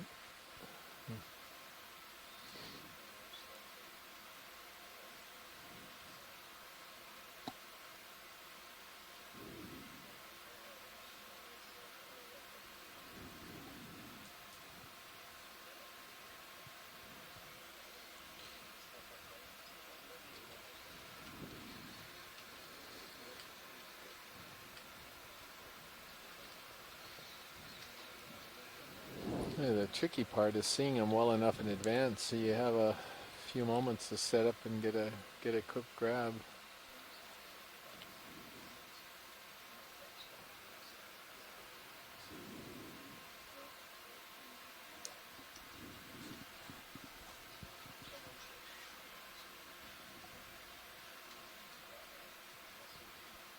Something Yeah, right up there if we could get it. Top right.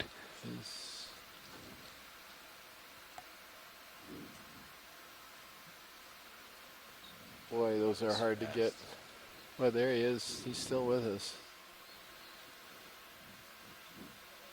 Got my head turned here, so just a second. I gotta turn it around.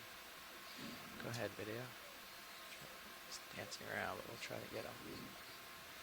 Coming up for pilot, just a touch. We have an ID.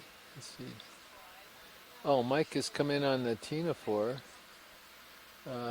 Side Pita. Jeez. Time to move on. Thanks, video. Push out, please. Camera's at 70. Say Dipita, maybe.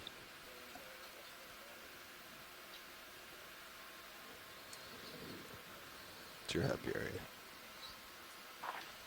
Hey, Chris, it's Mike. How's it going? Hi, Mike. Since we have a clear monitor here, we're trying to help spot for you here. To the lower center. Yeah, Charlie. Yeah, Mike, how's it going? It's going good. I'm doing my best to kind of look through the video on my end, but I'm happy to hear this kind of going on, and it'll all be great to look at again. There's a large, sure. just what we're trying to do is just spot things far enough in advance or even have a shot at getting a close-up for them. And just have enough eyes on the screen where we can, the more eyes, the better chance we have of seeing them early enough. Yeah, definitely. All right, so do you know what that sort of fish-like thing was that swam through the screen, that sort of orange and tan? Do you feel that you are rushed on time? Thing might have been. I didn't really think look at it. I was not on this one, I don't think. Typing on the chat Okay, log there. so that's the first transect over. Transect? Excuse me, what was that, Mike? Slow it down. Maybe yeah, sorry, Chris, I didn't get that, fish-like image. Nav, slow down the ship, please. You got 1/10. And let's start making our way up. Okay. Bridge, this is We Nav. have to go down to 1. Aren't we at 0.4 right now? Wilson, No, slow it down by 1/10. We raise up. Slow it. What was We it? go to 1100 Okay, meters. 1100 Down meters, to okay, 0.3 got it. knots over ground, please. Coming up. Okay, coming up with you. Where's the next spot? 1100? Yeah, that's okay. Did you copy that, pilot? No, I didn't. His ship's going to be coming to a stop. So they're putting it in So we just completed our first transect. We're going to move up to 1100 meters for our second midwater So I'm transect. starting to come up. Coming up with you. Building out ways to incorporate the use of those with the ROV. In the middle of the layer, then we're seeing, should we Roger, we just started our second transit. okay, that's start at 1,000. Well, I see your point. Why don't we could keep an eye on the time and see how it looks. Camera now at 50 degrees. Your happy spot. Thanks. Sort of wondering if we did a. Yeah, I don't want to push it too much. That was just came to mind. Right, no, it's a good idea. I think I'm pondering it right now. So at least in terms of the EK60 data, where I see a layer really start forming is around 7. Okay, we got in screen there a jellyfish. Yeah, we've got something there over on the right. Yeah. Go on in.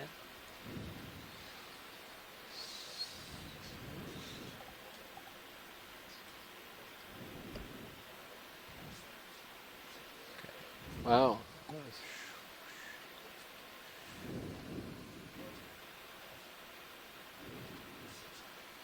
Up for it. It's just. Yeah, and after him, there's something in the distance there after we're done. Oh, the jelly's still hanging around. Yeah, there's something white off. And what is that white thing out in it. front of us too? That's pretty wild. Oh, it's another type of jelly, I guess. I mean, some type of Medusa. Okay, a little more if you want it. Look at this thing. Is that a box jelly? I don't know. 4 tentacles? Yes, survey. Looks like a narcomedusa of some kind. Which would yes, be it officially started at hydromedusa. 2:53:22. At similar to the first sequence. I'm not sure that Agenopsis, as I guessed before. Shoot, I just lost the image. Yeah, that's really great. Yeah, we're still on it. If there's an ability, great. If there's an ability to turn the lasers on, even the lasers far in the distance can give us a couple of guesses as to the relative size. Oh, that's beautiful. That might be Agenopsis. Wow. Great. Okay, video. I'll let that one go. So lasers on right now. Depth 1,000. Need to push out. Pushing out. Do you want me to leave the lasers on? Watch sleep. Should we leave the laser? There's another one coming up here. Yeah, let's leave them on. Yeah. He's going to go by a little fast. Yeah, I'm dropped down to 1,005 meters for that last one, so I'm just rising back up to 1,000. Really start in the middle.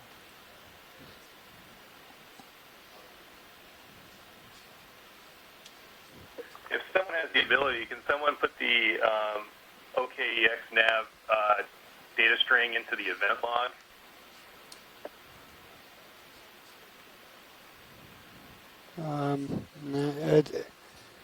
Yeah, Mike, we lost it on the ship as well, so yeah. How about, yeah, that white thing, if it's possible, at the lower part of the screen?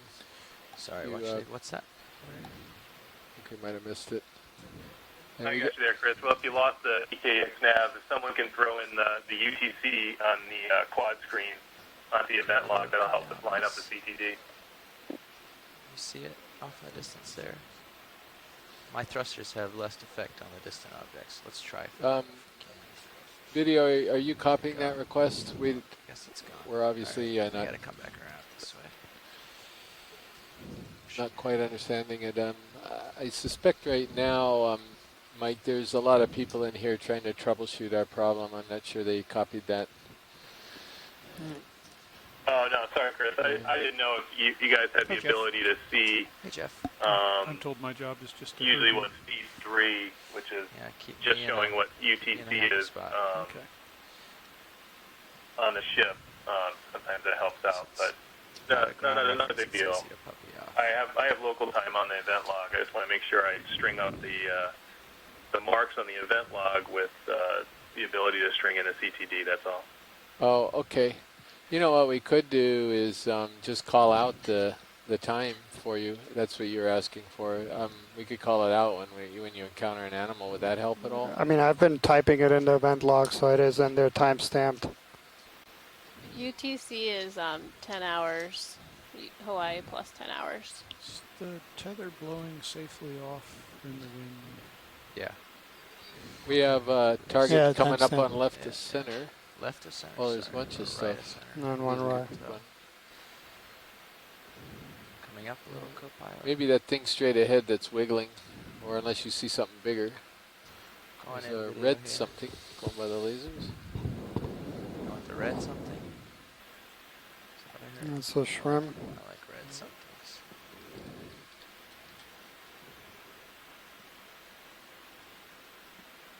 Oh, he's home. Oh, he's.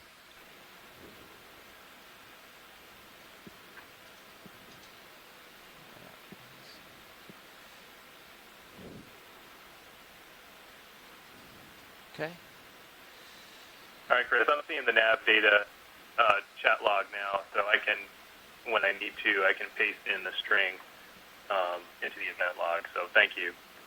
Sure. Yeah, no problem. We just got a shrimp on screen too. Thanks. Some type of a shrimp. How about this white thing? This will be the last one. Oh. There. He's coming back. There. That's another one. Rise up.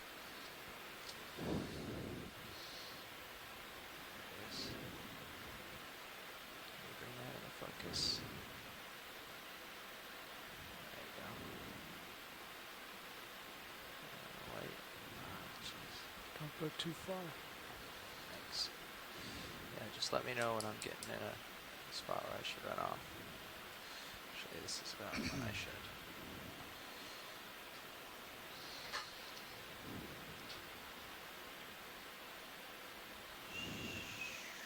Thanks, video.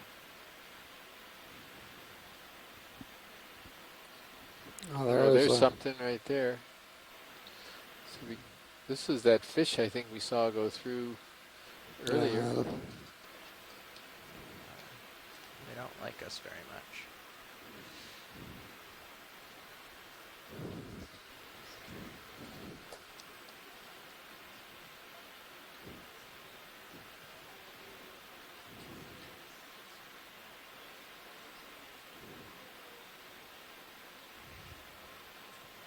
Go workshop.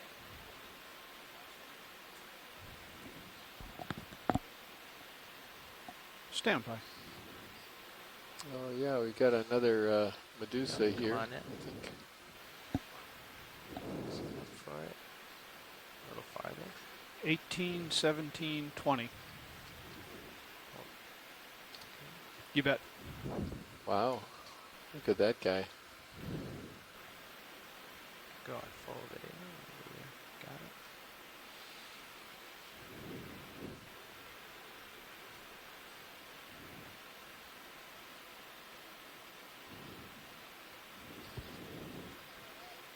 it.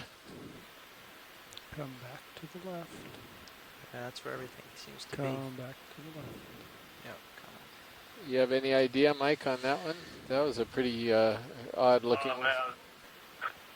I was going crazy trying to focus on it, but it just keeps blinking out. Yeah, no clue, but it was beautiful.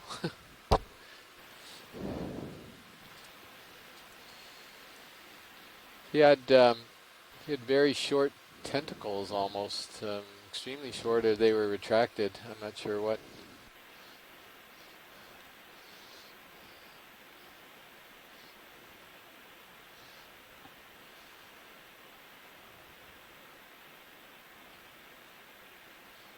What's that black thing there? That is real, isn't it? Yeah, of course. Wow, look at this.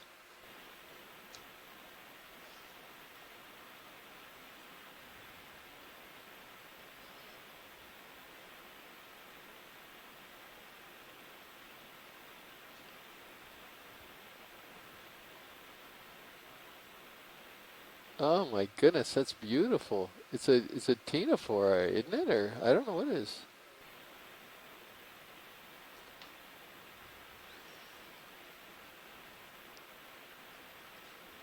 Oh, I'm trying, Chris. I can't see it really well.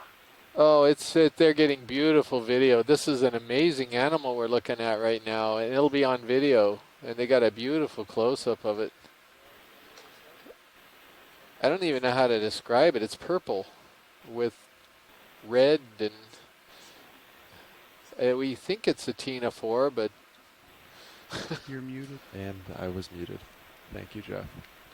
Yeah, everyone, this ends the 10-minute limit on the 1,000-meter transect. Those look like lobes? yeah, those look like lobes. on there. It's cool to finish it with that. Yeah, there they go. They're separating a little bit. Oh my goodness, what a gorgeous animal this thing is.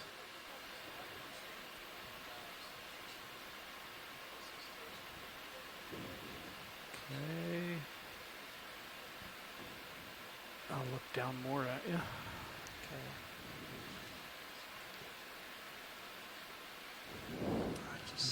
Oh, wow. That is amazing.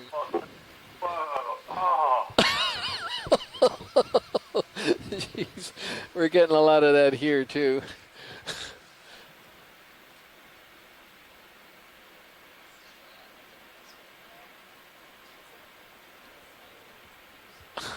I don't know. That low bait one looks like, oh boy, I don't know, either a Bolenopsis or a Leucothea. Go, sorry. The coloring is just incredible. If I had to make a real guess, I would say Leucothea would be the genus that had, had some of the same patterning that I could see on the top there. Oh yeah, but purple like that. Come on out. I don't know. Video come white, please. Did we have the lasers on? Video white, please. The lasers are probably off the image because it's so zoomed in, I Video, suspect. can you come white, please? There they are. Okay. It's big. It's like Left 10 turn. centimeters across, I gather. Oh, look at this. What is that? That's some weird thing. I don't know what.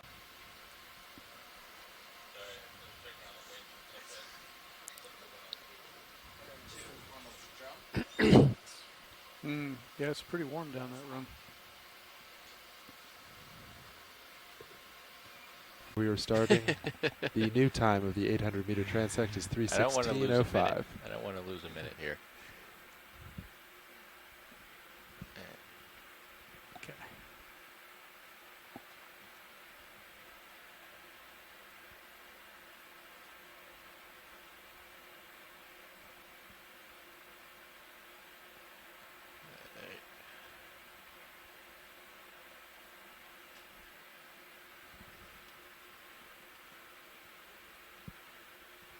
Can you push out a little bit? Get light pull.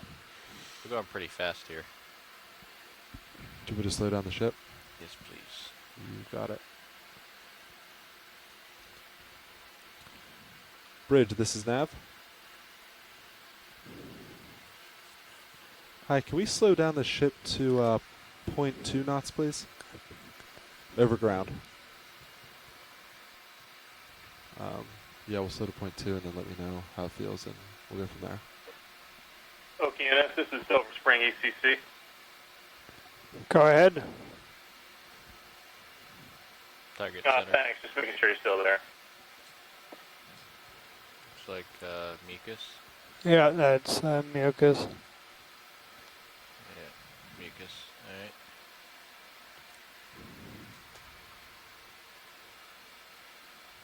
Okay, right of center, we got something. Pushing ahead.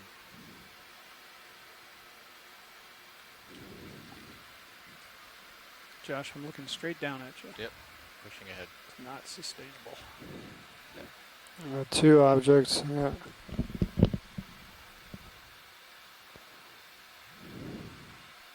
I gotta push ahead. Yep. Keep.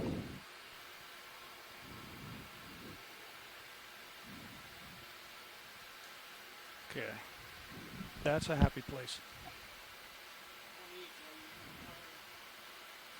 I'm gonna push a bit more ahead so that I can track back. Okay. You just work up and down my screen.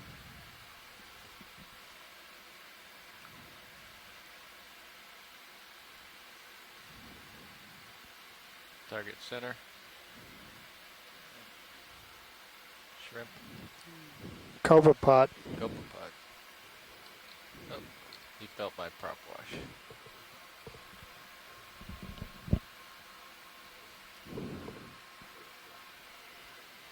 Yeah, go for it. And he's still there, coming down.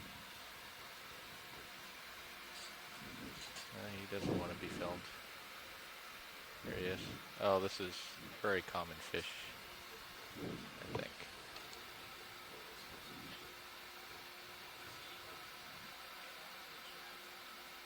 Do you have any more zoom? We only got a second here.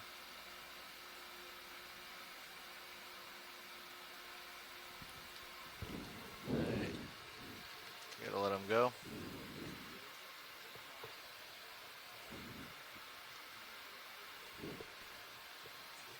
Looking down at you. Tilting up.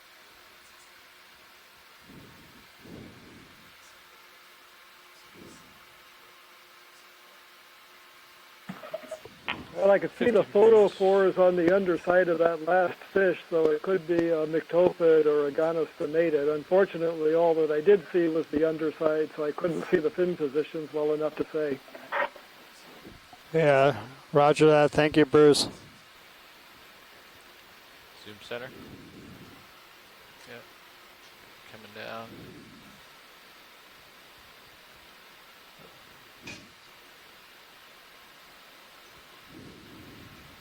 Pushing ahead.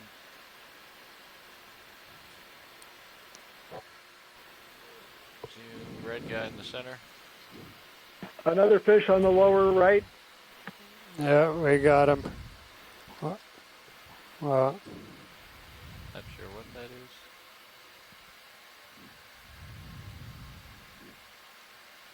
If we zoom out, well, I guess we probably lost the fish. There was one to our right. Hey, come on out. Yeah. Sorry. That reddish thing was interesting, too. Pushing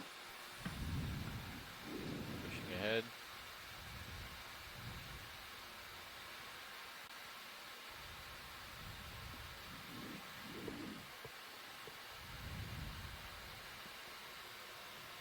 Oh, photobomb.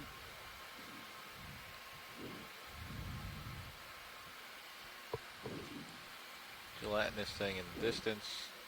Centering up. Go ahead.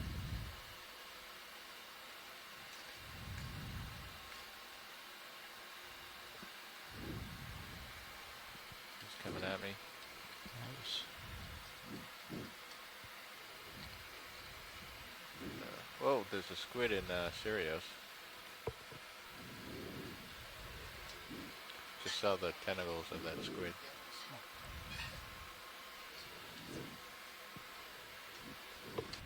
Is that the bottom of it? Yeah. That passed over you?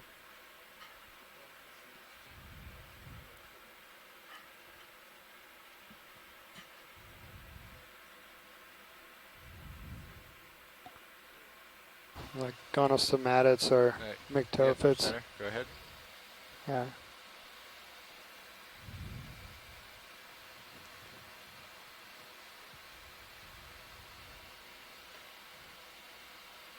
Trying to back up.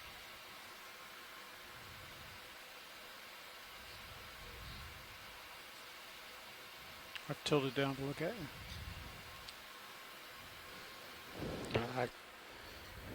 Go ahead.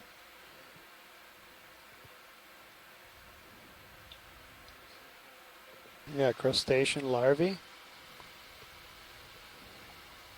I don't know what that is. Oh, it looks like claws. Yeah, I think like that's some type of pycnogonid, a pelagic Oh, pycnogonid or something. That's what it is. Okay, I need you to push forward. No, it can't possibly be a pycnogonid. What am I thinking of? That's a Looking late in the straight day down at ID. Gotta push ahead. I would say like, yeah, crustacean larvae. Some type of. What depth are we at? We're at 800? 800.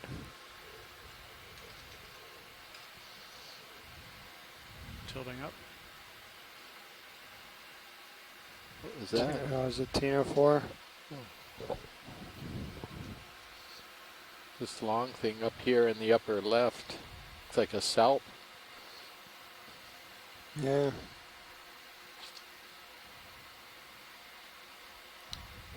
No, it's moving.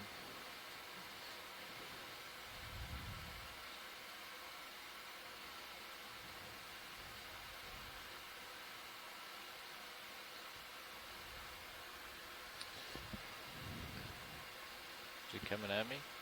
No. And there's a fish right there. It stopped. Oh, for a second. Shouldn't have said anything. Yeah, go ahead in. Yeah, it looked like the dorsal and anal fins were set opposite each other far back on the body, which suggests the gonostomated, not a myctophid. Looking straight down at you. Good, thank you, Bruce. Need to go.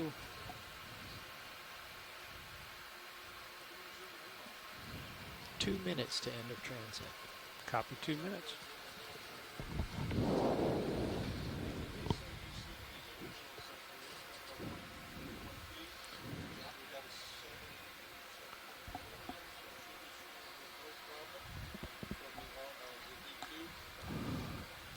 Seeing a number of What red is this squishy thing? things in serious camera Just as well. another.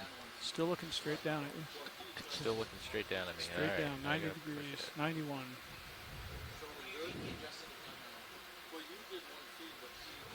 Yeah, we're at the bottom part already. We're not even in the thick stuff yet, and we're getting plenty of things starting to show up. Okay, that's 50. I forgot that all we got to do is look at the ROV track here on the EK60. It's obvious. You can tell how it. Yeah, you can even see both of the.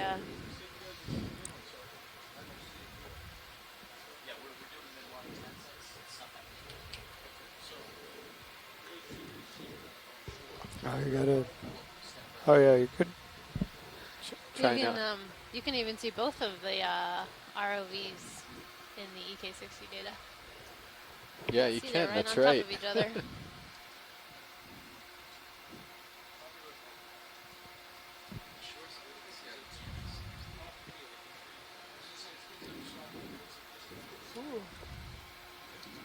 It's rated IR. Oh, something went by there. Did you see it? So Mimi, this is Dave. That's cool. Thanks. Got a pretty cool Tina 480. For the screen.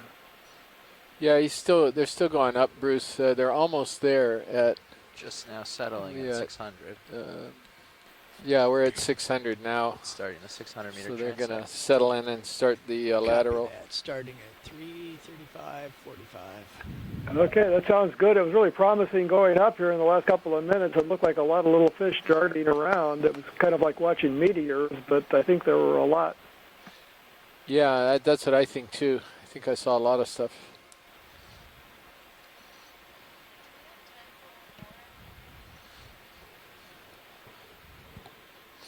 I believe they slowed the ship down as well. Did they? Josh thought we had it way too fast. So that was the idea. We were going to see if we could do one last one right in the thick part.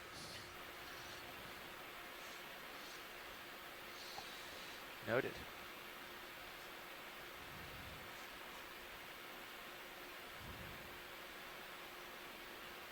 Coming ahead. Those fish are terribly difficult to grab. These are tricky to image. Okay. Yep, go ahead. Can you just tell by the way he's swimming, Bruce, what he might be? Yeah, I think so. You know, swimming by tail, the tail undulations, and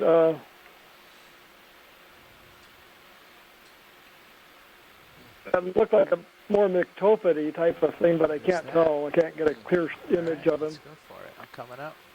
Yeah, rising up a little. I'm not going to get too close. I don't want all my props pushing it around. Yep, go ahead. Coming up a little more. Wow, that looks... Push on out. Next video. A little farther. A little more zoom, please. Thanks. Yeah, one thing, the myctophids, the lanternfish, seem like they swim around more rapidly, at least the ones we see at the surface, and might dart really quickly. It looks like the gonostomatids are more lethargic.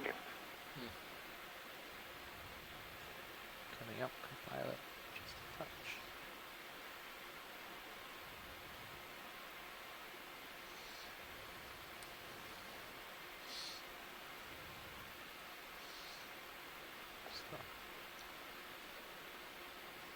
You're going to start loosening them in your light soon? Okay. Been backing up. I just don't want to push too hard backing up. Oh, that's pretty.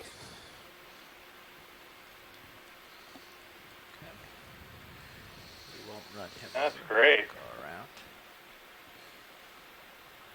So can you call out any IDs if you think you know what it is? We'll actually put it in the dive summary report. He looked really pretty. I was just even keeping if him in it's view. just a field There's some ID. Fish coming on the fish if we can. All right, will do. Let me ponder. Okay. Alrighty.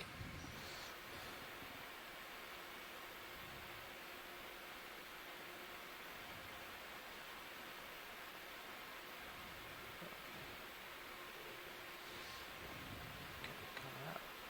Just a touch. Alright, video. Thanks. I'll let him run off. Camera 75. Thanks. Catching up. Yeah, this fish may be a cyclophony species, one of the Gonostomatidae. It's kind of transparent, clear, and the fins are set far back with a darker belly than body. What'd you say? Depth 605. Okay. Yep. Pushing up. Thank you.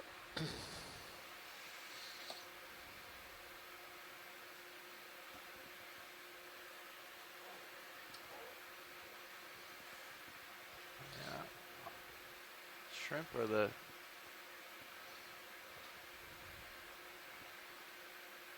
Okay, we'll do this guy then. That looks more interesting than the shrimp to me.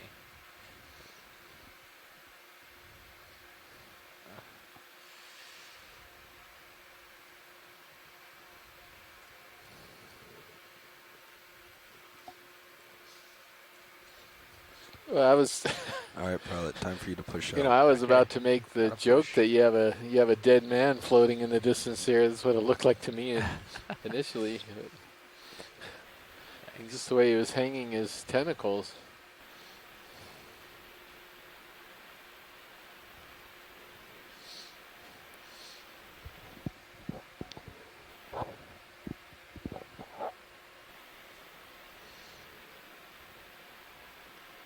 Happy. Okay, yeah. See something of interest? That's a slower moving fish. Maybe we can go for him. Yep.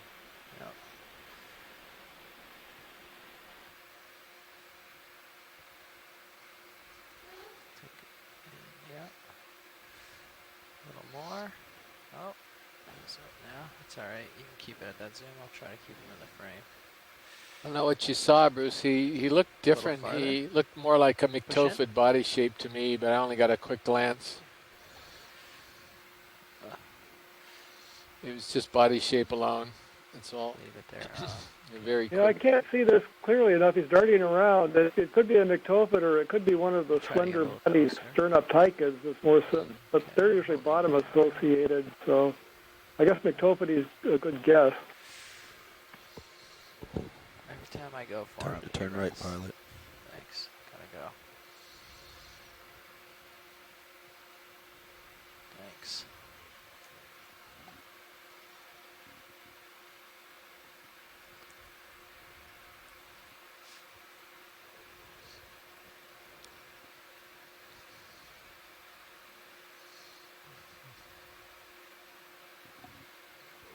Something off right, maybe? Yeah, the little circle. Yeah. I couldn't tell if that was within reach.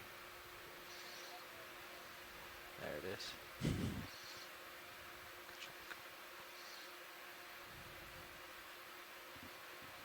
It's gone now.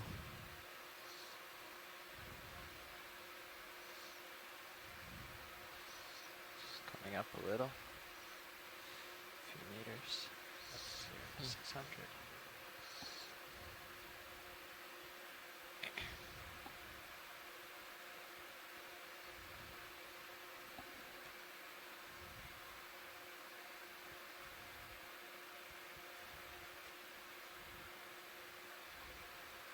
Shinies and the right is those related. You got any more? Go ahead in. What are we looking at? Oh, it's got some kind of translucent bulb around it.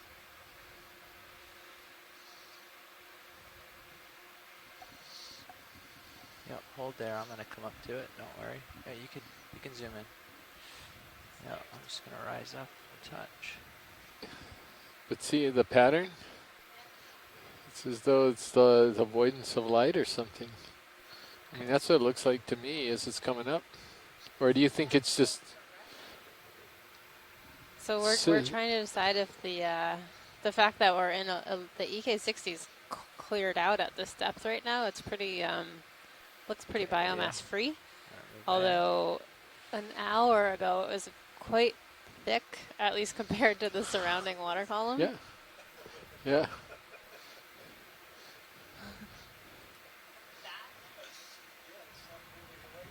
Well, this is what this. See, her theory is that it's just starting its migrations because it's 6 o'clock already tonight.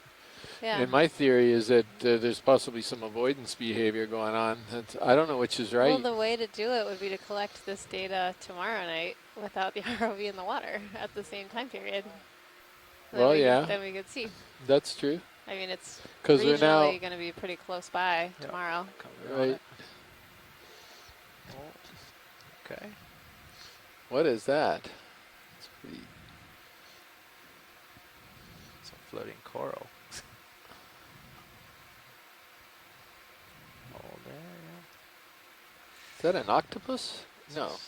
What is that? Squid or something with tentacles. Yeah, it is. It's a squid. I think it's a cephalopod. Yeah, it's a squid. I can see the suckers on the arm. All right, pilots, about a minute left. Oh my goodness. Transect.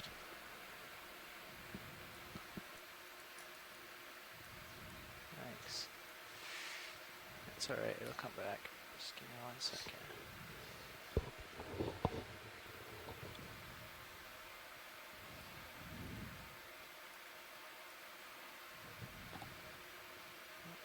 There definitely could be some avoidance going on because ship's going 0.2 knots right now, so we've definitely been hovering in the same area since we started. Look at that. That's amazing. Yeah, you need to try to get an image of this to Mike Vecchione. All right, pilots, when you're ready. Yeah, or the time limit for Richard this Young transect is at complete. UH. He still comes in every once in a while. Why don't you push into him before you come up? Just get nice up and close to him. Okay. All right, so that's the end of the 10-minute there. ROV group, do we have any time for one last one, or is that it? We're going to go one last one. Zoom in, please. Video.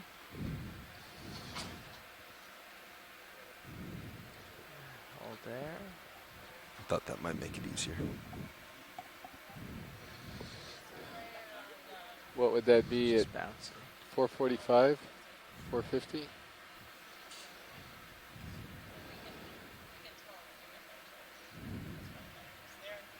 Yeah.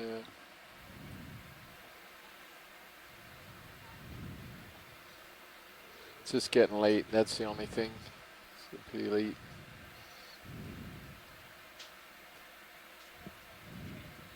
All right, pilot. Yeah. Pirouette left, then push out forward.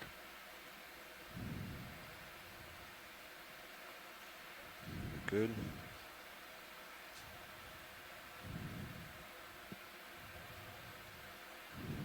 Still okay. Here's his eye. He's in by the craft. I think it was his eye. Time for you to push forward. Okay. Thanks, video. 54. All right, Yeah, everyone, we are starting our last transect at 450 at 3:54:10. You have Okay. an extra Roger, step so- here, Nav, which you may have already figured out. You have to remember the 15-minute call out, and we're now above our normal call out. I did. Perfect. Knew you were on top of it. Yes. Rockstar. I figured halfway through. Got a strong current Pretty from good. the right. Maybe a little more. Yeah, I'm pushing that way too a little.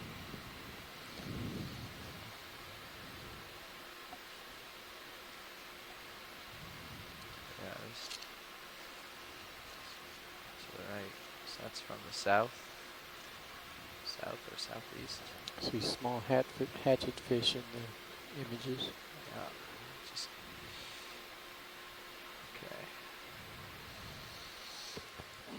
okay. Flashing object in the distance. Oh, is that? You can see it.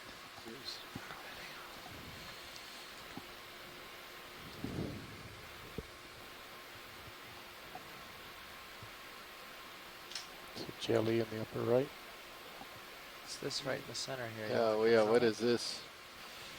Yeah, this would be worth a screenshot. Yeah. Jelly or shrimp. If we can get our email back, we could email it to them, to both of them, and He's close to your lens on full in. It's like a Tino 4. On focus. He's close to my lens? Yeah. Oh, I thought he was way out there. On the full focused in right now. Are you talking about this thing off to the right? I thought you were going for the legged thing. No, yeah, I was going for the legged thing. I thought it was way out there. Yeah. Sorry. So well lit up. Let's go for this kind of slower moving fish here. Oh. Slow moving until he ran away. So you're off right and back and bring my camera so down. it definitely looks like there's more fish in the water, Bruce. They're small and they're a little bit distant right now, but had 3 in the same frame just a moment Cut ago. off to 135 and push out. Yes, I haven't been able to get a good enough look at any of them to say anything more. Not so far.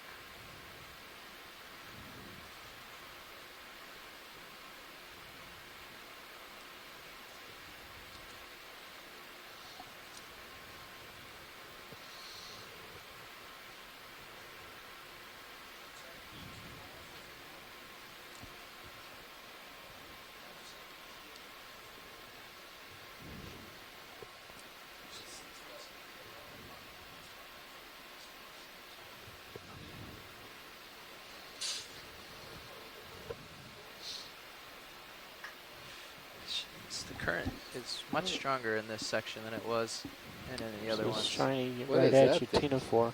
Oh, it's is that a Tina 4.2 or something? What is that? Go ahead, video. He's way off in the distance. I try for him. Yeah, I think so, yeah. It's getting into your pool of light.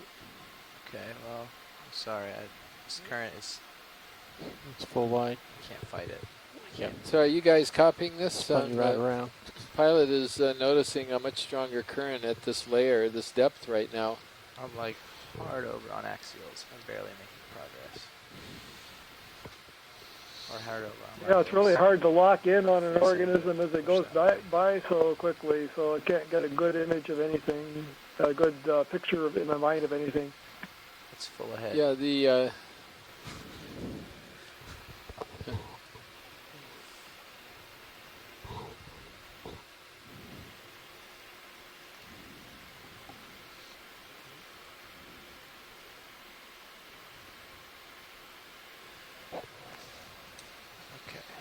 Tina 4 on the right, bottom right, and on the screen. Let me just settle out a little here. I don't want to be moving so quickly when we decide to zoom. That's what's throwing me off. Yep. Now that I'm slowed down already, it'll be Little fish, center screen. Yeah, let's go. Could be a fish or something toward the center there. Yeah, he's trying to set up, see if we can get an image of it. Yeah. Might be a Keating gnat.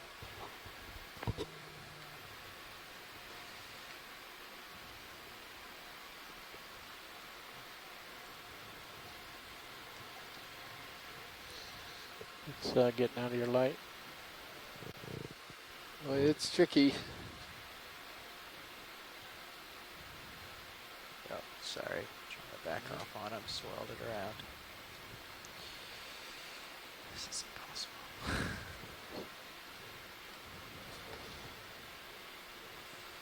Like everything I do has no effect.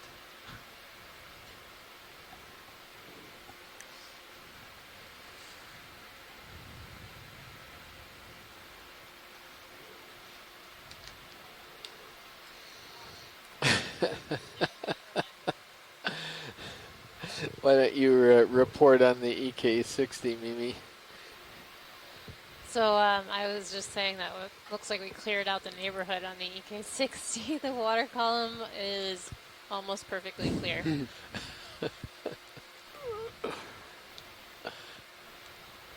That's great. You guys, when you see the screenshots, it's really remarkable. Yeah. Yeah, and I mean the timing is just so.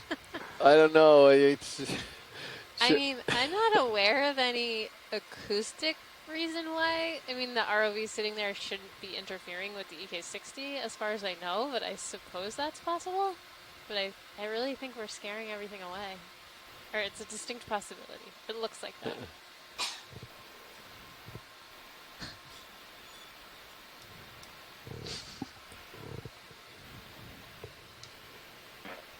I think this is another Katygnath. It looks like it's got the little head like Katygnath, and then the less transparent things back toward the body. That could be the gonads on that. What do you think?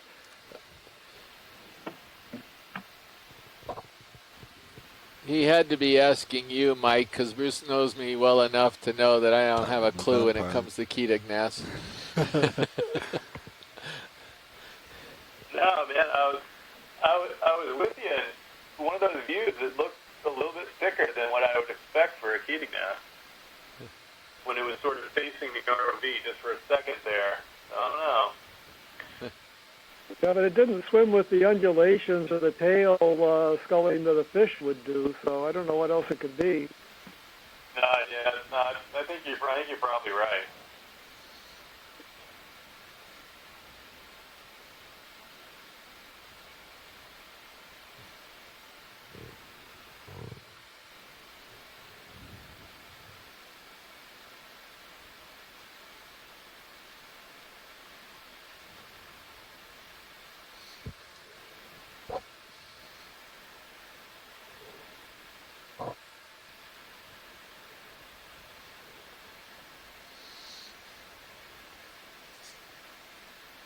Oh, you're tilting your camera. I was like, how am I losing so much ground?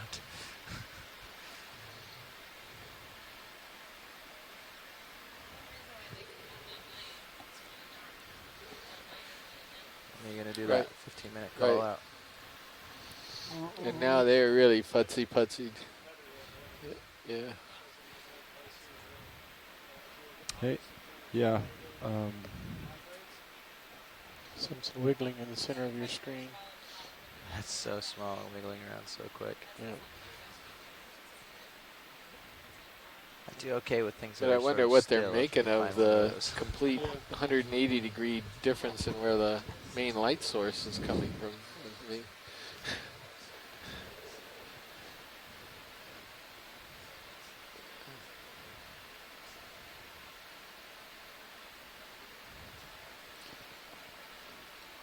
Want it?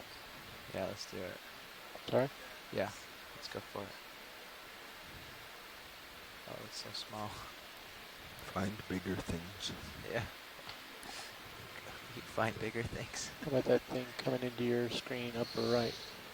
All right, it's coming up. Go in on it. Rise.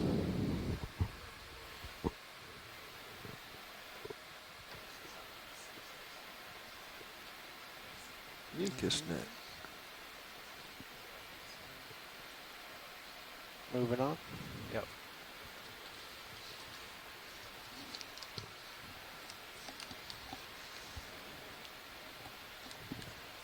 Not sure what that was. look almost like it was a dead hydrozoan or something. Bridge, this is Nav. Just had. Hi, can you give out the 15-minute call for 50 meters, and can you also bring the ship speed to 0.4 knots over ground? Well, I think we've come to the end of our time, guys. 15-minute call, please. Maybe one last one here. It's right in front of us. Fish at the bottom. And pilots, that does it for this last transect. Come on in. 15 minutes to 50 meters. 15 minutes Oh, wow. to 50 meters. It looks like one of those things that was seen down in Puerto Rico, isn't it? The starburst animal? Yeah, it looks very similar. Oh, yeah, the foraminiferan. Yeah.